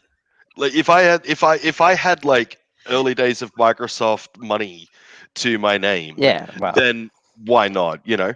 Oh, absolutely. You know, yeah. People sit around and talk about, oh, you know, I'd love to do this and I'd love to do that. I always preface those things with, if I had Bill Gates money or if I had Microsoft money, I would love to do this thing or that thing. You know, one of the things that I would love to do if I had Bill Gates or Microsoft money would be to get myself one of those gigantic, like Ford F-150s or F-250 trucks, the ones that everybody loves because you can apparently stick this gigantic V8 or V12 into them and all of that sort of shit. Yes. I would love to get one of them and put the tiniest, dinkiest little 3-cylinder 1-liter engine with a gigantic fuck-off turbo so that the thing could do a maximum of 80 kilometers an hour just to go to all of the car shows and hurt everybody's brain. That would just be absolutely fantastic. It would. Would an engine that size have the torque to move it? With a turbo. Barely. With a turbo, I guess, yeah. Yeah, like maybe, possibly, very, very. I don't know what that is. Oh, Jesus. Hang on. So I just noticed choking on that. Jewish ghost. The it's gone, where... bastards. Okay, look, this is my bedroom, right? Yeah. You see that? That's the window. Out that window, I see every train coming and going from the Southern Cross station. Everyone. Okay. And every now and then, okay, there's something going across there right now. Oops, there we go. No, you can't see shit, can you? Not really. No, well, never mind. Anyway, every now and then something goes past with this like pulsive like there's a Harley just out your window, you know. But it's not a Harley. It's some weird ass fucking sounds like a turbo. Some weird ass strange train going on out there. Yeah. Is it a V-line diesel what train? Got my attention. Diesel electric? That could be it. I don't know. Sometimes I see sometimes I see a freight train, but not very often, strangely enough. But there's nobody on the fucking trains. For Christ's sake, there's no goddamn virus here. There's no virus. Take the train. It's okay. Even in peak hour, no one's on the train. Nobody. But when I try and get somewhere on a taxi, it's insanity on the roads at the moment. It's madness. The roads are really crowded, and parking is a shit. But I like the trains being just out there. Yeah. Oh, we had an instant karma moment in my wife's car the other day. It was fucking fantastic. Arsehole on a 4-wheel drive in front of us doing an illegal U-turn. And the car that was directly behind him but directly in front of us turned into a Christmas tree after he did the illegal U-turn. Oh, that's I've shared the video on my Facebook if you're interested. You can hear me, my wife, and our roommate just pissing ourselves laughing. Oh, we got to share that shit. We got to. If you want, if Angry wants to share the screen, I can show you right now. Yeah. If you do a share screen, I can bring it up. All right. I think. Let me just get the post up for you first. Here we go. How do I make that go full screen? I click that and I click that. There we go. All right. So I go. Where is it? I don't know. You should have a share screen. Stop cam, Mike. Share. There we go. Share the screen. Yep, I said share. Let's see. Entire screen. Yeah. Allow. There we go. Oh, there you go. There it is. All right. Right. Oh, no. The fucking no, there we are. Yep. All right. So do we get sound with this? I don't know. We'll find out. We'll play it and see. No sound, but there we go. All right, so you're driving along. Driving. Driving. So yeah, there you go. The person wants to do the illegal U-turn. There's a fucking traffic island. What the fuck are they thinking? Yep. Look at him go. Mounts the curve. Oh, there we go. Christmas time. Merry Christmas. Lights up. There we go. There we go. Instant karma. Beautiful. So you're only meant to turn right into the parking station from the looks of it. Yeah, well, it's obvious there's not enough room to do a U-turn there. Yeah. Oh, damn. So, yeah, I don't know if sound was coming through on that one, but you hear all of us going, yeah! We didn't get There sound. was no sound, but we got it. Yeah. We got the concept. Yeah. Absolutely brilliant. And there was much rejoicing. Another whiskey drink, like a Sazerac, or a rum drink, like the 2070 Swizzle. I am not much of a drinker, but when I do drink, I love rum. So go with the rum drink because I love rum. All right. This one, which is in my little cocktail Bible, is called the 2070 Swizzle. We do 1 ounce of aged rum, 1 ounce of overproof rum, half an ounce of sugar syrup, half an ounce of honey syrup, 1/4 of an ounce of allspice, a few drops of absinthe, and a few dashes of bitters. It's fucking awesome. In fact, a 1/4 of an ounce of allspice. A 1/4 of an ounce. Allspice is really strong. Allspice, allspice pure, which I have, is really strong. Like even a 1/4 of an ounce in all that stuff, the flavor really. No, that's what I'm saying. Like it sounds like a 1/4 of an ounce. That sounds like a lot of fucking allspice. 1/4 of an ounce is 7.5 mils. 7.5 mils of allspice. It's like it's a teaspoon. 7.5 mils is like a teaspoon. I like where allspice is concerned. I add it to my applesauce when I make roast pork, and like I'm talking like a 1/4 teaspoon is plenty enough. So, it's like a 1/4 of an ounce just seems like a lot. This stuff, pimento dram. It's either called allspice dram or pimento dram because the berry is either called pimento or allspice. Right. Okay. It tastes like all spices. It tastes like clove and cinnamon and a few other things. Apparently, that was when colonizers discovered the allspice berry. That was one of the most valuable of the spices they were plundering from the various countries they were colonizing, because this one thing, when you put it in food in really small amounts, just imparted all these spice flavors. The cinnamon, the clove, and all these other flavors were coming from this one berry. But yeah, I'm just going to put a tiny bit of that in. Mega Leech asked me in the comments, do you drive with the dash cam on? A few years ago now, Mega Leech, my wife had a really, really horrible experience with a road rager, up to the point that this fucking dickhead rammed her car several times when she was driving. And it was a fucking thing. When we went to the cops were like, we'll go out and talk to them, because of course my wife got their number plate and everything. But it literally took months before the cops finally went out to talk to this person. And at that point, that person had their car repaired from the damage that they caused when they hit my wife's car.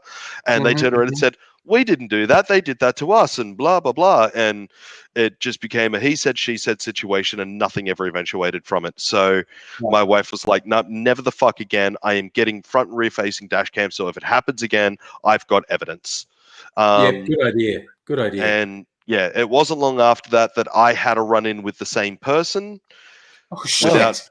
They recognized me, but without going into too much detail, they tried that road raging shit with me. They failed fantastically, to the point that they actually mounted a curb and hit a light pole. They were fine. They survived. Their car didn't, but they survived. And I wanted to get a dash cam just in case that shit ever happened again, so that way I could turn around to people and go, look what happens when you fuck with me. Yeah. So now we both have dash cams. Yep, that is fucking good thinking, man. That is good thinking. Yeah. No, I barely ever see cars without them anymore. Yeah, it's becoming a lot more common, and it should be. It should be. It's the same as the body cams for the police. It should, everybody should have them. Everyone. Yeah. And more than that as well, police should be able to actually do something about dash cam footage given to them. Let's say that your dash cam registers the speed that you're doing. So you're on 110 zone and it comes up, dash cam, and it'll have your name, the date, the time, and underneath that, some of them actually say the speed that you're doing and your geographical location, like your degrees, latitude, and blah, blah, blah. Yeah. So it's got all of those details. If you've got that up and it's showing that you're doing 110 and this guy in this particular car goes flying past you like as if you're standing still, you should be able to give that information to the cops so that they can find that fucker. Like, it would actually be way more effective at slowing people the fuck down than all of this revenue raising bullshit that they're doing right now. In my opinion. Oh, man, I'm dropping half the ice on the floor. Sorry. Toronto says that. Sorry, go ahead, Abigail. I'm just going to advocate for self-driving cars because 1,000%. they're going to have, like a much better safety record than flawed flesh sacks. Okay, this is a true thing. In Australia, when the whole discussion over whether or not autonomous cars was going to be allowed in Australia anytime soon, there were a couple of prominent politicians, and I forget their names, but they literally said, we cannot support self-driving cars because there will be less fines given out, and that would mean a drop in revenue to these various departments from fucking fines. And it's like, this is the thing. In New South Wales, they have dropped the pretense altogether. Like like every other fucking state, they're like, oh, it's about slowing people down to save people's lives, all of that sort of shit. In New South Wales, they've dropped the pretense altogether. You receive the fine in the mail, it comes from revenue.newsouthwales.gov.au, whatever the fuck it is. The name is in the fine, Revenue Service. Like, they've dropped the fucking pretense altogether, and that's what it is. It's fucking revenue now. It is. It's one of the reasons why my contract when I was in the police came up for renewal. One of the reasons why I said no was because the autonomy that I feel I needed in order to do my job properly was getting taken away from me. Mm-hmm. And it used to be that if a cop saw somebody speeding down the road and it was obviously somebody taking 2 seconds of changing a radio station and they all of a sudden were doing 74 at a 70 zone or something like that, they could use their better judgment and not pull that person over, right? And in other cases, it might just be an honest mistake. The person doesn't know where they are, whatever. They could let that person go. Just be like, just watch your speed. Everything's good. Have a lovely day.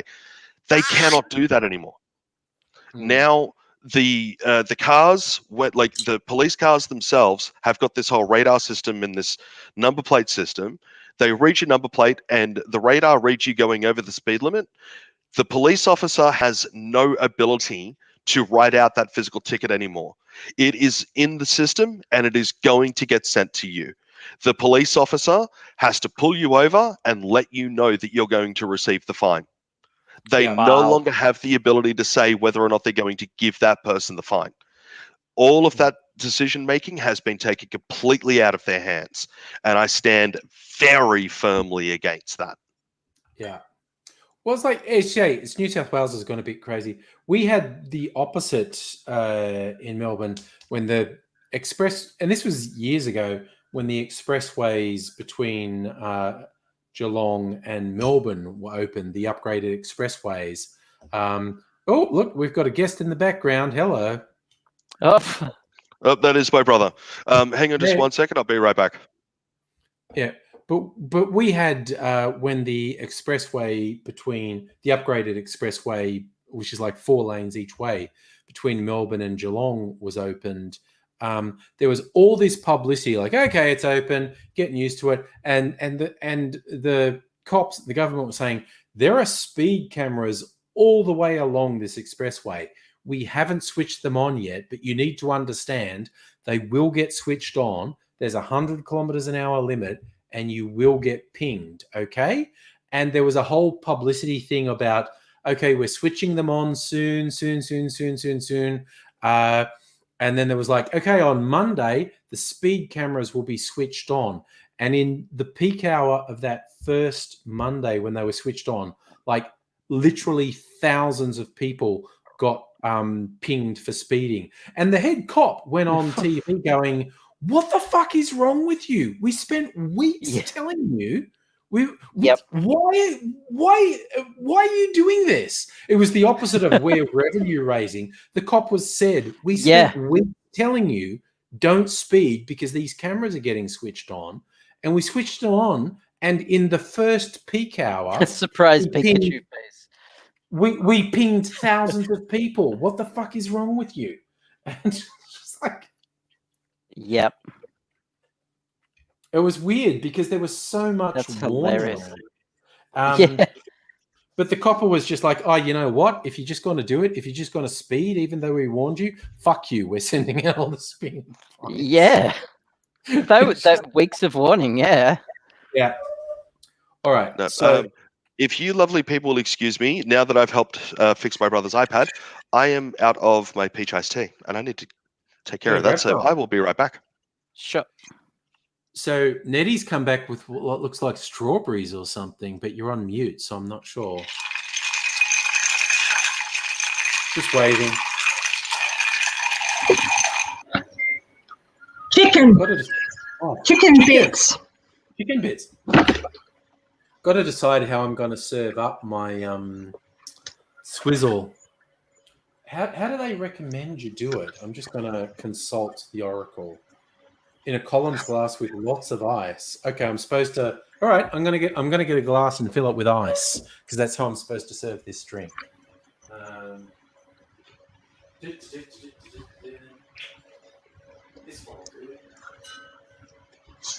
This is a nice glass.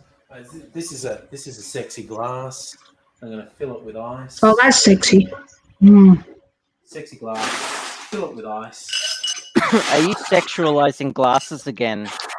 I am always sexualizing glasses. I mean, you know. What do you want, Zorro? I walk past trees that have all those bright autumn colors going, look at that sexy little bitch. I don't know. I'm just, no, sorry. I've had enough drinks that I'm just going to say terrible things. Yay. As opposed to when I'm sober and I don't say terrible things. Actually, you're much more restrained than you used to be.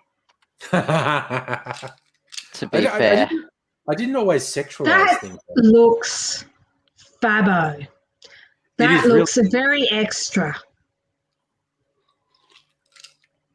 Oh my God, it's so fucking good. So, okay. Yes. This is on a promise. If you'll next time you'll visit for a stream or something, I'll make you one of these, a 2070 swizzle. It's like boozy as fuck. There is like there's not only is there nothing in it that's not booze, it's also overproof rum. So it's got standard rum and then overproof rum and then sugar syrup and allspice and a few drops of absinthe. So, okay, it does have sugar syrup in it. So there is some content in here that isn't booze, but it's mostly booze. So I could actually potentially top it up a little bit with soda, actually. Actually, that might be nice. I might just... Oh, I've got this stuff I made on the soda stream before. I might just top it up with a little bit of soda. I'm going to take you downstairs. Ooh, you've got downstairs. Okay. Ooh. I do. Nettie's taking us downstairs. We're going downstairs. I have a mezzanine level. A mezzanine. Oh my God! Nice. Check out my cat. Yeah, can you see this cat? Look at it just lounging about. Honestly, yeah. Cats are just like, yeah, no, I own here. This is mine. Okay. This will be a challenge. Don't talk to me, Pounce. Like, yeah, I know. Oh my god. Oh god. I've got voices coming at me from everywhere. I've got my child coming from the bathroom. I've got cats underfoot. And the kids are all away. Following me. Nope, and you muted yourself, Natty. You've muted yourself. You muted yourself, darling. My boob neutered me. Oh, okay. There we go. You were muted by a boob. Muted me. We've all been there. My child is calling me from the shower. Feel free to stick your boob in my mouth to shut me up anytime, darling. Yep. No, I was about to say, I have been muted by boobs in the past. That's the thing that has happened, definitely. Oh, you have to see my art. Check out my art. Nice. That is nice. That is an art. Isn't it cute? That is an art. You know what? Cute. I went to buy her at Utrecht Gallery, which which Melburnians know about. Yes. And twice on the way home, I got people demanding, millennials demanding to know what was in the Utrecht bag. Yeah. Oh, okay. Now I've got some stuff from Utrecht. You keep going. I don't want to show off mine. Utrecht is so cool. I first came across them because my friend Valley Myers only sold her stuff through Utrecht Gallery. And so I would go around there and I found that it was full of shack. I don't know if anyone knows what shack is, but SHAQ. Oh, that's awesome. Oh, nice. Sailor. This is called Shirley. Oh, nice. Shirley, you can't be serious. Holmes, basically, it's called Shirley. Yes. Abigail, that was horrible. I love you. I'll be back in a sec. I need to just go do something. Just because we're talking about Utrecht, I had to show my art from Utrecht. So, yeah. Ah, nice one. Yeah, well, I have another one.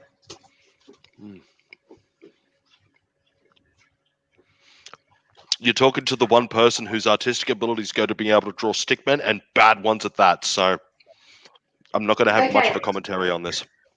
So this one will probably end up on the front of my booze locker. Okay. All right, the guy down there. Yep. Okay. What the devil made me do it? Okay. I love it so much. I kind of imagined it about 5 times the size, and I was going to put it in my entryway if it was 5 times the size. You need to clean the cobwebs off that, Angry. I do, don't I? Oh my God, that's an oldie. Yeah, this is the girl I love. I got this for Mrs. Angry for her birthday, but it hasn't been hung up, so it's been in storage, so it's got cobwebs on it. It's dust. I have to clean it and hang it up. But yes. It's sweet. It is. Yeah, so this over here, hang on. That one there is the booze cabinet. So I have to work out how to put this up on my booze cabinet. It depends if those grills go all the way through. If those grills are actual holes, then you'd be able to stick a hook through there. Yeah, you can stick they do go all the way through, but they're sort of angled upwards. Just bend it around. That. You can make it happen.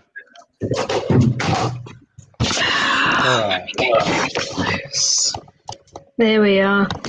Anyway, that's all my booze. I have a lot of booze. Booze, yeah. Booze is good. Oh my God, fucking Jesus. Sorry, StreamYard keeps doing these pop-ups on me saying it can't connect to my Facebook, and I'm like, just go away and leave me alone, for God's sake. So I got a guy kicked out of one of my clients' places today. I was very happy. Daisy? What'd they do?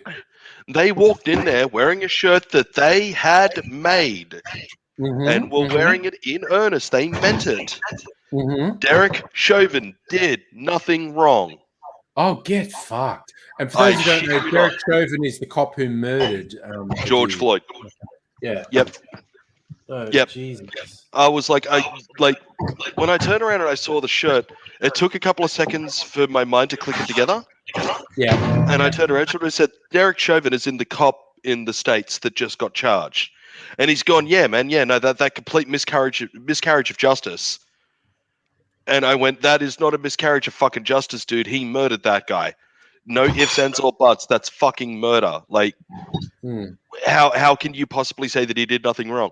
Oh, but George Floyd, he was a criminal and he was doing these things and that thing and he was charged with this before and blah, blah, blah. And I'm just like, I don't care about what the fuck he did beforehand. At the end of the day, he still got murdered. Yeah, yeah.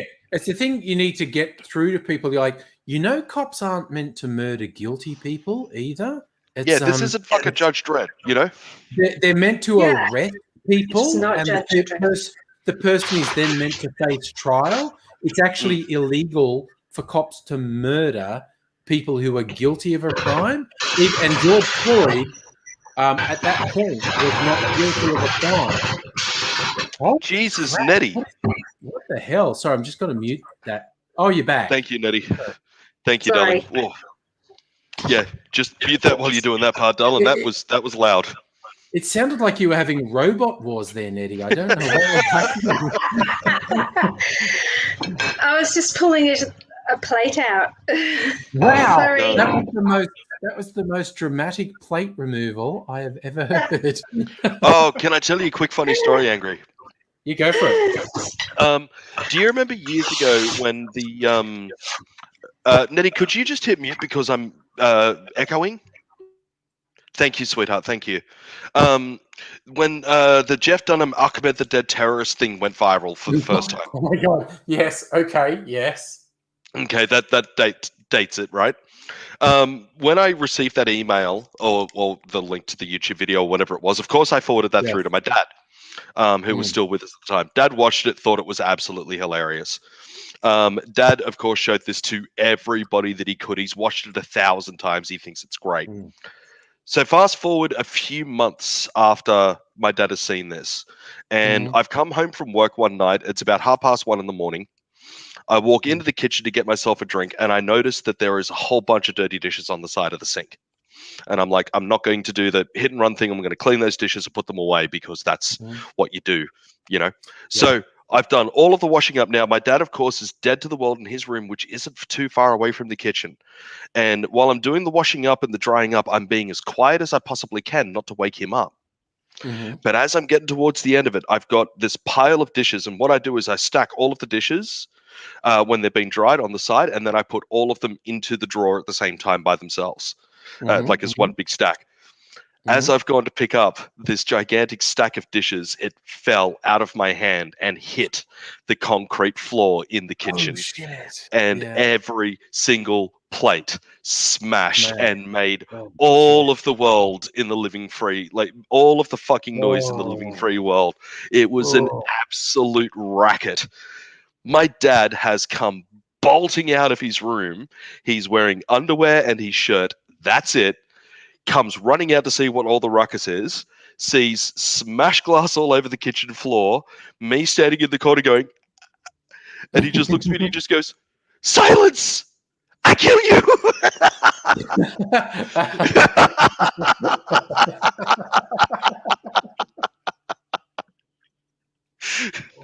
I love my dad. That was it was just perfect the way that he delivered that. No, so Mr. Fuckwit Maga wannabe guy, wearing the shirt, he starts getting very fucking animated and very, very, very vocal. Oh, you don't know what it's like to be a cop, wanker. I used to be one. Yes. Oh my God. Yes. Yeah. Oh, you were never a fucking cop, you lying rah. And he's just yelling and screaming and going nuts. And I'm just like, look, it's obvious that you're not willing to have a rational conversation about this. So just shut up and walk away. It's the best thing that you can do. Just shut up and walk away. Let's not go down this path. But the owner of the business, he's overheard all of the yelling and screaming. He's wondering what the fuck is going on. Yeah. And he comes downstairs and he's like, what the hell's going on? And I'm like, this guy here He's just going absolutely fucking nuts at me. The guy that owns the company reads the guy's shirt for 2 seconds and goes, "It's not even a fucking conversation. Get the fuck out. Leave my business right now and don't ever come the fuck back. I don't want to deal with you ever. Fuck off." Yeah. The guy's like, "Oh, you wait, I'll give you a bad review on Google." Go right ahead, mate. Don't give a shit. Get the fuck out. I was just like, I'd do your work for free if I could. That was fantastic. But so that was my excitement for the day. Yeah. So I went through. Kirsten's popped in to say hello before passing out because she has a migraine coming on. So it's very lovely for you to come in and say hello to her. Hi, Kirsten.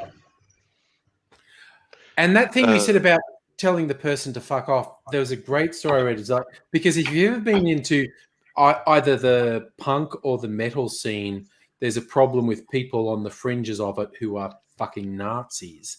And I had this great reference once to a particular bar in Sydney that was like a punk metal bar, and the head bartender. I don't remember which one it was, but it's like the head bartender who was used to such shit. Like a particular guy with a particular T-shirt comes and sits at the bar to order a drink, and the bartender looks at him and says, "Get the fuck out now." And the guy's, "What? I just want to..." "No, get fuck off and don't come back. Fuck you." And he says, "I'll tell my friends what a prick you are. You tell everyone who's a friend of yours to never come in here, you fuck. Get the fuck out." And one of the other patrons says, "What was that? He didn't do anything." He's going, "Oh, no. The T-shirt, that's a Nazi band that he had on. And yeah, that guy's being quiet and just sitting there having a drink. And if I let him sit there quietly and have a drink, next week he'll bring a friend in and they will sit there quietly having a drink. And the week after they'll bring one more in and sit, and then it'll get to the point where a big chunk of fucking Nazis are in this bar and no one else can be in here." So he said, the instant I see any insignia, any indicator that this person is aligning themselves with something Nazi, it's just like, fuck you, get the fuck out. I will fucking put my boot into your face if you do not leave now. Well, more than that, it shouldn't be so fucking controversial to tell a Nazi to fuck off. Like, that's one of the things that drives me nuts about today's society. It's, you interrupting with their free speech and all of this sort of shit. And it's like, no, I'm not. I just don't want them to sprout their hateful bullshit anywhere near the public because fuck them. They're a Nazi. Yeah. And it's like one of the recent Wolfenstein games, because the original Wolfenstein games were set in World War II and you were fighting Hitler and the Nazis. And the more recent ones were futuristic sci-fi type ones. The one was set in like an alternate reality with the Nazis taking control of America, and your hero was the insurgency who was fighting the Nazis. And when they released that game, they put this thing like on social media with the thing with, you know, what's his name? B.A. Blazkowicz or whatever. And B.J. Blazkowicz. Yeah. B.J. Blazkowicz saying, "Make America Nazi free again." And that was their thing for the game. And you got these cockheads going, "Oh, why are you going so heavily into politics?" And it's like, why the fuck is saying no Nazis a controversial thing? It's like, what is wrong with you, you piece of shit? It's one of those, like, people are like, oh, you know, people who are right-wing aren't necessarily Nazis. And it's like, yeah, but people who are right-wing, especially in the States, in Australia too, but especially in the States, it always seems to be the Republicans, the right-wings, that are either being very close to or aligning themselves directly with white supremacist and Nazi-style groups. Yeah. And second to that, they're always the ones that are like, oh, why is the Wolfenstein game, why is that delving into the political arena? Saying no to Nazis shouldn't be a political fucking statement. Absolutely. It is a fucking ethical statement. Yeah. There was another funny meme I remember seeing, someone saying like something about how all homophobes should be, you know, thrown into the sun or something. And someone responding like, "I'm sick of this anti-Christian propaganda." And the original poster goes, "I didn't say anything about Christians. It's kind of weird that you automatically associate homophobia with Christian, because I didn't. You're the one who did that. I didn't say anything anti-Christian. I just said anti-homophobe. And you've gone and said I'm a Christian homophobe and I'm offended. And it's like, fuck you, buddy. Fuck you.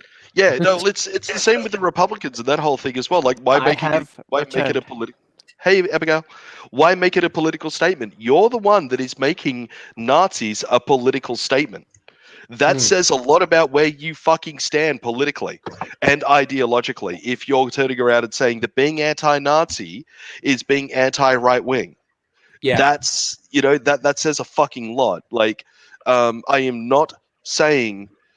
Sorry to do the whole hashtag not all men bullshit thing, but not all Republicans, of course, are fucking Nazis. But I'm just saying that there's a lot of fucking support for the Nazis, from the Nazis towards the Republicans. Let's just say that. Oh, yeah. Yeah, absolutely. Absolutely. It's a fair amount of crossover in the Venn diagram. Yeah, the Venn diagram is kind of... No, it's fucking just drive. It absolutely does my fucking head in. Like, if we lived in a society where it was possible to flick our fingers and have fucking Hitler brought back from the dead, whenever he stood up and tried to start saying his rhetoric that fired up the fucking SS back in the day, somebody coming up and punching the actual Hitler in the face, most people would actually support. They'd be like, no, that's Hitler. Fuck Hitler. He's evil. Yeah. But if we do it to the current leader of the fucking Nazi party, whatever the fuck his name is, like, no, we're interfering with his free speech. Oh no, we're violent, horrible people and all of this. And it's like, no, we're like, punching a Nazi in the face is not a bad thing. No. Punching Nazis is the most patriotic thing you could do. Yeah, absolutely. Yeah. Because let's face it, the best thing that Hitler ever fucking did is that he killed Hitler. Yeah. There was a funny one I had. It was a little while ago. Jim Carrey, who is a very flawed person, but he managed to upset Mussolini's granddaughter by doing this artwork. So what are you doing, Nettie? Seriously. Thank you.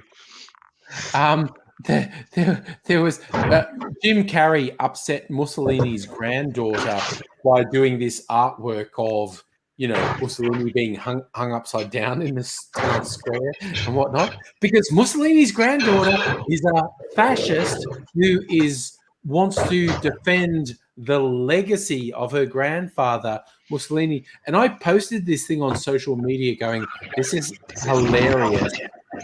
It's hilarious that Jim Carrey has upset Mussolini's granddaughter because she's a fascist.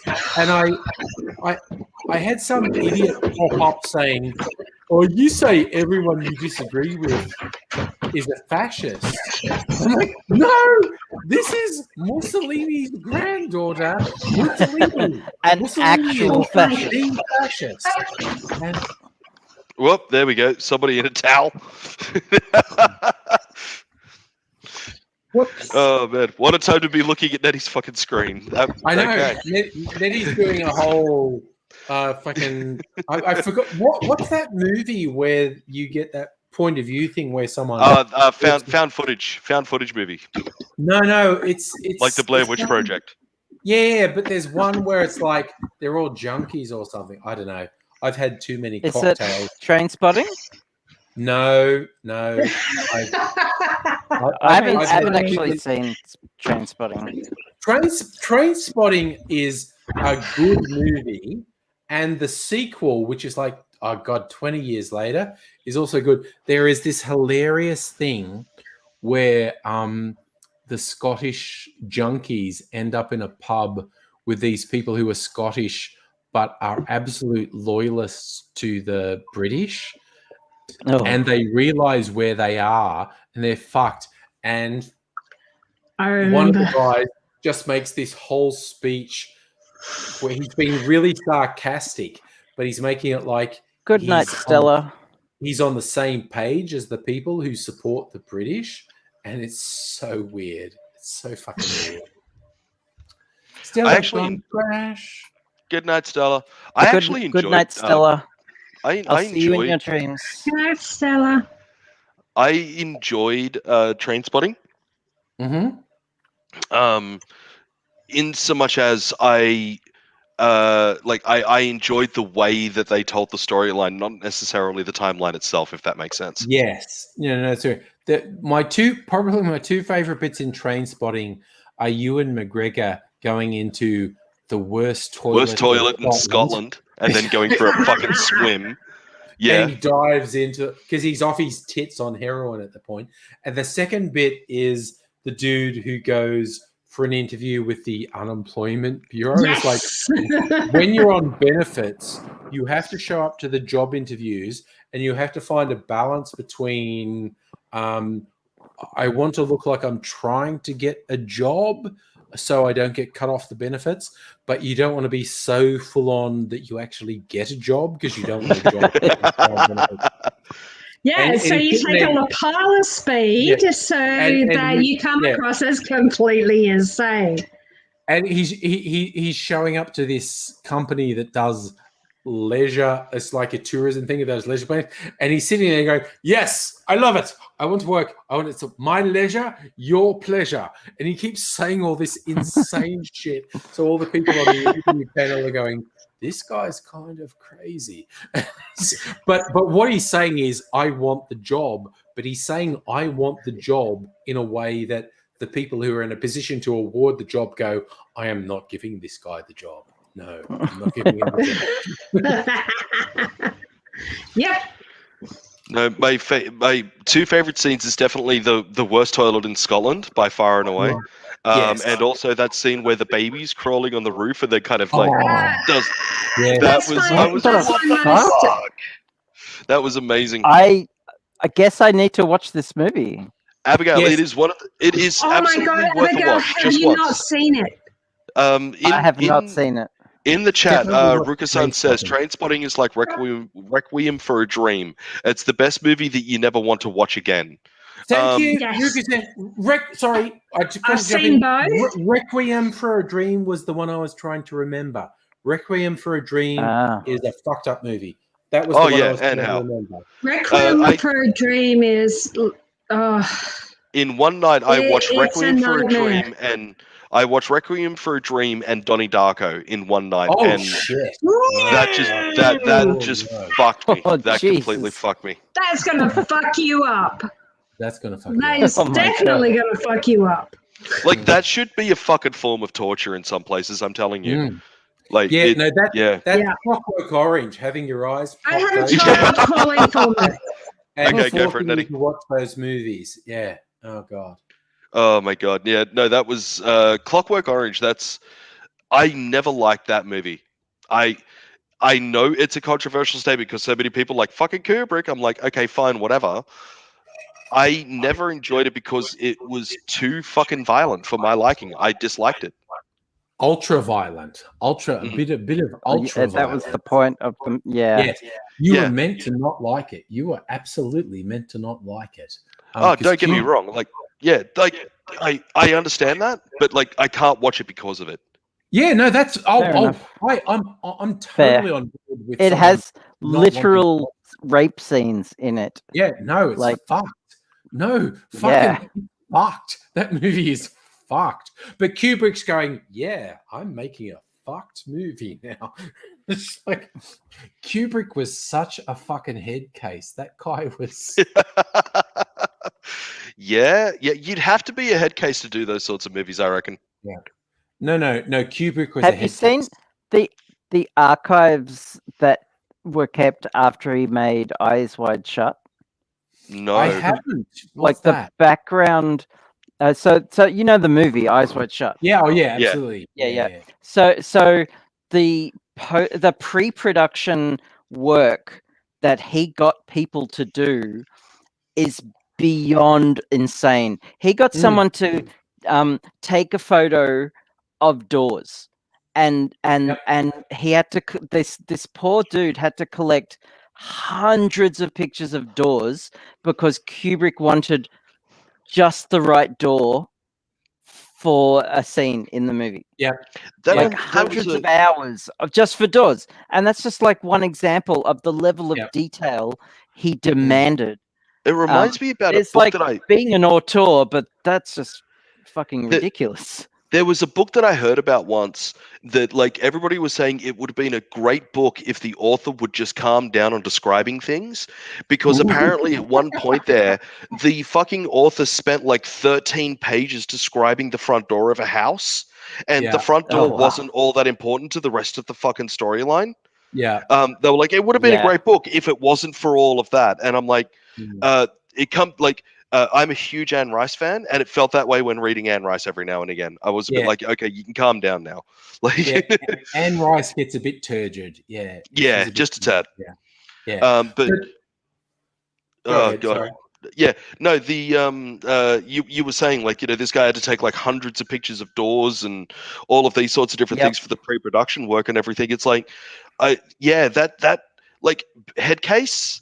Yeah, I'm actually kind of delving more towards insanity there.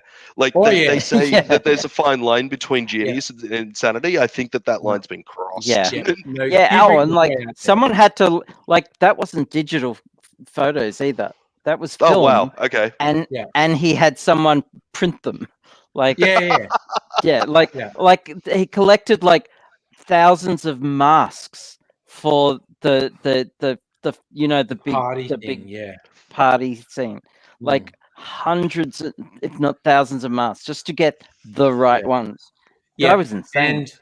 And sorry, two things. Choking on Ashes is saying, is it worth watching Clockwork Orange?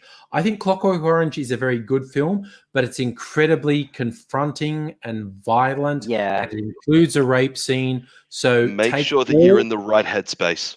Take all that on board before you watch Clockwork Orange. But Eyes Wide Shut, which was Kubrick's last film, I saw this fascinating thing. One of the people who was involved in writing the script, he was working with Kubrick, and he said he was having a walk and talk with Kubrick through New York, and saying what to do. And this guy had the idea from the source material. He wanted to set this in like Renaissance Venice, and he had this whole idea because the whole masks and the weirdness and shit, and he's pitching this entire idea to Kubrick about it should be in Renaissance Venice, and it's all this weird shit. It's Mask of the Red Death. It's all this fucking weird shit. And Kubrick listens to everything he says, and he goes, "That's great. It's going to be set in modern day Manhattan." That's fantastic. And the guy's just like, "Okay, cool, great. This was great. I feel great. I pitched this entire idea to you, and you absolutely rejected it. Cool." No, when I think of A Clockwork Orange, I think of those other movies that became a bit of cult classics, like the Lock, Stock, and Two Smoking Barrels and whatnot. Mm-hmm. Yep. I love those movies. My favorite one has got to be Snatch. Yes, I love Guy Ritchie Snatch. Yes. Oh yeah, no, it's so good. It's like, if there's a movie that you're wondering, like, should I watch it? Snatch is an absolute must. Yes. If for no other reason, that's the one with Brad Pitt, yeah. Yeah. Yes. If Brad for no playing other a reason, traveler, he's fucking great. yeah. Yeah. It is like, just to see him playing the Iron Fist boxer and that, it's just absolutely, and it's genuinely funny at points as well. Yeah. Yes. Oh yes, it's funny. It's very funny. Yeah, film. no, it's really, really good. So, like, I recommend it over Lock, Stock, personally. Yes, I do too. Lock, Stock is good, and Snatch is almost a remake of Lock, Stock, but Guy Ritchie's got his head together more in Lock, Stock. So Lock, Stock is great. I like Lock, Stock, and Two Smoking Barrels. But Snatch is like where Guy Ritchie got his head together and made the film properly. It's really good. Yeah, no, I cannot recommend those ones highly enough. I would recommend them any... Oh, hello, there's somebody there with wet hair. There's someone on Nettie's camera. Just kind of came in with wet hair and then disappeared. Yeah, no, that was... I would recommend them any day of the week over Clockwork Orange. Like, I know it's not the same person. Yeah. But, like, it's... Oh, there they are again. Wet hair with glasses. Hello. Hi. Oh, sorry. You're on mute, sweetheart. You're muted. You're on mute. We can't hear you. Talk to us. Oh, no, you're still muted. Trying to figure out how to unmute Nettie. No, there you go. You're unmuted. Hello. Mum's foot is very ungood. Oh, no. What'd you do? Oh, what happened? She stepped on some glass and now it's bleeding. Oh, shit. Oh, shit. That's not good. Does she need help? She's kind of just sitting on the floor in the bathroom with a towel. Oh, Okay. shit. Okay. The amount of alcohol in her system will make her blood quite thin, so she'll need to put a lot of pressure on her foot. Okay, but take the glass out first. Okay, is the the glass out first? Has she just sliced her foot open, or is the glass still in there, darling? Oh God, I feel her She's about gotten to it out. Hi. Hello. Here is the drunken mother. Okay, so Nettie, have you got the glass out, or is it just a slice? Okay, it was a big sharp piece. Yeah. There was breakage a few days ago, and we thought we picked it all up, but there was a big piece that just went snow right into my foot. Because you've got a fair amount of alcohol in your system, your blood will be thin, so you'll need to like put a lot of pressure on that to get it to stop bleeding. Okay, that will explain a bit. Yeah. Fucking hell. Okay. Yes. And could you turn off the lamp and put the other electrical things in so the cats can drink? Yeah. Do you have a proper dressing for it? Do you have a proper dressing for the wound? This is a question. I have a Band-Aid probably available. Okay, I don't want to gross people out, but how big is this cut? Oh no, it's not so bad. It's not so bad. It's stopped bleeding now. Oh, okay, okay. I thought there was blood everywhere and. Yes. Get me one. Okay. Everything will be good. I can relax I think now. maybe things sounded a little more dramatic than they really were. Yes. Thank you. Yeah. Okay. There is a tiny trail of blood, though. There is a tiny trail of blood. Isn't that lovely? just like a lovely Germanic nursery rhyme or something, you know? Germans know how to do nursery rhymes and fairy tales. I'm glad you're okay. I just went into first aid mode because I did many years of first aid training. Yeah. Oh, thank you.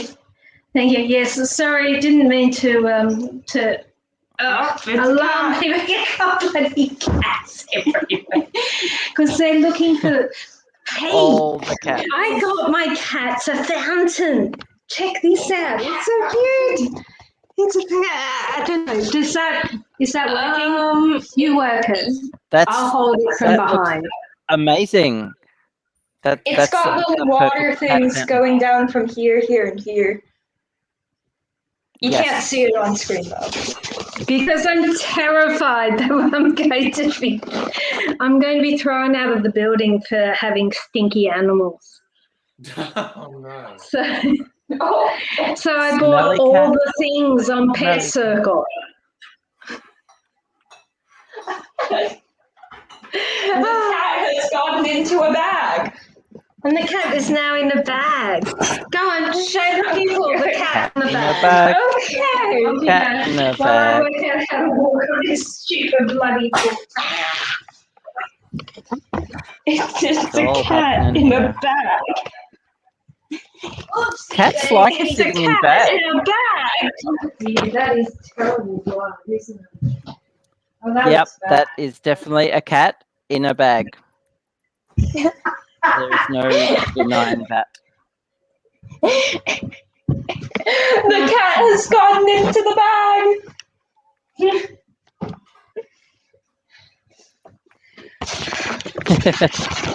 Damn straight, That's the cat that Toronto. walks around going, If it fits, all I night. Okay, everything is back to normal. That's all good. Except for there's a child here. Are you still a child? I am a child in the sense that I'm not an adult. All right. Off you go. That's a good answer. I love that answer. That was fantastic. This is my beautiful daughter, Shaylee. That is awesome. Now, yeah, and I can see that Shaylee really loves ignore getting all by this mum in front of drunken everybody. bullshit. She was like, "Oh, mum, leave me alone." Yes, Teenagers go don't check like on the being hugged. pizza. Angry. I get those things all the time to ship things in. They're fantastic. Has anyone got that bottles get shipped to you in these? They're just air cushions. Yeah, bottles get shipped in those, but I also ship video cards in those. Yeah, I want to test one. I want to put an empty Are they bottle in static one. proof though? Like, are they? I put the video card into an anti-static bag, into that with paper around it, and it's absolutely brilliant. Absolutely brilliant. I want to put an empty bottle in one of these and like throw it off a building and see if it doesn't break. like that school experiment with the egg in the paper. Yes. Oh, look! I actually use those quite a lot. At the start of every semester at my uni, the physics department did a contest with I forget which year level. I didn't do physics, but the students would have to throw an egg off of the second story, and construct some sort of harness and parachute for it to survive. And very rarely did they survive, but they were only given limited materials. They were given like straws and stuff. So it was always fun to watch, and it always drew a crowd. Yeah, they did the same thing at Sydney Uni, and they referred to it as the MacGyver Challenge. Yeah. Okay. Yeah. There's a very specific parking station that I think will be good because it's like 6 stories high, 6 levels of parking. You can get to the top, and I want to put a bottle in and get up the top and just throw a bottle off the top in this and see if it breaks when it hits the ground. Sounds good. I want to be there when you do that. Well, I want to be there when you try need that. help because someone has to be at the top and throw it off, and I have to be at the bottom with a video camera to catch it coming down. I'll be your top.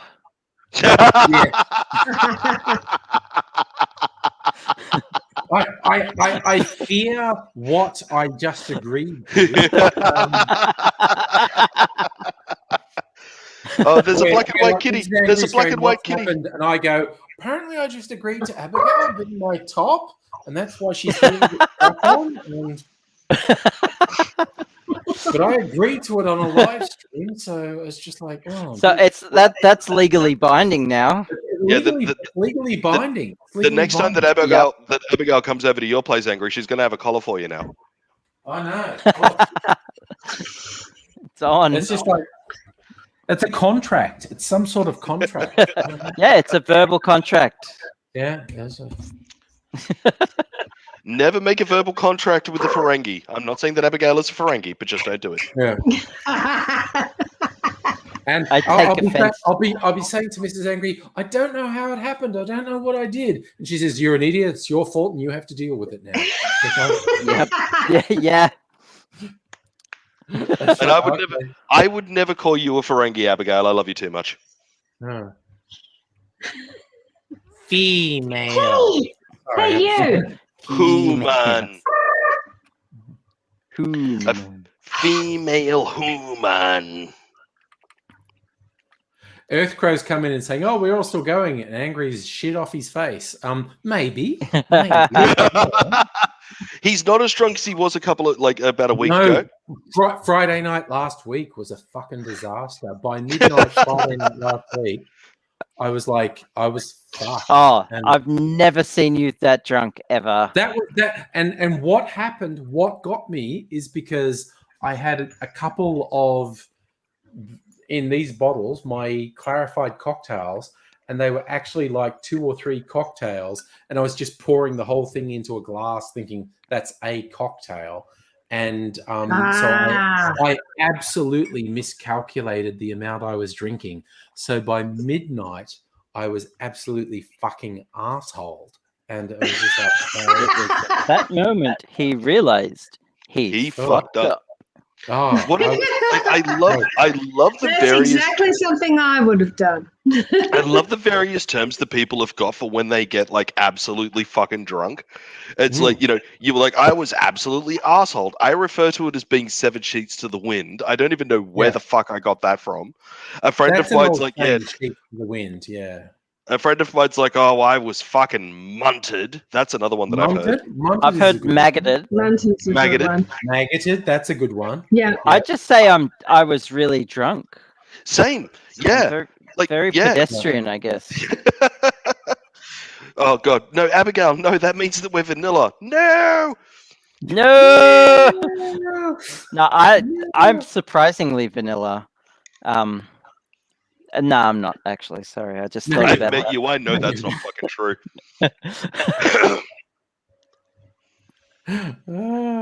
It's kind of like. Hang on. How do you know that's not true? Just because I met you. Oh, really? That's all that's required. Yeah.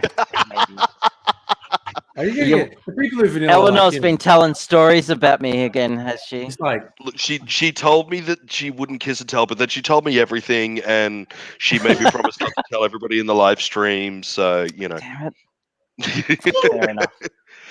But something about Mistress Abigail, I believe it is. No.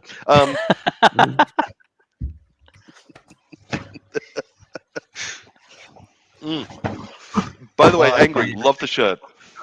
It is a good shirt. It's Ray with a Millennium Falcon.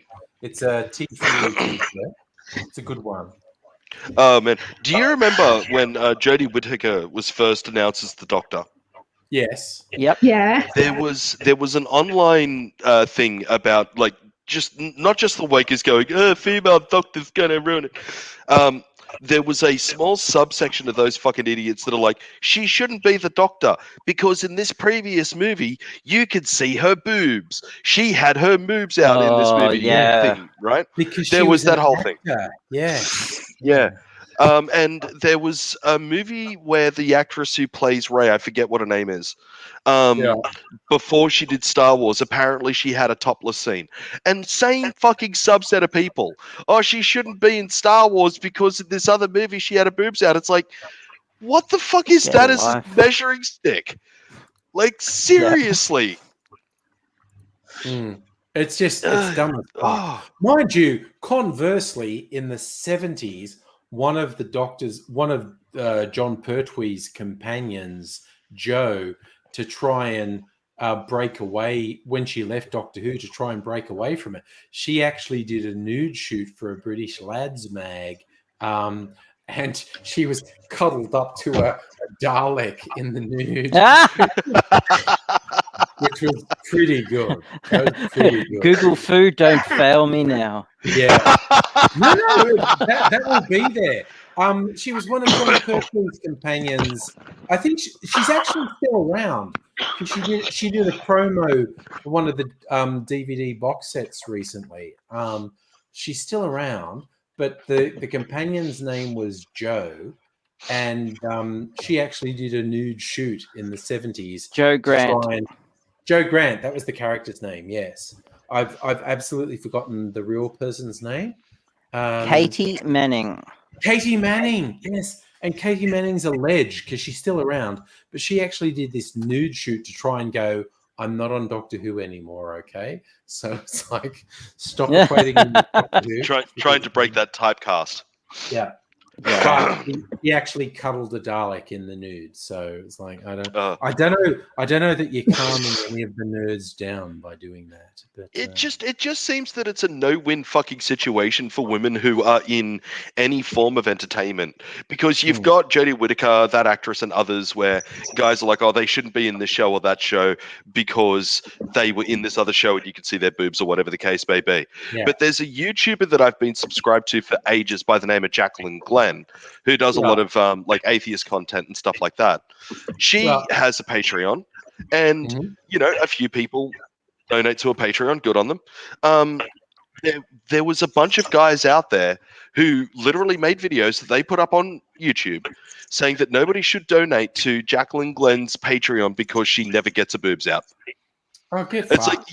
Like, you can't fucking win. Like, what in the just yeah. There is no fucking winning when you're a woman. No, no winning. I don't understand. Number one, why does it as a man, I'm genuinely asking this, if anybody can actually fucking answer it, because I'm genuinely curious. At what point does they announced that Jodie Whittaker is going to be the new Doctor Who. Now, I understand that some people have got their whole fandom that Doctor should be male. Forgetting that whole argument, why did her being in another movie where she had her boobs out, number one, why is that their fucking business? Second to that, why does that preclude her from being the Doctor? I honestly don't understand how that fucking works at all. The idea that Doctor Who is a children's show. No, it's not. But it's not. Not anymore. You can't even. You can't even say but that's that. What they're working you can't on, even and say it's bullshit, that, as often the case. Sorry, go ahead, Abigail. I was going to say. Sorry, Abigail. You can't even say that it's because people are going to sexualize the Doctor, because fucking Matt Smith and David Tennant got sexualized to the shithouse. And how? Yeah. Oh, so much horniness for David and Tennant. Yeah. And Matt Smith. Oh yeah. So horny. Completely. As a complete fucking thirster over David Tennant can confirm, I've got no. David Tennant's on my will turn straight for list. Yeah, rightfully so. He's fucking gorgeous. He's on my will turn gay list. So he was on my absolutely would tap list. But when I saw him as Kilgrave, that almost took him off it, because he played that character way too well. Yeah, he's pretty good at being a bad guy. He's pretty good. Oh yeah. It was tough to watch. Like Jodie Whittaker, I guess that she's an attractive woman. I don't particularly look at it I don't particularly look at any woman and go attractive or not. I don't care. I just don't care. A person's attractiveness to me has got nothing to do with their fucking physical traits and everything to do with who they are as a person. But let's just say, for the sake of argument, that she was like your stereotypical supermodel type looking person. Won say the Miss Universe contest or some other bullshit thing like that. So classical Western beauty model. Yeah, this idea of beauty. Yeah, let's say that she was that. Would so many guys be upset that she had her boobs out previously? I wonder. Guys, look, toxic fandom, toxic dudes are always gonna. Haters are always gonna hate. You can't win, so you just might as well live your best life and make the best show you can, and fuck them. Like, you can't please them no matter what you do. Yeah, and personally, it's to be clear, kind of pointless even thinking about it. I honestly, to be clear, I thought that Jodie Whittaker was a fantastic Doctor. Yeah, I really enjoyed. I like all of them. There's a thing I like to watch occasionally. It's on YouTube. The Doctor Who channel has basically a compendium of all the opening titles from the very first. And so for several Doctors, it actually changed. But I don't know. I just really every now and then I love watching themes from the very early stuff because I just marvel at the people of the radiophonic workshop who did amazing stuff. And the only ones I don't really like are the 80s ones. They get way too 80s with synthesizers and whatnot. Yeah. But I like all the music from the modern era. The Peter Capaldi, I like the music, but I don't really like the visuals for his opening credits because it's too hard-edged with those clock things and the spirals. Yeah. But the newest ones, they're so organic. I really love them. And it's the one of the modern era that has like an actual drop, like a techno thing. It starts with this really low level doom doom doom doom doom dubstep, and then there's just this drop that goes boom, and then it's dun, dun, dun, dun, dun, dun, dun. I love the drop in her opening music credits, and the visuals are so organic. I really like how organic they are, but musically, the way there's a drop in them, I fucking love it. One of the things that I would still love to see, it'll never happen, but I would love to see, would be to see a season of Doctor Who or a couple of seasons of Doctor Who with Rowan Atkinson doing the Doctor. I think after that was special, great. Yeah, but no, I think that he is a really intelligent, talented actor in his own right, and I honestly believe that he would pull off a fantastic Doctor. Also, the guy who played the Master in that comic relief sketch, so good because he just keeps regenerating in a sewer. Yeah. Yes.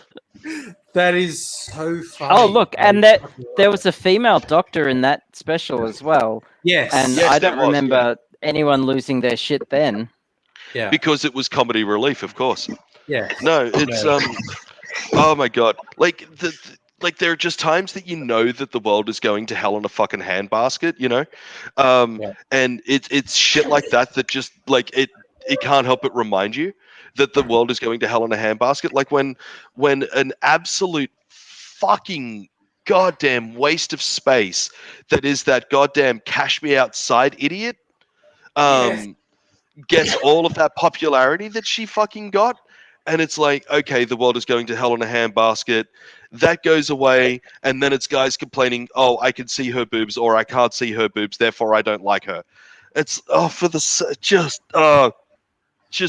my god. Okay, you got one of my sore spots there, Grasshopper. Like there was the recent redo of She-Ra, Princess of Power, on Netflix, which was actually quite good. And there were all these guys who were complaining and going like, dude, do you realize you're actually complaining that you don't find it as easy to masturbate to a children's cartoon?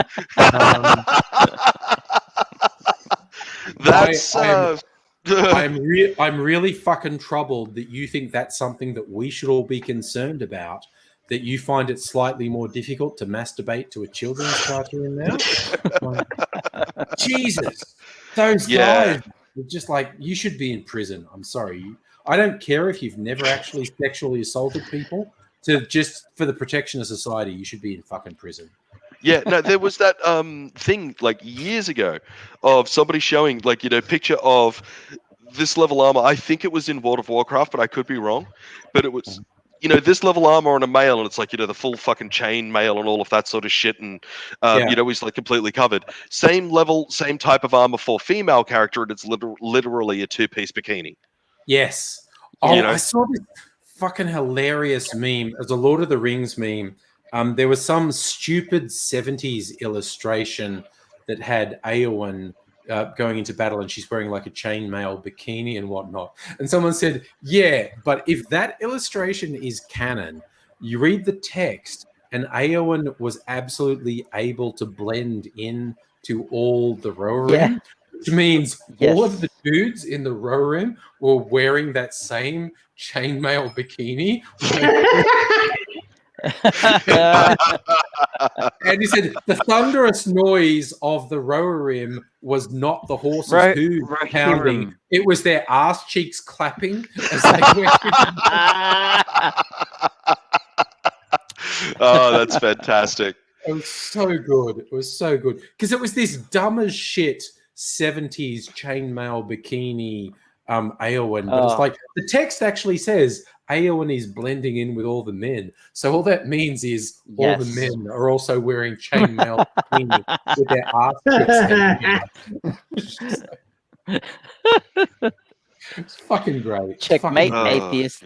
I could get behind that if all of the Rohirrim were just riding into battle with their ass cheeks clapping as they went in. It kind of gives all that's running through my mind right now is Monty Python with the coconut shells. Yes, and it's like just replace them with these guys and we're cheeks. good. You know, yeah. With ass cheeks clapping. Yes. Oh my god, so funny. But anyway. Anyways, lovely people, it is midnight, so I'm going to get my ass in to get some work done. It was great to see you all. My love to you all. Work at this time. Good night. I generally start work at about midnight and finish at about 5-ish for all of the admin work that I've got to do, because it's at this time that my brother is usually asleep. My wife is dead to the world. I can turn music on, and people will leave me the fuck alone while I'm doing the admin work, because fair enough. I do that whole thing where I hyper focus, and somebody comes out with something as simple as, "Hey, what time is it?" And I'm like, "Leave me the fuck alone." You know, I takes just you right out of the zone. I get it. Leave me alone. So that's why I do it at this time. So my love to you all. Ciao for now, peoples. Okay, bye. Good night. Earthcrow in the chat. I think I've seen the same parody he's talking about. It's another web comic where, like, fantasy characters, the female character who's in a chainmail bikini is complaining to a male character, "It's stupid that I get given this and you get different armor." And the guy's going, "You're right." And then the final frame is the guy wearing a chainmail bikini going, "This is so liberating. I feel so free. This is excellent." And it's just, that's one way it could go. Chainmail bikinis, though, that was again because that was a thing. D&D first edition was full of them. Yeah, and because Abigail, you were picking up all that D&D stuff from Nettie's place. It's like a running joke. The female characters wear chainmail bikinis. The guys should wear chainmail bikinis too. It's just like, I remember bringing this up with, when I first got into anime and looking at the comic versions of females and these gigantic, helium balloon booby women, and I would laugh. I'm like, these women are just ridiculous looking. Yeah. And I go, well, the male heroes are pretty ridiculous too. Like, they're all really exaggerated. Yeah. And I'm like, but there's something different. They're all male power fantasies. Yes. All the men and all the women are for the male gaze. Yep. The He-Man type stuff is not female sexualization of men. It's male power fantasies. There's a really good web comic of like a male nerd and a female nerd talking, and the male nerd going, "Well, men get objectified too, like He-Man with all the muscles and stuff." And the woman's going, "Women don't want that." And she goes, "I'll draw you. Do you want to know what women want?"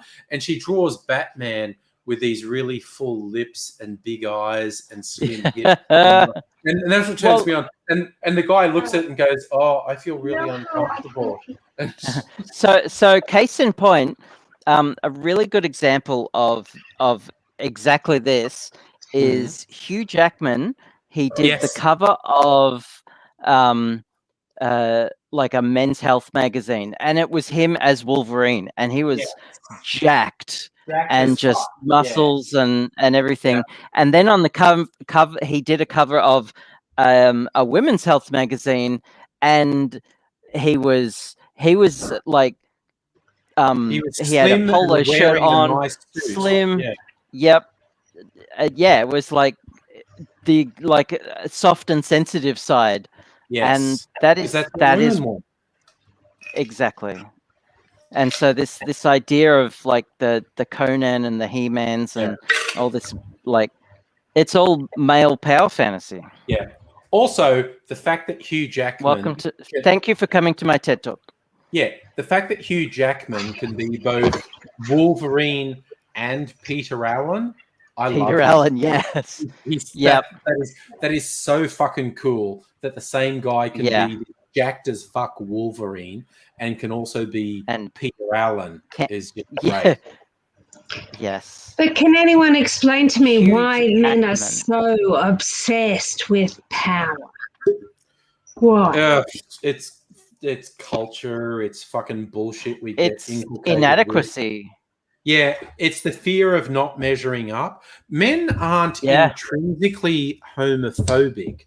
Men are just worried about not being strong.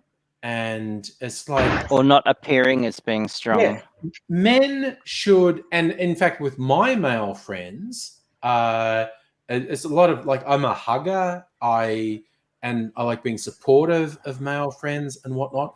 But you get these weird guys who are really insecure, and the slightest sign of affection or support or physical touch with another man freaks them right the fuck out. And it's just like... Oh, well, the irony of vulnerability is that, like, being vulnerable makes you a strong person. Like, Absolutely. It is a sign of strength. And yet, like, toxic men fear being vulnerable. Like, it's an irony. Yeah, it is. It doesn't make any sense at all. It's ridiculous. And the sad thing is that, like in the 40s and to a lesser extent the 50s, men were quite, like, physical with each other. They would hug each other. They would, like, they could touch each other, like, and not feel ashamed. And it wasn't like, it was just matey kind of blokey thing to do back then. And something happened, and now men fear touching each other. For a really stark contrast, in the 1800s in England, prior to the Oscar Wilde trial, masculine men, soldiers and whatnot, they would walk in public holding hands and whatnot. These were signs of camaraderie and male strength. And then Oscar Wilde went on trial for being queer as fuck. And suddenly it's like, oh, he went to prison? He went to prison? Shit, we can't do stuff in public that might make us question. Because it was a very masculine thing to be close to each other. Men in arms supported one another. Brothers in arms supported one another. And after the Oscar Wilde trial, they were all like, whoa, we better not hold hands anymore because that looks a bit sus. And it's dumb. It's dumb as fuck. It's dumb as fuck. Yeah. Sorry, I'm just making... I just thought I'd make another cocktail. So this one is called a crossbow. And it's got gin and orange liqueur and white creme de cacao in it. So it's gin and orange and chocolate, basically. And I was chilling that glass, so we'll tip the ice out. And I'll have that. I have to go check on something for Shaylee. I'll be right back. Okay, that's okay. Also, I'm eating something, so I've, like, just muted myself on my... All right. Then I will monologue for a while because I'm fond of monologuing.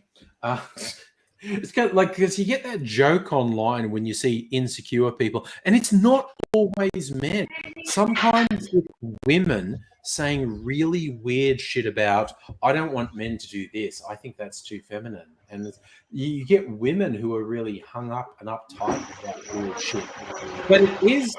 So I'm just going to mute Nettie's thing till she gets back, because there's weird noises happening. But you do sometimes get women saying very weird shit about what they think is masculine and whatnot. It's more often dudes. But my particular favorite is like, oh no, if you let a woman get on top, that's gay. And it's like, fellas, is it gay to have sex with a woman? And it's just like the level of insecurity that gets to the point when they're actually saying, oh, I'm worried that this sexual interaction with a woman is gay. And it's like, how in the ever-loving fuck is that a thing? I want to know about these dudes who don't wipe their ass because they think that's gay. That was a real thing. Yeah, I know. You get like various Reddit threads of, am I the asshole or whatever, and you get these early on things that are real, and then later on people do joke ones. But there were these real ones from about 5 years ago when it wasn't guys saying it, it was heterosexual women saying, is there something wrong with my husband/partner because he won't actually wipe his ass? And it's to the extent like when he lies on the bed sheets, he leaves shit stains on the sheets. And it's like, oh, I am trying way too fucking hard. I'm putting. Oh my God. I'm just thinking it's why my relationship has lasted 15 years. I wipe my ass. But when there are these guys who actually have women who are willing to have sex with them, when they actually leave shit stains, and because they think actually getting up between their ass cheeks and wiping is gay. Yeah. It's like, oh no! What is wrong with you? What is wrong with you? God. Sorry, and I just lost my appetite. I know, right? Wolf Northern. There's very few things that actually make me like not want to eat, and that's one of them. That was weird. There was a whole someone collected them about 5 years ago. Different threads on Twitter of these women saying, "Is there something wrong here? Like, am I expecting too much?" And all they were literally. All they were expecting was for these guys to wipe their asses. And it was like, Jesus. Oh, and one or two of them were like, I said to him, that's a bit of a problem. And they freaked out and said, like, spreading your ass cheeks is gay. And it was just like, Jesus. Oh my God. What is wrong with you? What is wrong with your upbringing? For God's sake. Cease and desist nonsense. Zero. It's, oh my God. It's like whenever any of my friends on Facebook or Twitter go, are the cis okay? And they'll post a thing. I always reply, no, they're not. No. Send help. Speaking as a cishet white guy, no, things are not okay. All right? That is messed up. I am being told weird shit every other day, and I'm like, I can no longer tell if you're joking or if you mean that. And it's oh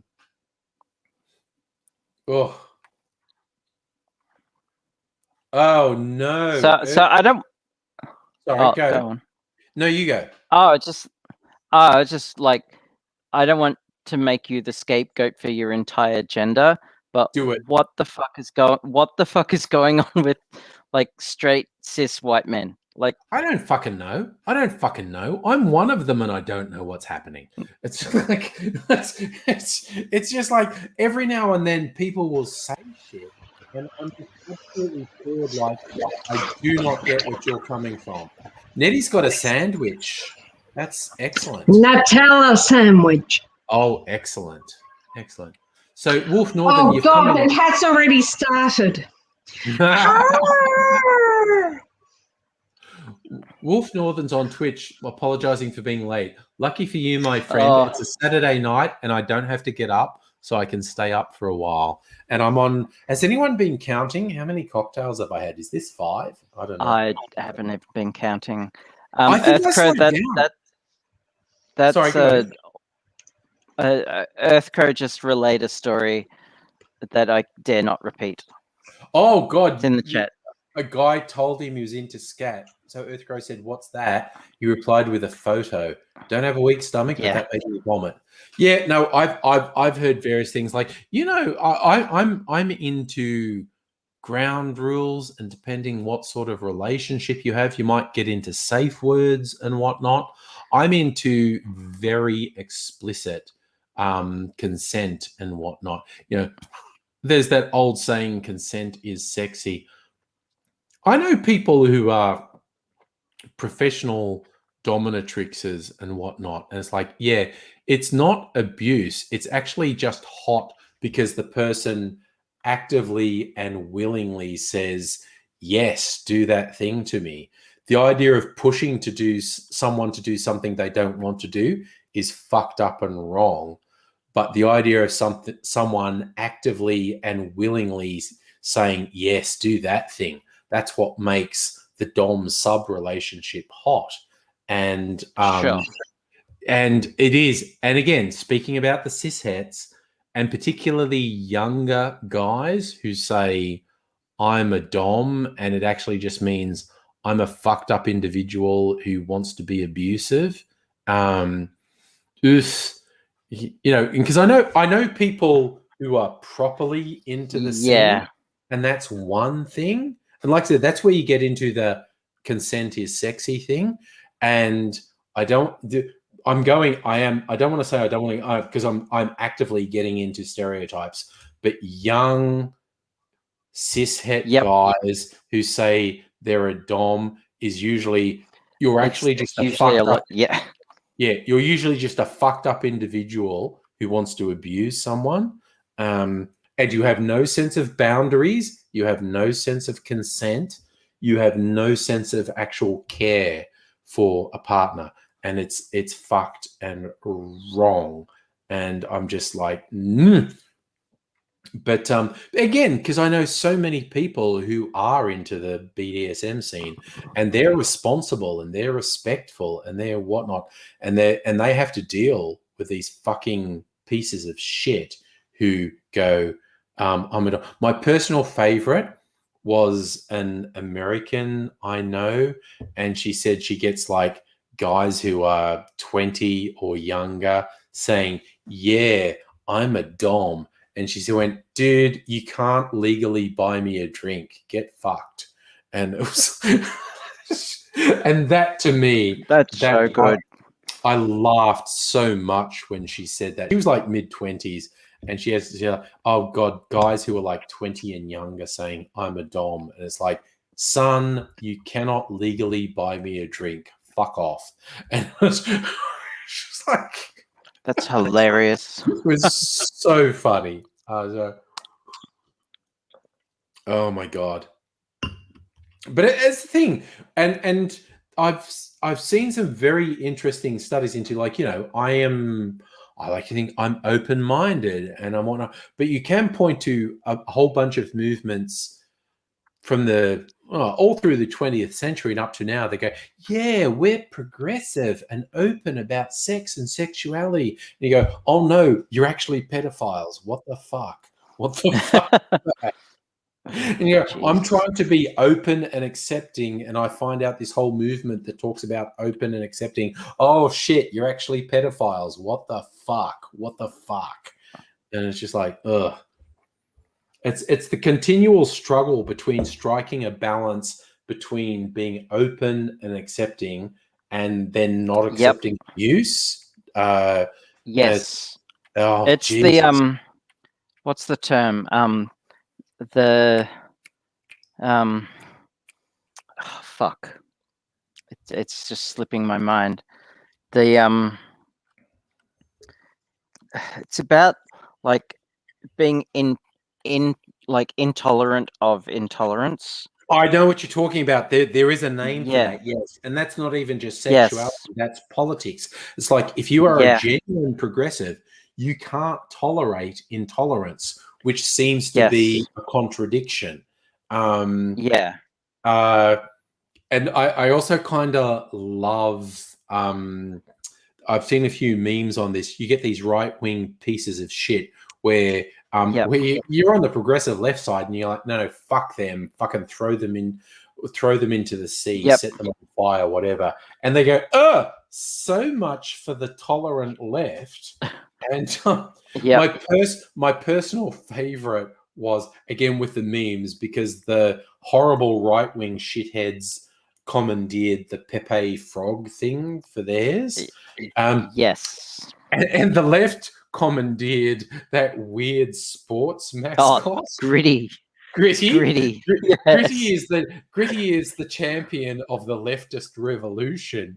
And my personal favorite was this thing with a guillotine where Gritty's holding the lever and there's someone with a Pepe Frog head, and the person in there with the Pepe Frog head in the guillotine goes, so much for the tolerant left. And Gritty just pulls the lever and the Pepe head goes bouncing down the steps.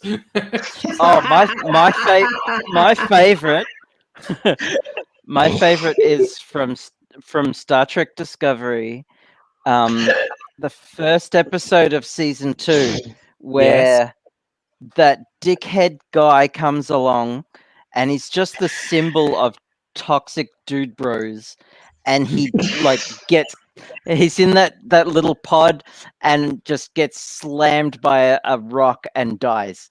And the meme is like, so much for the tolerant. I love all of the so much for the tolerant left memes. They crack me up so fucking much. Because it's just like, no, dude, you're a piece of shit. I don't fucking care what happens to you. Okay, guys, I'm going to have to go now because I'm supposed to be in the northern suburbs at 10 a.m. Oh, yeah. Oh, geez. That's in 9 hours. Yeah. So good night, Nettie. Guys. Night, Nettie. Love you. Night. I can't even do the heart. I was trying to do the heart. She's gone now. She's gone, and I'm too fucking drunk. And so are you. I'm fucking gone. It's like 1 a.m. Since I got the bad news even though last night I was so responsible compared to the previous Friday night when I was super fucked. You were very cut. Yeah. Oh my God, I was so fucking. And again, it's the fucking clarified cocktails I do, because what I do, because it takes a while in elapsed time to actually make a clarified cocktail. So I'm like, fuck it. If it's going to take an hour or so to make this, I'm going to put just extra measures in to make it worthwhile. And and then it tastes nice and it goes down really well, and the drinks just start pouring themselves. Yep. And when I'm responsible, I have, where's the bottle? I have one of these little bottles, and if that's full, that's like 3 cocktails. That's 3 drinks. Okay. And what happened last Friday night, not last night, the Friday before, I had 2 of these, and I I had my fucking double. This is a single rocks glass. I have what's called a double rock glass, which holds a lot. It will hold all of one of these. This is 3 cocktails. And twice I poured one of these in. Oh, jeez. It's just a glass. And so I worked out, when I got super fucked up Friday night, after the fact, I worked up, I think I had 20 standard drinks. Jesus Christ. I was like, between 8 p.m. and midnight, I think I had 20 standard drinks. And my God. That's fucked. That's why I was and I was cow. When I realized how badly I fucked up, I was posting stuff to some social media groups with like how much I drank, and it was probably 20 standard drinks. And I was doing that, I said that, doctor says do you ever binge drink? And I post the meme with the puppet that does the shifty eyes. The puppet that goes, yes. Yeah. Doctor says to me, Yep. do you ever binge drink? My response is the puppet with the shifty eyes goes, because it wasn't, seriously, it wasn't until I woke up on Saturday that I worked it up. I went, oh, fucking hell. I think over a 4-hour period, I drank like 20 standard drinks. That's really insane. Bad. That's when doctors look at you and think, I think I should section you. That reminds me, have I ever told you the story? I went to the opening night of this. It was in Turak, of all places, but yes. a lesbian-themed night at a nightclub in Turak, and it was the opening night, and they said free glasses of wine for the first hour. Ooh. I had 9 glasses of wine in that hour. Yes. Oh, shit. I am not even joking. And then once the hour is up, I ordered a vodka and orange, which was my standard at the time, and I don't even remember drinking it. Oh my God. That was it. That was my night. And I was told I was snogging this leggy Finnish exchange student for a while. I remember a giant red blur of a friend who I bumped into in the bathroom, and then I was at home. Oh shit! It was so I was so messy. So that first hour, there 9 glasses of Sauv Blanc. Oh shit! Yes. Yeah. No, that's not good. And I was so dirty the next day. I was so hungover. Particularly if the people pouring you the drinks are a bit liberal. 9 glasses, that could easily be like they should have cut me off. They should have cut me off at at 3. They should have cut you off at 3. Yeah. And it was like they knew what I was doing. Shit. Yeah. And they were not small glasses. No. Yeah. So 9 glasses, that could be 15 to 20. Yeah, see, you could have done 15 to 20 standard drinks. I'm surprised I didn't end up in hospital, to be honest. Yeah. Mind you, at the time I was pretty fit. I was pretty active and fit, so I would have metabolized it way better than I would now. But geez, it was literally an hour. No, fucking last Friday night, like not last night, the week before, I was responsible last night, and I'm fucking comparatively responsible tonight. But yeah, in retrospect, measuring, gosh, shit, I probably had about 20 standard drinks. We finished the live stream at midnight because I was fucked because I drank too much and fucked myself. I woke up. You were falling unconscious live on stream. I was fucked. When I left the live stream and I staggered to the lounge in the next room, I was extremely conscious of, I am fucked. I am so fucked. Okay. And then I slept till about 6 on the lounge, and then I got up and went, I'm going to go and get into bed now with Miss Singer. And she woke up. I was like, at 8 a.m., I woke up, and I got up, and I sat up and went, I can still feel alcohol in my system. This is so bad. Yeah. This is at 8 a.m. I am still feeling alcohol in my system from the night before. This is shit. I fucked up last night. Yeah. No, that was but I had no hanger. But that was one of the. Oh my God! It's so long since I've woke up and gone, oh no, the alcohol's still in my system. Oh my God.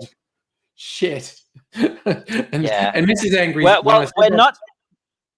we're not young anymore. No.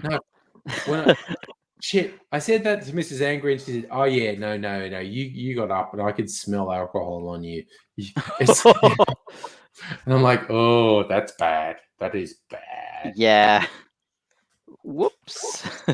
And it's like, but at least I didn't have a hangover, but I woke up, maybe not drunk, but I could still feel the alcohol. And I was like, oh, I'm not driving. I'm just gonna fucking sit on the lounge till the middle of the day.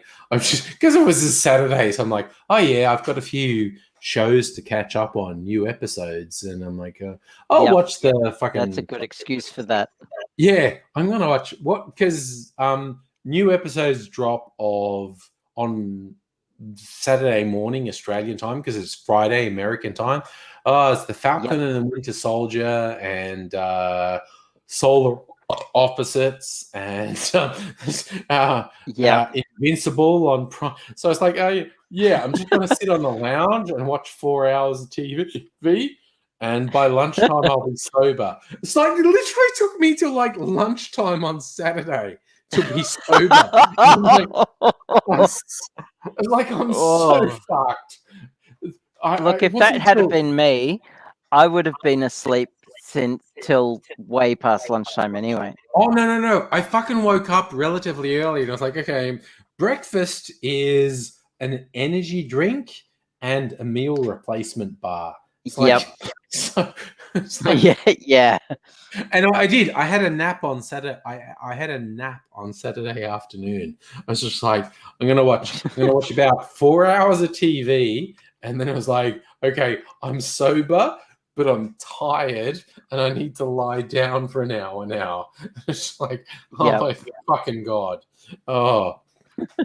So it's just like that Friday night was a fucking misadventure. I only have those every couple of years. Like once in 3 or 4 years, I will absolutely misjudge the amount of alcohol I'm drinking. Yeah.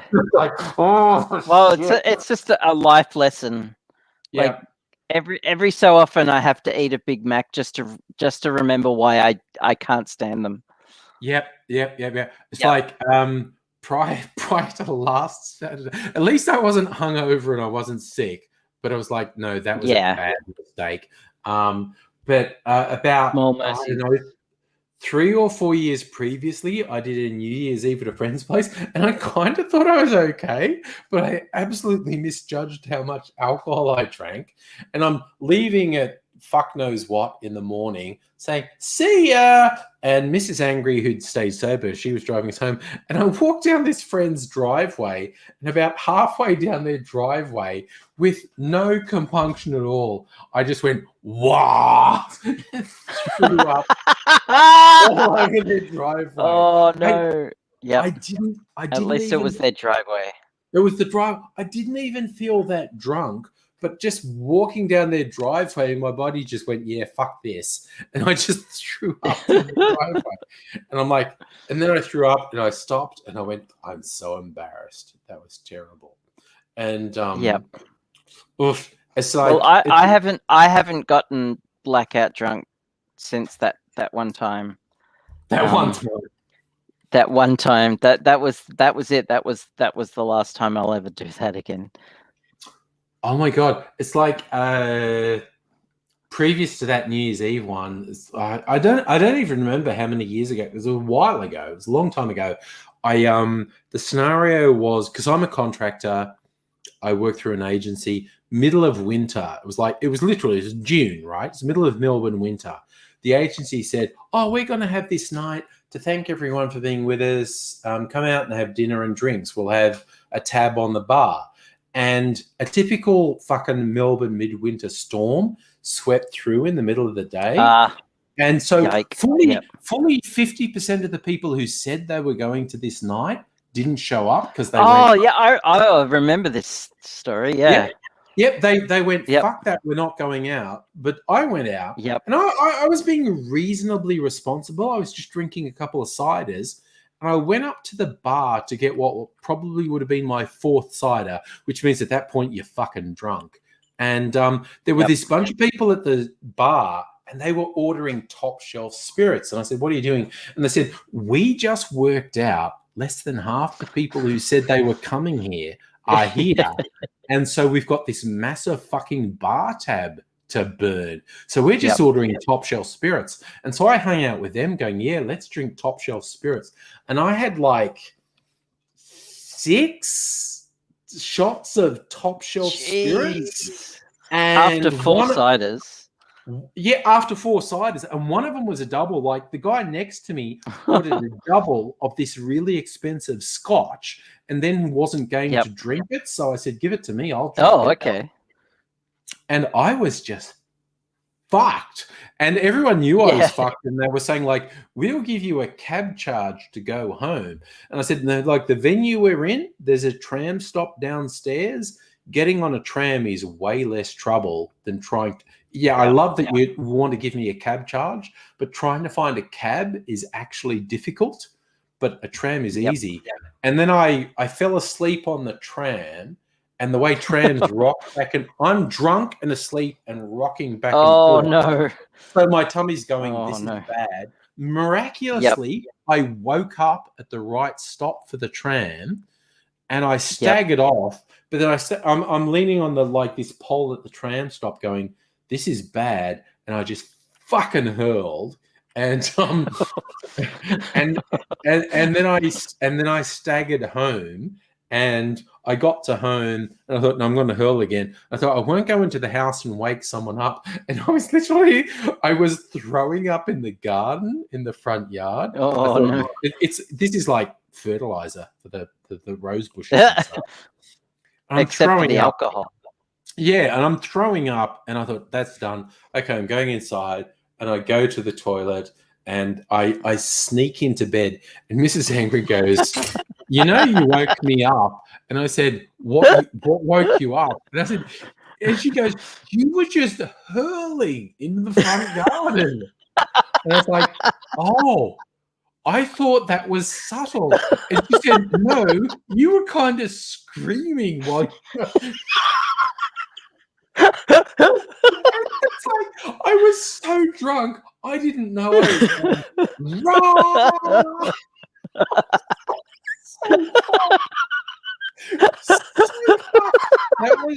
that was like, I don't know, 6 or 8 years ago. That was the last time I was that fucked. I was just throwing up. And I thought it was so subtle. And I like went inside. And I actually went to sleep on the lounge because I thought, I'm so fucked, I can't go into bed. And apparently I was just falling over shit as I went to sleep on the lounge. Of course. And Mrs. Angry comes out and says, what are you doing? And I went, being subtle. And she's like, no, you're not. You're not. And she woke me up. And I'm like, and I went, I thought I'd just not disturb you. And she said, no, you woke me up when you were throwing up in the garden.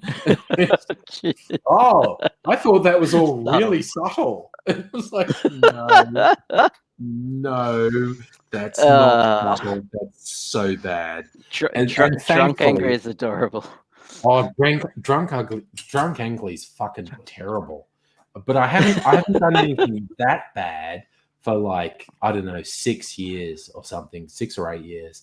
But last Friday night was pretty fucking drunk. But I didn't throw up, and B, didn't have a hangover the next day. But I woke up drunk. That was really disturbing to wake up and go, I can still feel the alcohol. What the fuck?